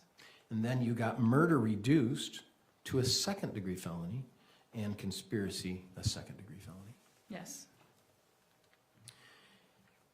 Did you ever ask to not plead to some of these charges? I asked for a reduction. I spoke with my attorney, and I wanted the first-degree felony moved down to a second-degree felony, and I was told that is not an option. Did you want the criminal discharge of a firearm reduced to a second-degree felony? I did. And that was not an option. That's what I was told. Are you aware that there's an officer going to testify in this trial to talk about the conspiracy between you, your brother, and your mother? Yes, I believe his name is Detective Nordine. Yes. Are you aware that Detective Nordine was of the opinion that the Apple AirTag placed in the truck had an original theory of murder during your Disney trip in February earlier that year? I did not know that. Yeah, he testified to that. Do you agree with him? No, I do not. The Apple tag was not placed in the truck in the Disney trip. It was placed the day I left for Utah. So there are certain things the officer might have testified to that you were able to clear up. Is that right? I would hope so. Is that a yes or a no? Yes. And indeed, the idea of the Apple AirTag was presented to you from who?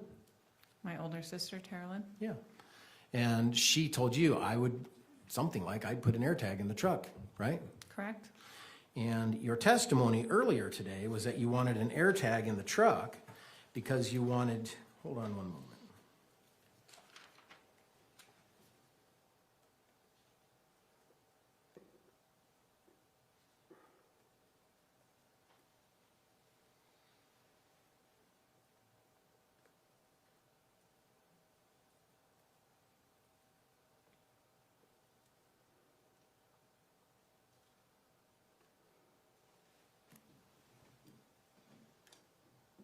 That you were fearful of Matt, Yes.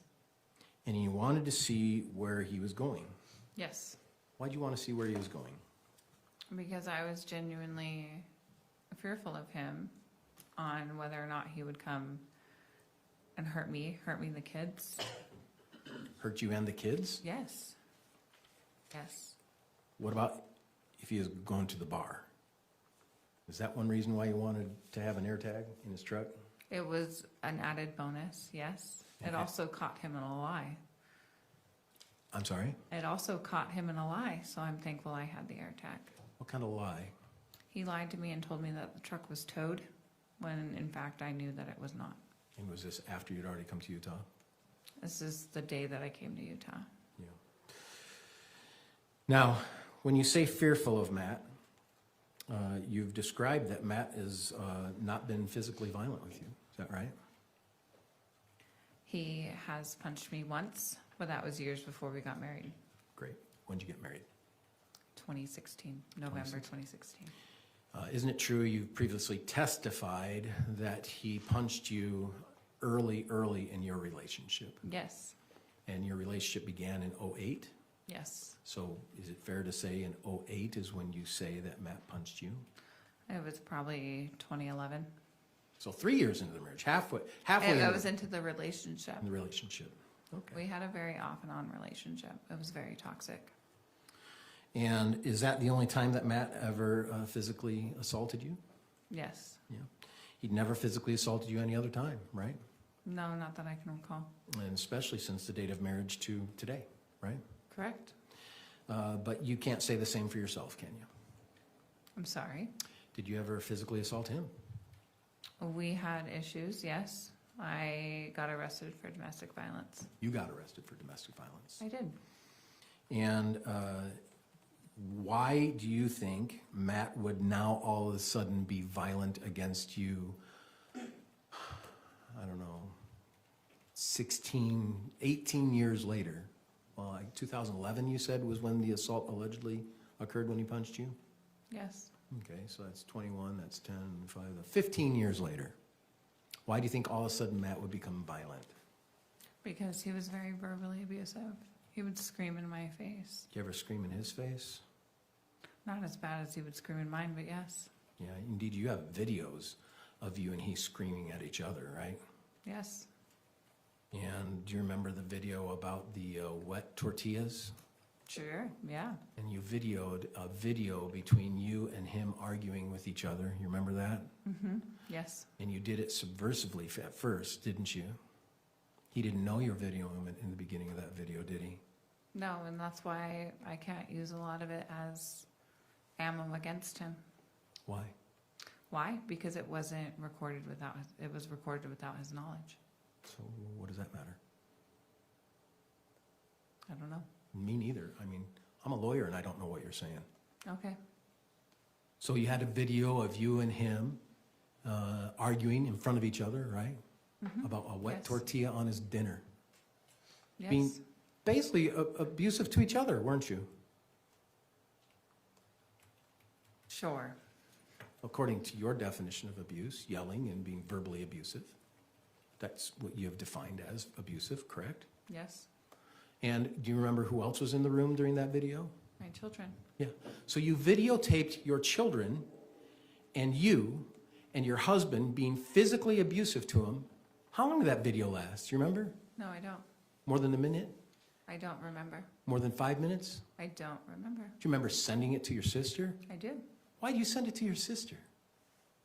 Why do you send a video You can of... see. So Let me ask my question first. I'm Sure. sorry. I'll retract and restate. Why did you send a video to your sister showing you and your husband verbally abusing each other while your children are crying over wet tortillas? Why would you send that out to people? I don't believe they were crying over wet tortillas. I believe my husband was the only one crying over wet tortillas. Were your children crying? I don't recall the video. I haven't seen it in over a year and a half. Well, maybe we'll play it. Do you remember him finding out you were videoing him? In the video that you're speaking of? Yes. Yes, he told me, I believe he told me to Quit shut it videoing. off and delete it. Yeah, he wanted you to delete these abusive moments in your relationship. Absolutely. Did you marry Matt because you loved him? I thought I did, yeah. Do you now, thinking back, think you didn't? I think it was a very toxic relationship, and I think that we should have walked away years prior. Did you begin your relationship of living together because you loved him? I guess. It's not I a trick wasn't question. pregnant. I wasn't pregnant. That's not the reason why we shacked up. And did you continue being with each other because you loved each other, to the best of your knowledge? Yes. And did you get married because you loved each other, to the best of your knowledge? We got married because I said I would not have children with him unless we were married. Did you have children because you loved each other? Sure. Is that hard to say? I don't know how much I actually loved him. You know those phone calls we heard earlier today between you and Matt on his drive up here? Yes. Did you have moments where you're thinking you loved him? I had moments where I was thinking that I was going to regret taking somebody else's life. That's the only thing you thought of. He was a good person in some points. We had good and bad in our relationship. Do you remember my I question? wish. No, My repeat it. question was, when you called him on his drive up here, did you have moments when you called him because you loved him? I don't recall. Did you call him on the drive up? Yes, I did. Were you forced to do that? No, I was not forced. Did you do it of your own volition? Yes. But But there are a lot of things that happened between your relationship that caused real deep hurt, right? Yes, Including an affair, right? yes, And you said to us in the court here today that you were never truthful about it. correct. What does that mean? He never knew it actually happened. He never knew, or he never suspected, or you never told him? He never knew. There's no way that he would know. No one ever told him. But he suspected that I had an affair on him. He had questioned you? Yes, About he did. it? Yes, he did. And you lied? Yes, I did.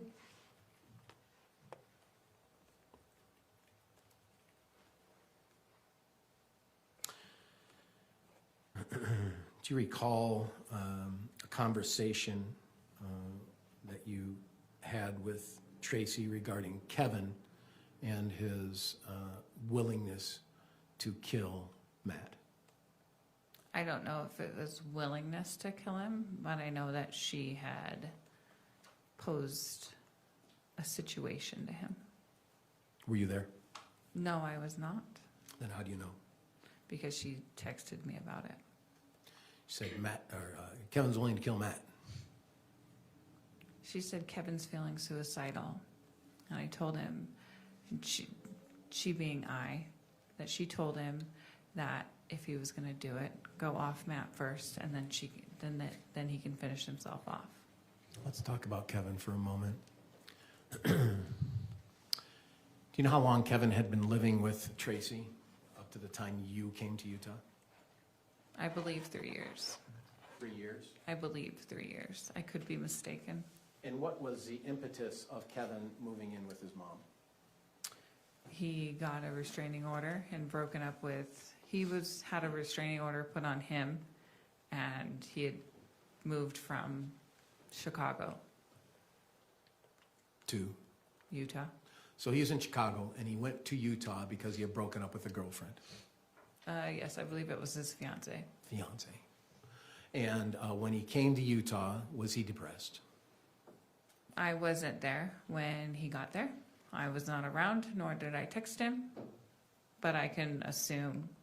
Were you told he was depressed? My mother might have told me that he was depressed. Might have.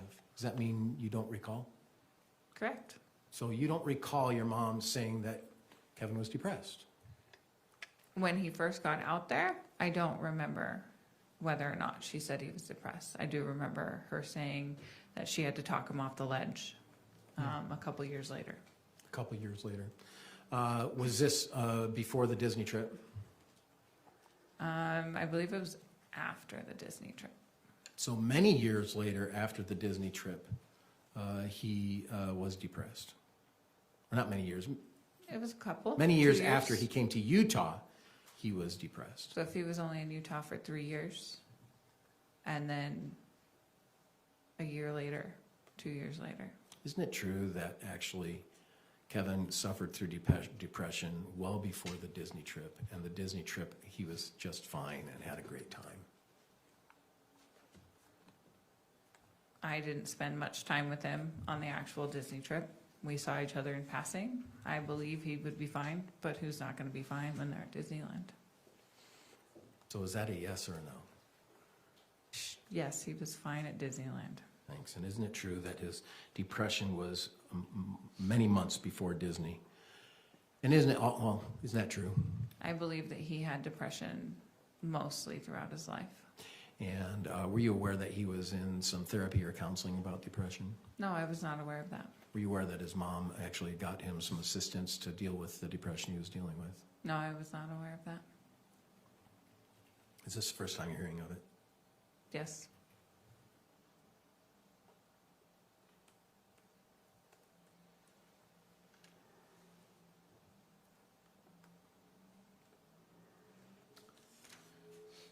So the Disney trip took place in what time, do you recall?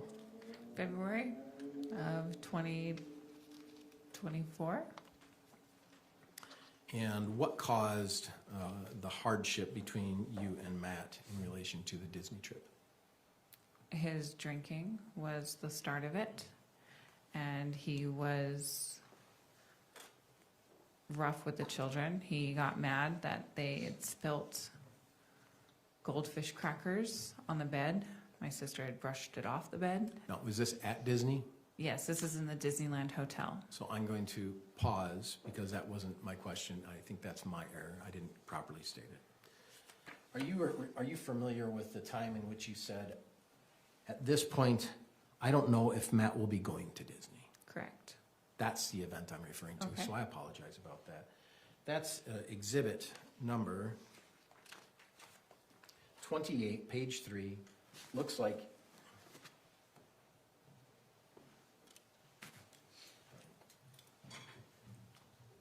it occurred on January 13th, 2024. Okay. What precipitated Matt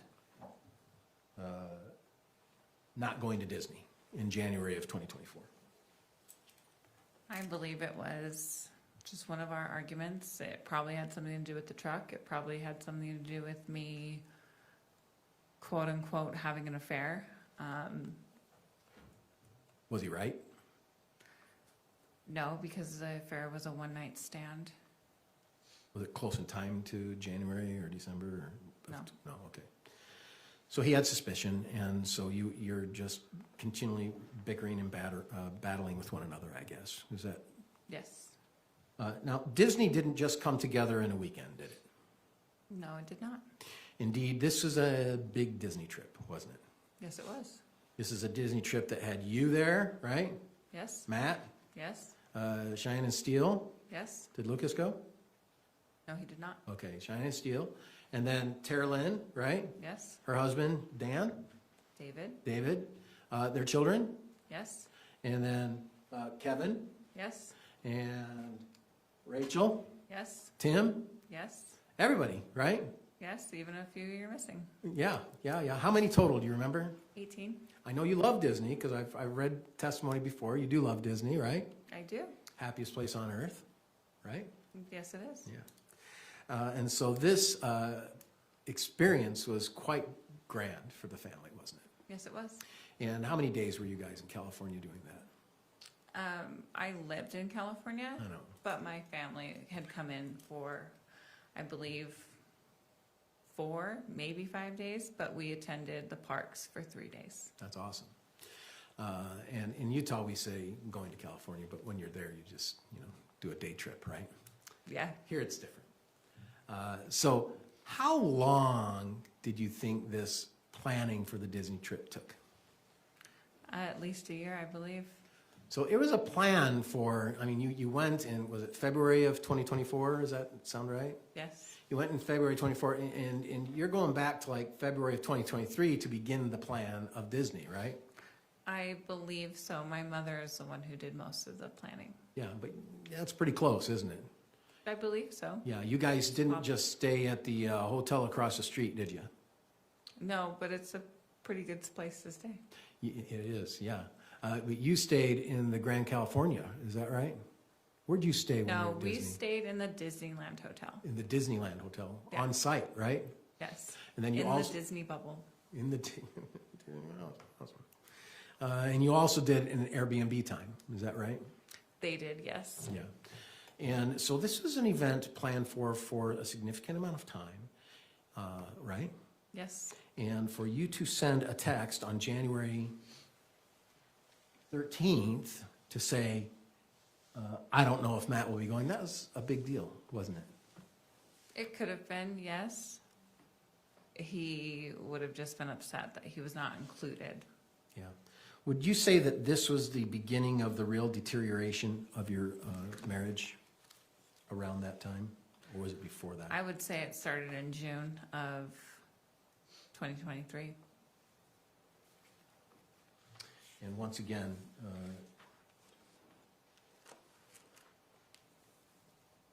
I'll strike that.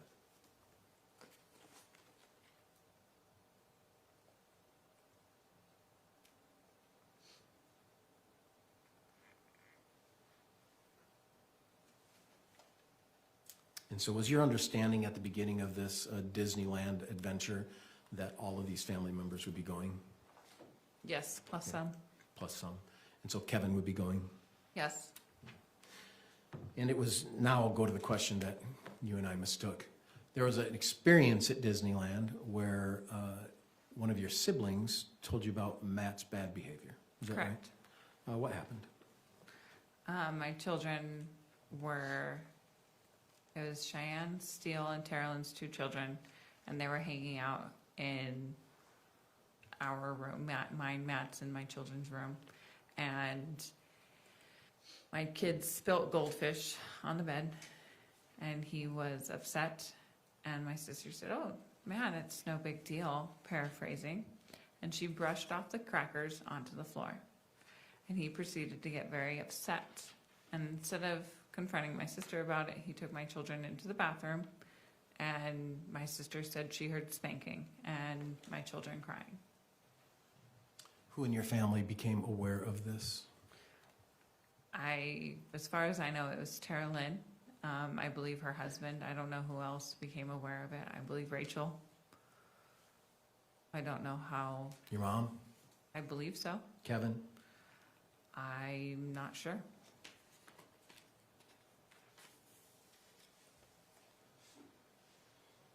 Tim? I'm not sure. Did Rory know? I'm not sure. Where were you when this happened? In the park? In the park, and they were in the hotel? Yes. And did Terrelyn express fear for herself? I don't think she had fear for herself. No. What did she express a fear for anybody in particular? My children. And what'd she say? She just didn't like how Matt was treating them. She thought he was being abusive? Yes. Did she use that word? I don't recall.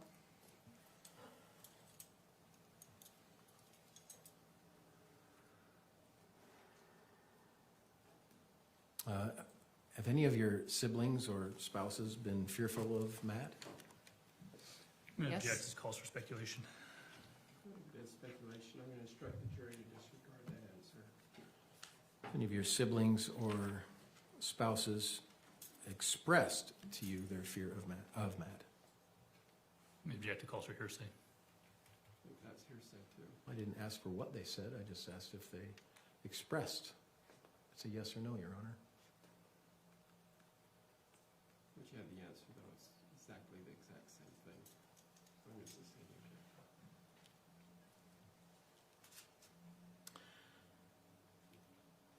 You described an incident where Matt shot a bobcat. Yes.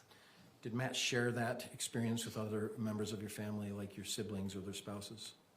I believe so. And what do you recall from that? I was not in those conversations, so I don't know. You never heard it? Not him telling this story. Did they ever tell you about hearing about that story? Not directly, no. How about indirectly?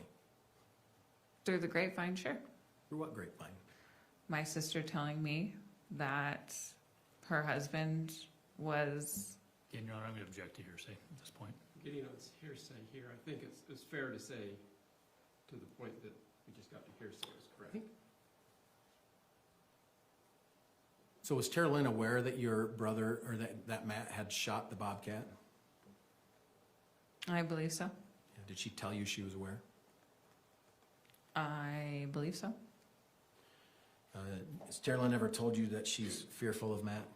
Yes. Has any other siblings or spouses told you that? Again. That's hearsay. Sustained. I'm Just gonna trying. instruct the jury to Just disregard trying, that. Judge. Trying my best. They'll testify later. We can ask them. That'd be fair. So long as it's not hearsay.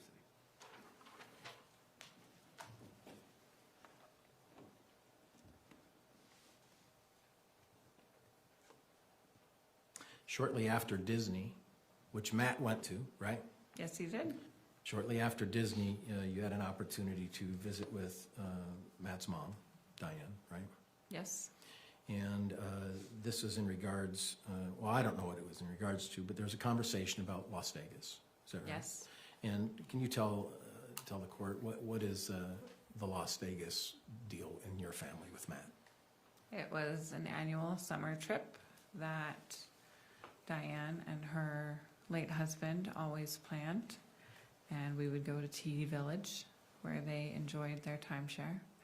And Matt and myself, it originally started Matt and myself and his son before I had children. We joined them yearly. We enjoyed Las Vegas. We enjoyed the lazy river, so it was something that we enjoyed doing with them. And when her husband passed, she continued the annual trip. And what happened in 2024? I'm sorry, what was that last part? I'm sorry, I'm gonna ask a question instead of forcing anything on you, I apologize. Did you have a conversation about the Las Vegas trip after your Disney trip with Diane? Yes, I did. And what happened? What'd she say? She suggested that we not go on that trip And why was that? due to our financial burdens. And what was your thoughts on that? I was not pleased about it, but Matt was more upset with me than he was his mom. And he told me I owed him a Vegas trip. Matt said you owed him a Vegas trip? Yes, Why would he say you owed him a Vegas trip when his mom was the one to provide the Vegas trip? because in some way he felt that it was my responsibility on why we had to cancel. And why is that? You'd have to ask Diane on why she canceled. What did you say to Diane that caused her to cancel it? I don't know if I said anything directly to Diane. I don't recall. I may have said something. Were you surprised that she canceled it? A little, yes. Yeah. Has Diane helped you and Matt throughout your marriage? She has. Has she helped you financially? Yes, she bought us a home. Bought you a home? She did. Her and her late husband. And what about the land that the home's on in Temecula? 7 acres, right? Yes. Did she buy that? It was originally in Matt's name, but when he got the IRS issue, he transferred it to her name so it would be safe. Did Matt buy it or did his mom buy it originally? I don't know. I wasn't that part of the financials.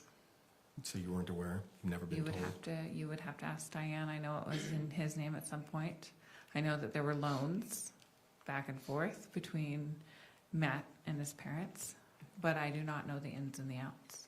Has Matt's parents consistently helped you throughout your marriage financially, providing financial assistance? Yes. And how about your mom? Did she do the same? Yes, not as much as Diane and Tom did. So your mom would send out money when bills were tight and things like that? Yep. And Diane? $100 here, $100 there, when I asked. Going back to the Disneyland experience, do you recall a conversation that your mom had with Matt regarding the anger about not going to Disneyland? Yes. And what did you tell your mom to cause your mom to call Matt and to chide him? I don't recall what I had said to her. I know I asked her not to call him, and she took it upon herself and did anyway. And I did knew you- that it wouldn't have gone over well. And did it go over well? No, it did not. During that time, did you say to your mom, I can't recover it? Yes, I did. What are you referring to? Recovering the argument that we were having, more than likely about my infidelity. Oh. And how did your mom respond to that text? Do you recall? No, I don't. Didn't she say you can? Yes? Just that's say she what said. you need to. Isn't that what she said? I believe so. You said, no, Mom, it's bad. Right? Mm-hmm. And Yes. then she said, what can I do to help if I can? Okay. Yes, that's what she said. Do you think your mom was trying to help you in your marriage with Matt? That could be debated. Okay, let's debate it. Do you think she didn't? On some levels, I knew that she had a strong hatred for Matt, so what happened in our marriage, she really didn't care. Do you think she tried to help you in your marriage with Matt? At some points, Think she tried to help during times of friction between her and Matt? Or would she not help your marriage during that time? Maybe she felt like she was helping, but she really wasn't. How about when she came down in May to California, May of 2024, before you went to Utah? She came to your house and stayed at your house, didn't she? Yes, she did. And how was that visit? It was turbulent. It was turbulent. Why? They had a little tiff about something and they bickered back and forth for a moment and it was awkward. Did your mom spend the night? I believe so. Yeah. And did she and you then go to her friend Amy's? We did. Yeah. And who watched the kids during that time? Matthew? When your mom called Matt, didn't she say to you, quote, "I just told your husband, don't mess with my child"? Yes. So how was he messing with you? By arguing with me. And so would you frequently tell your sister and your mom about all the arguments you and Matt had? I would send them the voice clips so they could hear it firsthand. Yeah. And like we explained, we talked about the previous clips, it shows back and forth, isn't it? Yes. Some points it is back and forth. Sometimes I allowed him to get under my skin.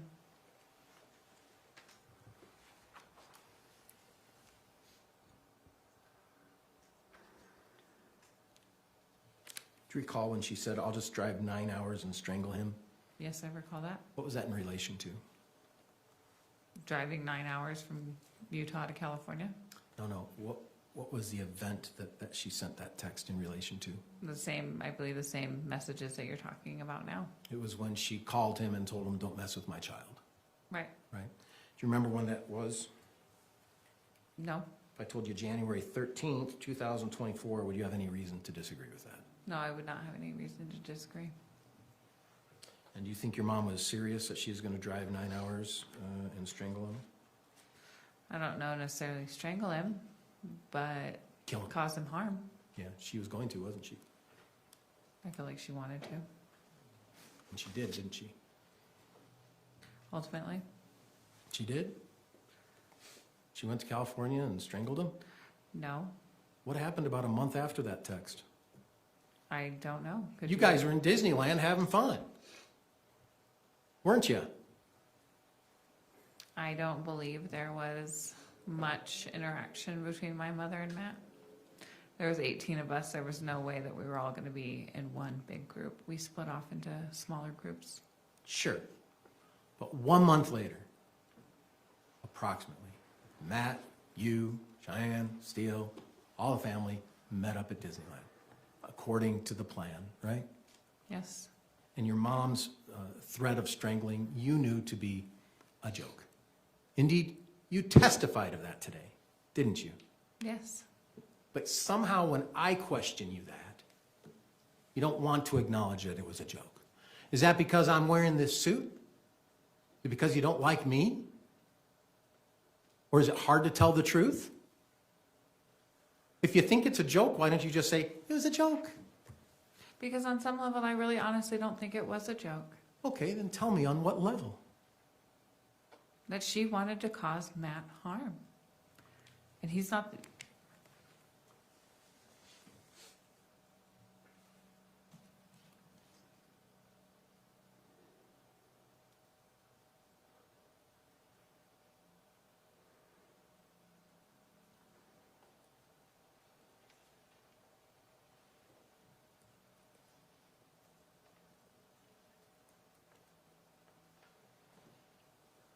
Your mom ended up saying sorry for calling him, didn't she? In an actual text? Yeah. Do you want to go to it? Yes, please. All right, page 11 of exhibit 28.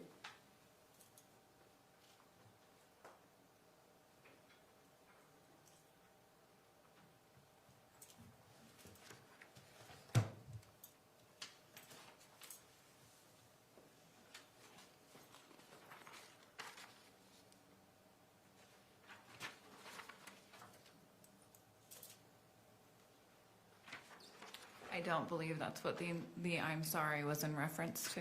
Was it in reference to you dry heaving? I believe so.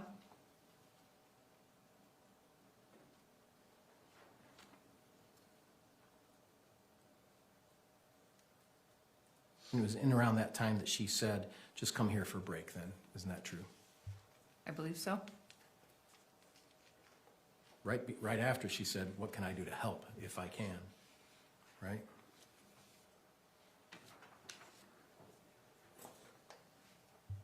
Just a moment, hang on.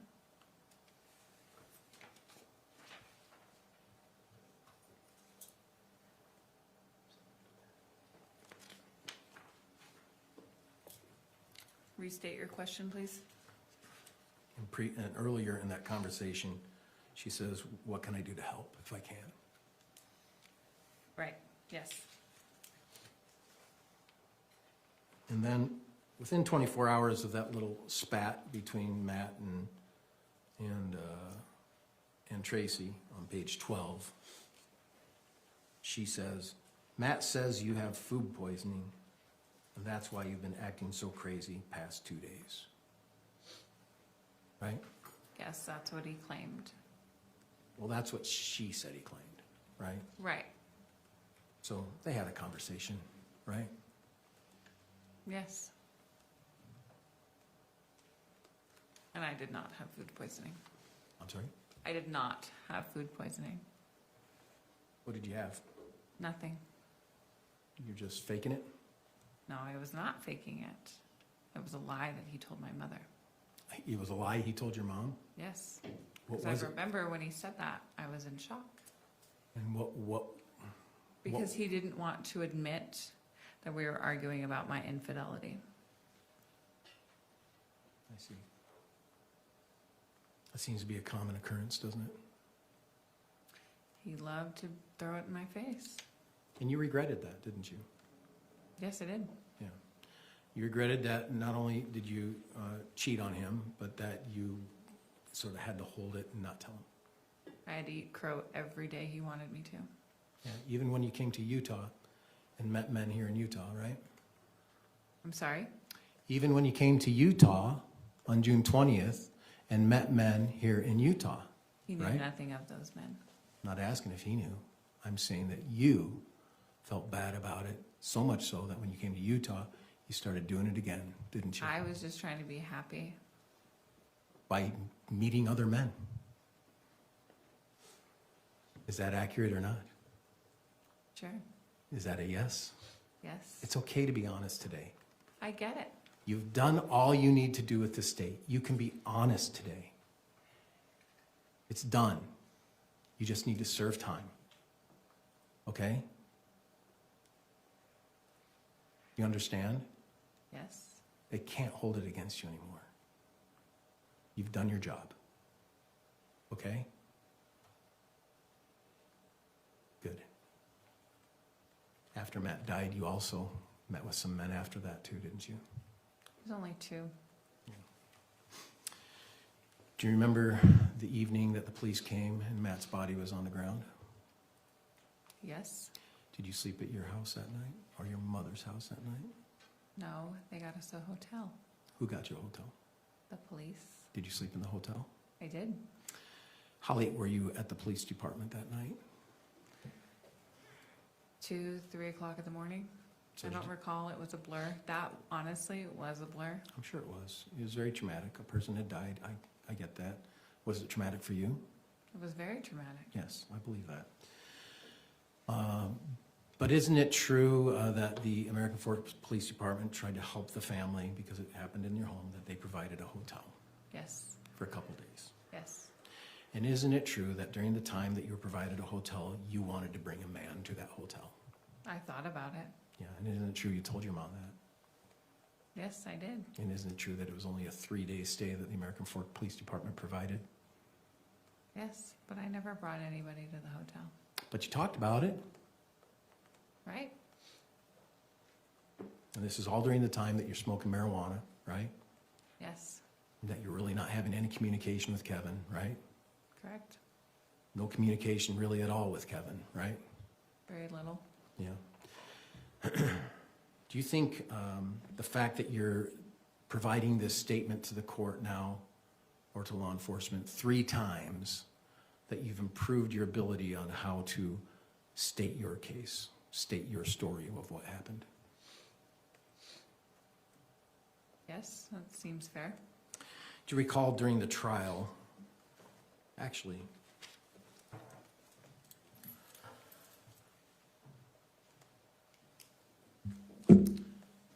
just for illustration, not an exhibit.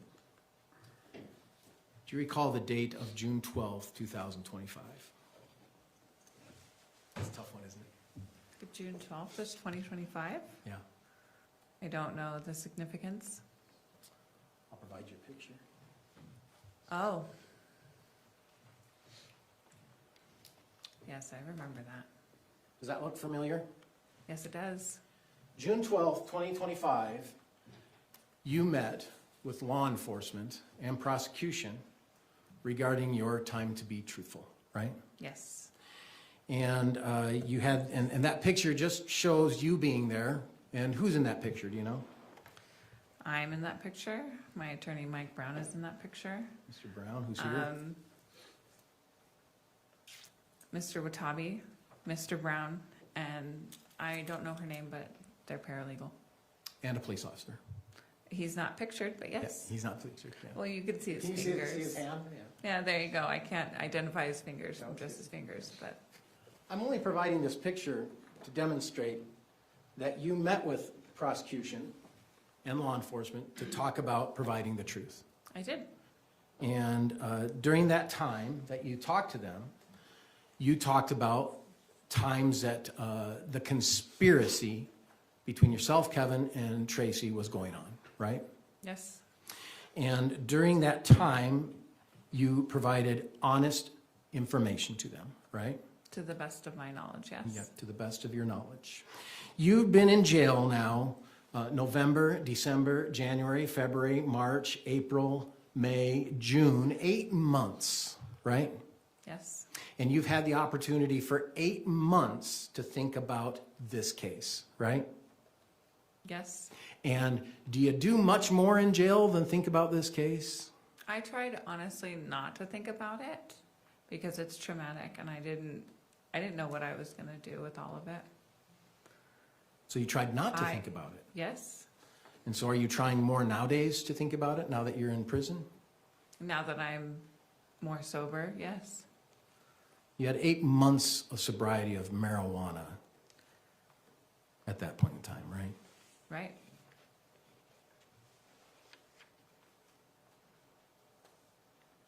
And so during this interview that you had with them, you told them of the story involving the conspiracy. Is that right? Yes. And they asked you a question. They asked you about getting a rental car. Yes. And they asked if you had told anyone about it, right? I believe so. And who knew about it? A handful of people. I mean, who? Tara Lynn knew about it. Rachel knew about it. I believe my friend Stephanie Slocum knew about it. My mother knew about it. Through the grapevine, I believe my father knew about it.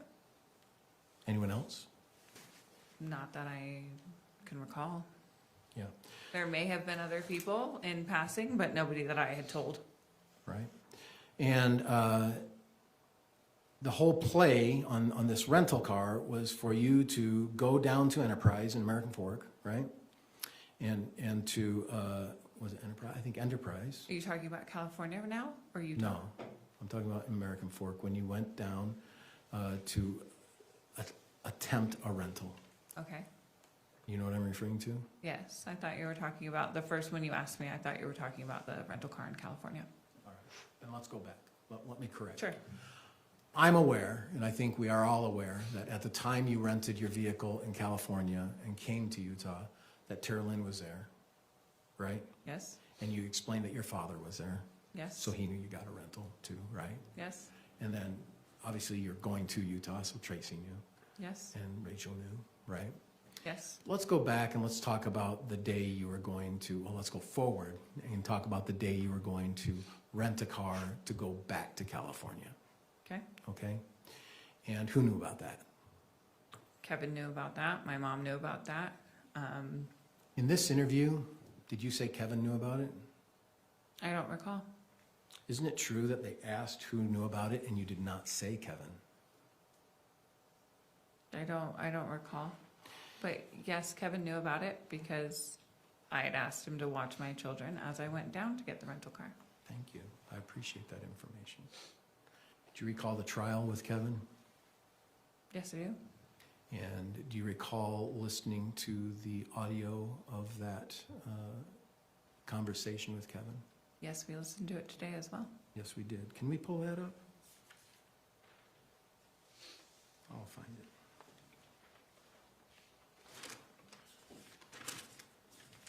That was that big, State's 11. that was that big tag of ones you did in a row. State's 11. 11? State's You can pull up Exhibit 11.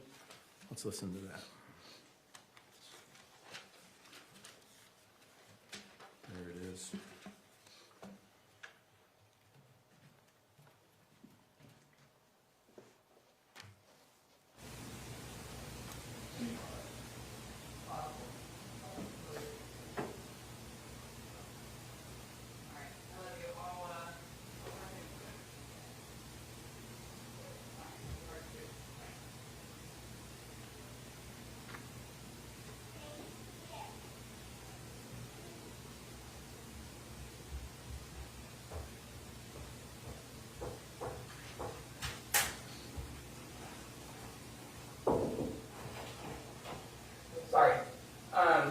Sorry.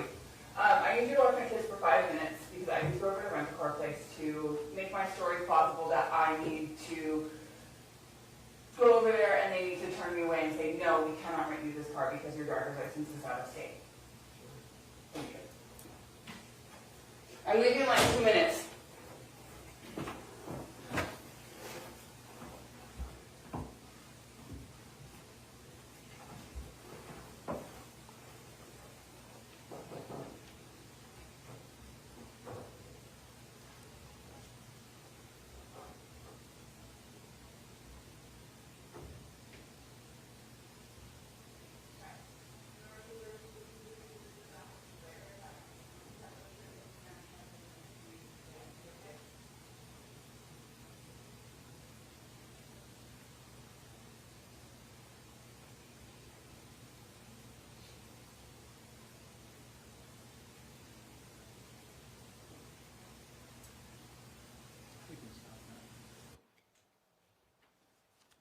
Do you remember hearing that during the trial of Kevin? Yes, Do you remember being asked about that? yes. And until it was played in Kevin's trial, I did not recall that I had actually knocked on his door and told him to watch my children. Until 2 months ago, you did not recall having that conversation with Kevin, right? Correct? Do you remember what your testimony was today? That I remembered it? Yeah. Because it was so played? easy. So easy and quick, right? Yes. When in truth, your memory 60 days ago, you didn't even remember that conversation. Isn't that true? Yes. And 60 days ago, you even called it an accidental recording. You didn't even know you're recording. Isn't that true? I would still call it an accidental recording. Yeah, I would too. I believe that. I guess the point I'm getting at is that your truthfulness in presenting it to the jury today is very rehearsed and very prepared, because you had an opportunity on this day to advise them of that audio, which they knew about and they even asked you about, and you did not say that Kevin knew you were going to the rental company. And then June to January, so 7 months later, you were asked again, except this time dressed like you are and in custody like you are as a witness, and you didn't remember. But then today, when asked that question, it came just like, yeah, Kevin knew. Of course he knew. Don't you find it odd that you're willing to just allow the narrative of law enforcement to tell you what you remember? I don't think it's a narrative of law enforcement. I think it's the recorded audio. It is a recorded audio. But your memory of this recorded audio is what we're looking for. Your memory of the events that took place need to be accurate. They need to be from you. If you don't remember, you just need to say, I don't remember. You have an audio of it, I get it, but I don't remember. But when you told the jury on direct examination, you didn't offer that information. If it weren't for me here right now pointing it out to you, they would never know that. They would just think, yeah, well, she remembered her and Kevin, and she was walking down the hallway, and she said, hey, I'm going to the rental company, I'll be right back. But that's not your memory. You had opportunities to tell them that as you were being truthful of who all knew and what all was going on. Right? Yes. I mean, that's your goal, is to just provide the truth and justice. Right? Yes. Very hampered by your marijuana use, isn't it? I don't know how I'm supposed to answer that question. Truthfully. If your memory's hampered by your marijuana use, then just say yes. If it's not, say no. I'm sure it has. How many other kinds of things did you say are feeling pressured to comply with the state's narrative of the conspiracy? I'm not sure I understand your question. How many other things do you have to say to the jury today, and to the jury before, and to law enforcement, because you have felt pressured to talk about an alleged conspiracy to commit murder? I don't think that's a fair question. Okay. When did you decide to murder Matt? 2 weeks before he came out. A week after being at my mom's house. And was that by way of agreement, or something you just came in your mind that that's what we're going to do? It was posed to me by my mother. I'm sorry? It was posed to me by my mother. 2 weeks before Matt came out? Yes. Do you know in prior testimony you said it was 3 days before Matt came out? Want me to find it? If you'd like. If I told you that you said it was 3 days before Matt came out, would you have any reason to disagree with that? No, but I don't think it matters when we actually started to conspire. Just the fact that we did conspire. Did your mom ask you to make phone call recordings of phone calls between you and Matt? No, she was very upset when she found out I recorded so many phone calls. Did your mom know that you were making I'm seeing it wrong, I'm sorry. That you're making recordings of phone calls on July 11th? Was she aware of that? Say that again? Was your mom aware that you were making recordings of phone calls July 11th, 2024, with Matt? I don't believe she was aware of them until after he died. Including the 12th, right? Yes. So your mom was not aware that you were being quite lovey-dovey with Matt on those phone calls, was she? That was the plan, to be lovey-dovey. Do you remember the question? No, repeat it. The question was, your mom was not aware that you were being quite lovey-dovey on those telephone conversations with Matt. I believe she was. She told me to be sweet. She told you to be sweet? To keep him calm. To keep him calm? Coming out here.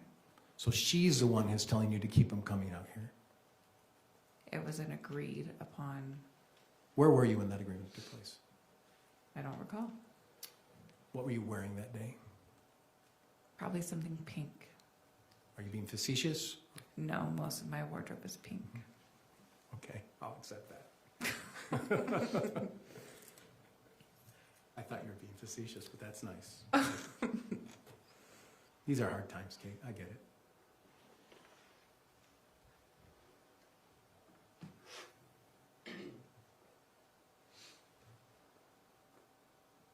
Do you remember what was the scenario of this alleged agreement? I mean, were you in a room? Were you in a car? Were you in a yard? Were you in When we were originally talking about killing Matt, Yeah. it was probably out on the lawn where we spent most of our time talking. I made her leave her phone inside, and I left my phone inside.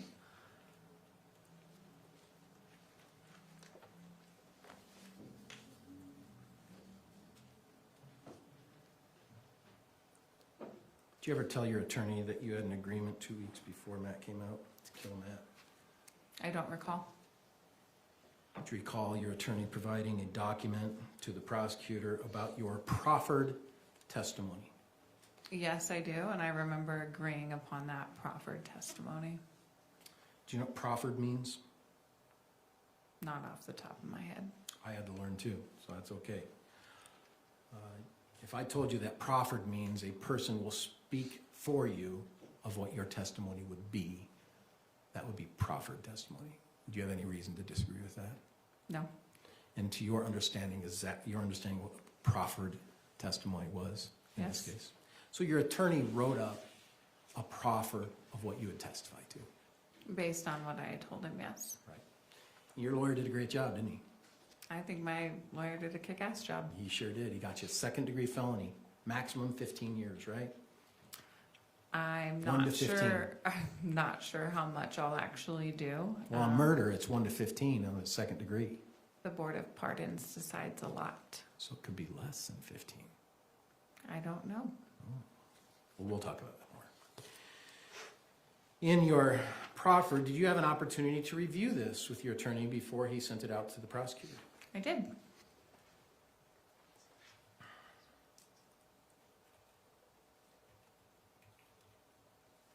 Oh, can we bring up digitally? I have it on paper, but if you have it digital, we'll do that for our jury, if that's okay. This is me taking advantage of the technology of the state. Thank you very much.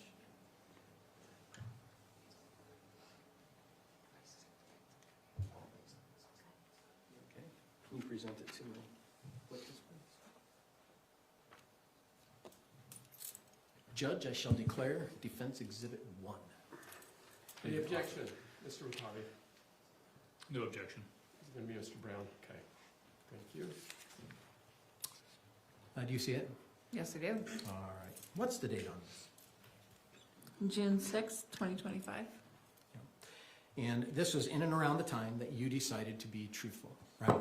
Yes. This is in and around the time that you spoke with your lawyer about the facts, as you recall, to the best of your ability, right? Yes. And then he drafted this 2-page and a little bit, right? Yes.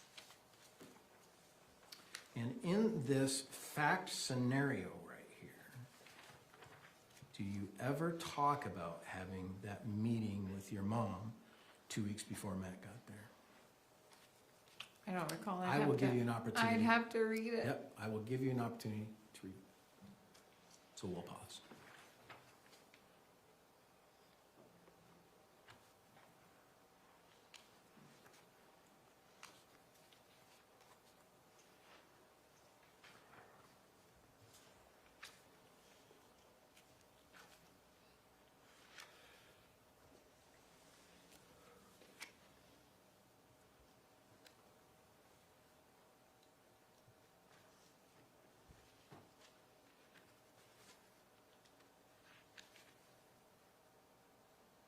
You can move the page down.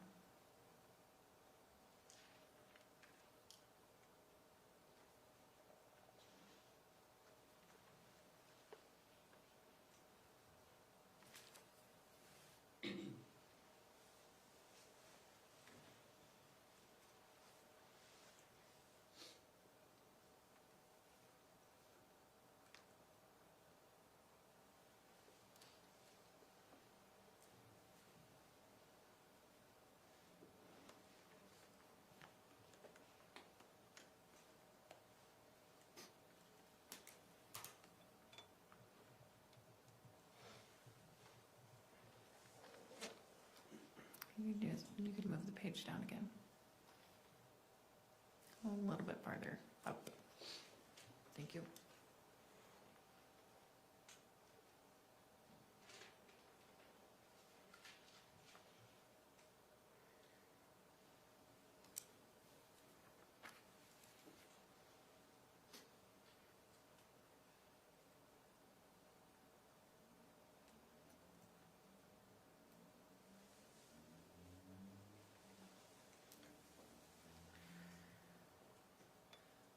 Scroll one more time. Do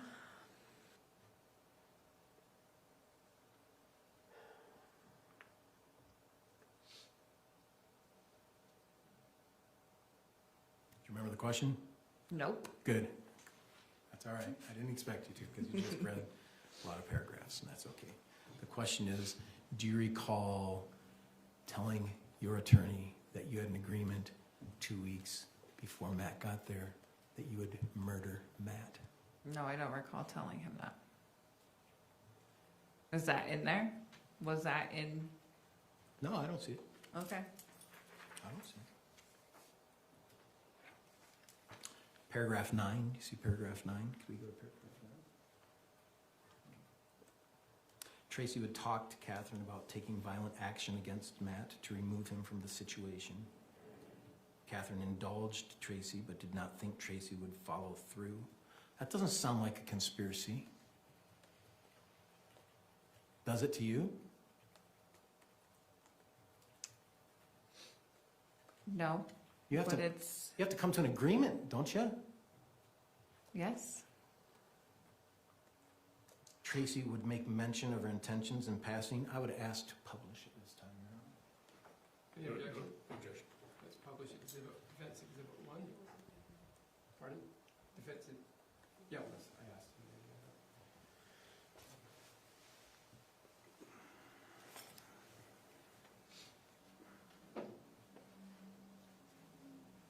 There we go, paragraph 9.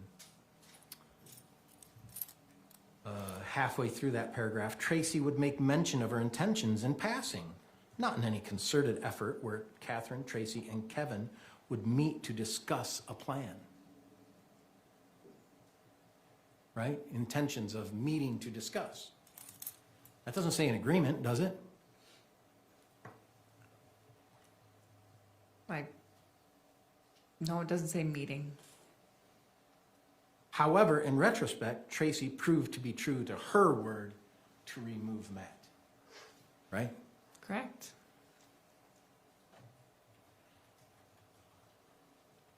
And so you don't have a description of when you came up with the agreement. You just say it was a couple weeks before. We already know that there's some frustration between Matt and Tracey. It's been like that for a long time, wouldn't you say? Yes. Based on the evidence you're feeding to your family about your relationship, wouldn't you say? Yes. Isn't it fair to say that you're feeding your family that you're fearful of Matt if he comes to Utah, wouldn't you say? Yes. You're fearful for your life that Matt would threaten and physically harm you while you're here in Utah, wouldn't you say you fed that to your family? Yes. Even though Matt had never physically touched you in any abusive way since your marriage in 2018, isn't that right? 16. but 16. Yes. Thank you. I apologize. Did you ever tell your family that he never physically assaulted you during your marriage? Or did, in turn, you do the opposite and lead them to believe that, in fact, you were victimized by his physical assaultive behavior? I never told them that he was physically abusive to me, but he was very scary. But he was scary. So scary, in fact, that you were afraid he was going to come up and kill you? Yeah, I didn't know what was going to happen. The night I got to my mother's house, I was scared shitless. Because you went to work, rented a car, took his kids 1,000 miles away, and sent them a text. Didn't you? I did. You didn't even draft the text. No, I had Terrell help me because I was driving. You sent them a text saying adios, right? More words or less. Yeah, we'll get into that too. Well, don't you think that would frustrate any spouse, male or female? I can assume so.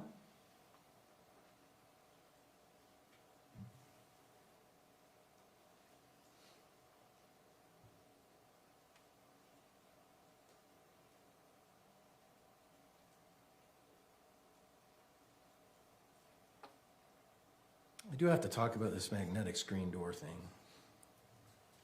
Let me go to that exhibit. It's the one before the incident. It gives the best picture. 19. Is it 19? Yeah. I mean, I've seen these, but I never bought one. But you know what I'm talking about, right? The screen door? Yes, I do. I thought about buying one, but I don't know. They're pretty nifty. Are they? They're still around. I see them.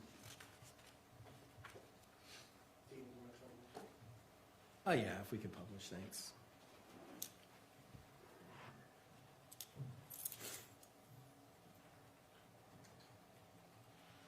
And so this is a view of your mom's home before Matt arrived, right? I don't believe it was before Matt arrived. I don't know when this picture was actually taken.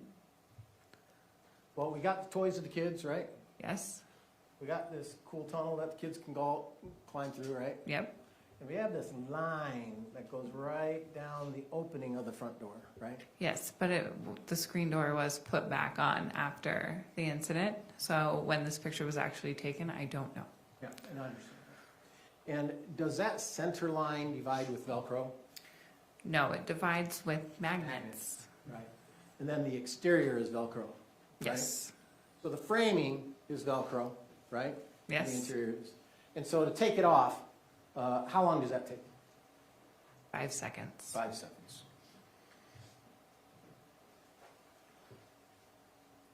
But you do mention that, right? You do mention that in paragraph 11 of Defendant's Exhibit 1 in your proffer. Tracey removed the magnetic screen door, which attached to the front door. Do you remember saying that? Yes, I To do. your attorney? This is where Matt would likely enter the home. Yes. Did you think he was going to enter some other way? No. Just the way that's written certainly makes it seem like a conspiracy, doesn't it? He would likely enter through the front door. Or possibly through the garage. I digress. The intent was to make it so Matt could enter the home more easily. Yes, because when you want the screen open, it opens like a curtain, and it just kind of have to duck to get in. How much effort does it Not much, but we were trying to make it more welcoming. take? And you told him that your door was always unlocked. Yes, I did. And you gave him the code. Yes, I did. At any time that day, did you think, I'm just going to tell him I want a divorce? I had tried that on multiple occasions. Not while I was in Utah, but I had tried it on multiple occasions, and he told me he would not give me a divorce. Did you believe him? Yeah, I did. That he would not give me a divorce. Yes, I believed him. And did you think you were stuck in that marriage no matter what you did? Yes, I did. You couldn't divorce him, could you? Financially, I was unable to divorce him. Financially, you were broke with him. Yes, I was. You're broke being divorced too, right? I've never been divorced, so I don't know. Did finances have anything to do with it? Filing papers, yes, it takes money, and I did not have any extra money stashed away that I could just go drop a couple $100s on filing papers without him questioning. So it was better just to murder him. Not in retrospect. At the time, that's what I thought. Yep.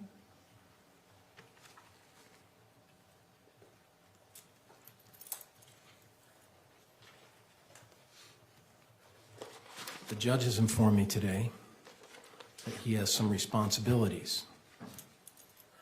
So I want to close today, but we'll pick up tomorrow. I'll be here. I know. Thank you, Kate. All right, is that, No, I will close tomorrow, today, with this line of questions. okay. Sorry, Judge.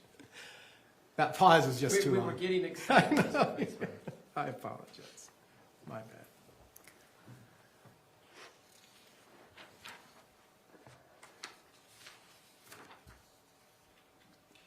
Just getting my notes in order here, I'm sorry.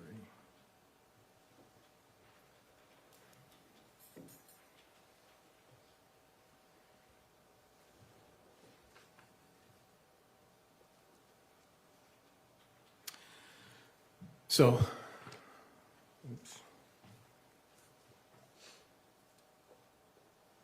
On January 20th, you were here in this courthouse and you testified at Kevin's trial. Do you remember that? I don't remember the date, but yes, I did testify. And similar to today, you testified at one point and then took a break for the next day and then came back. Is that right? Yes, I did. And that's going to happen today too. And I'm sorry, but I still have a few questions I need to ask you tomorrow. I'm going to come for you for my lost wages. We'll see what the judge can do. Do you remember what the last thing you said when getting questioned on your first day? No, I do not. On page 135 of the transcripts, it says, and it ends on page 136. It says, when did you see your mother again after that? Do you remember what time? Referring to July 12th, 2024. When did you see your mother again after that time? Do you remember what time? Do you know what you said, what time? After what time? I'm not really sure of the Asked question. about when she came back from sushi. Oh, okay. Do you remember what time? No, I You don't. said maybe around 3. Sounds about right. And then you know what the next question asked was? No, I do not. Okay.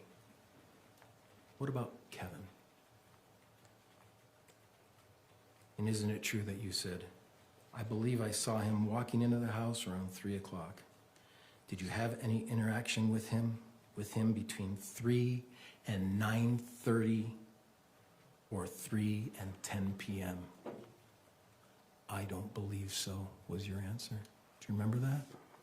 Sounds plausible. And then miraculously, the very next day, after you got a chance to sleep on it and thought about your testimony, you then told a new story about Kevin, didn't you?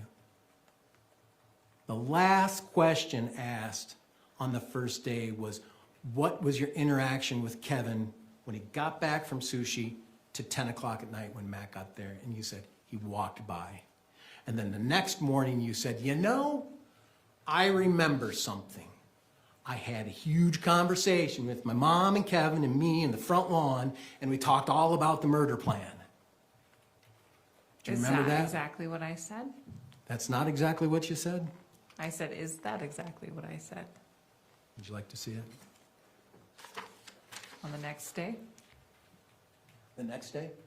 You're saying the next day I stated something else. The next day you stated that you forgot, that you now remember that you had a meeting on the front lawn with Tracey and you and Kevin and planned what you're going to do that night to kill Matt. I don't know if it was a huge conversation, but yeah, it was.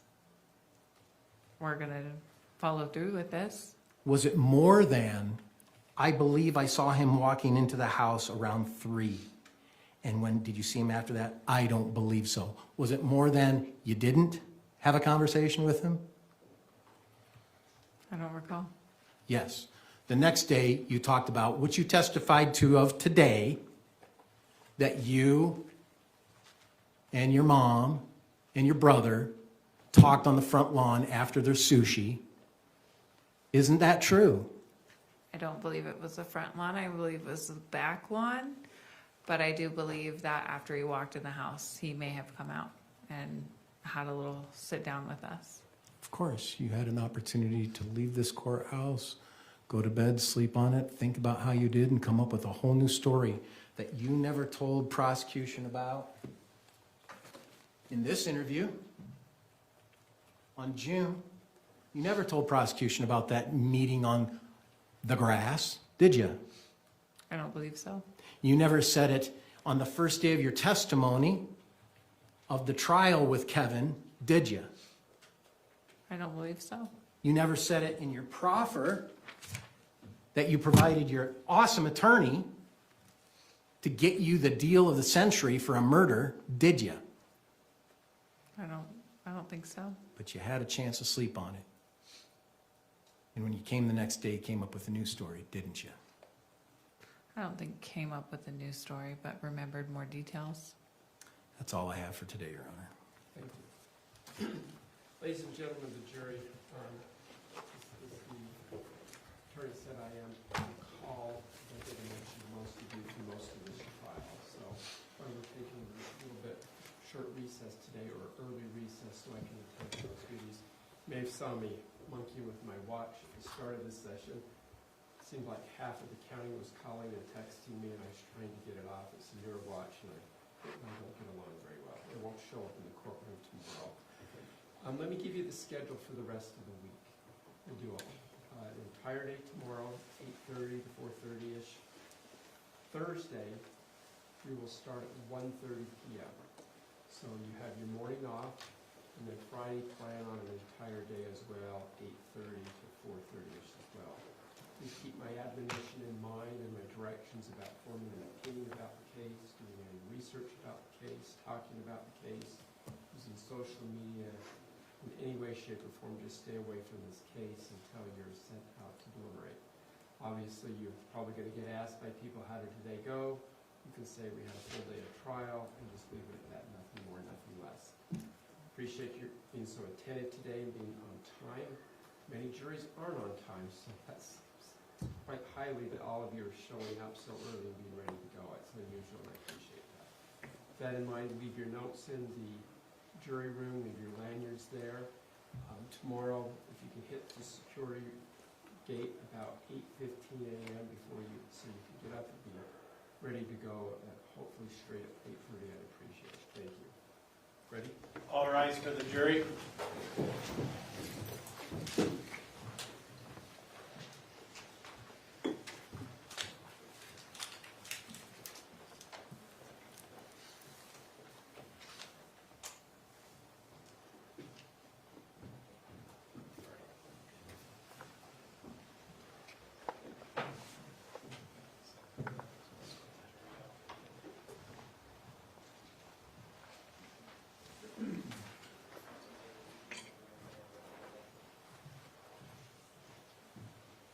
Thank you. Please be seated. Before we recess, Mr. Brown, Mr. Tommy, anything you need to put on the record of the state? No, Your Honor. Just one issue. Could Mr. Facemeyer approach? Of course.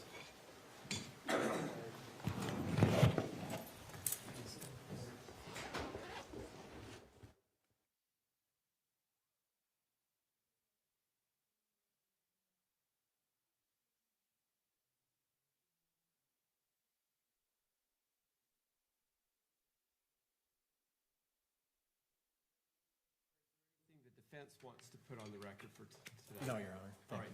Mr. Brown, anything on behalf of you and your client? All right, I'll see you all in the morning then. The doors will be open at 8:15. Thank you. We're in recess.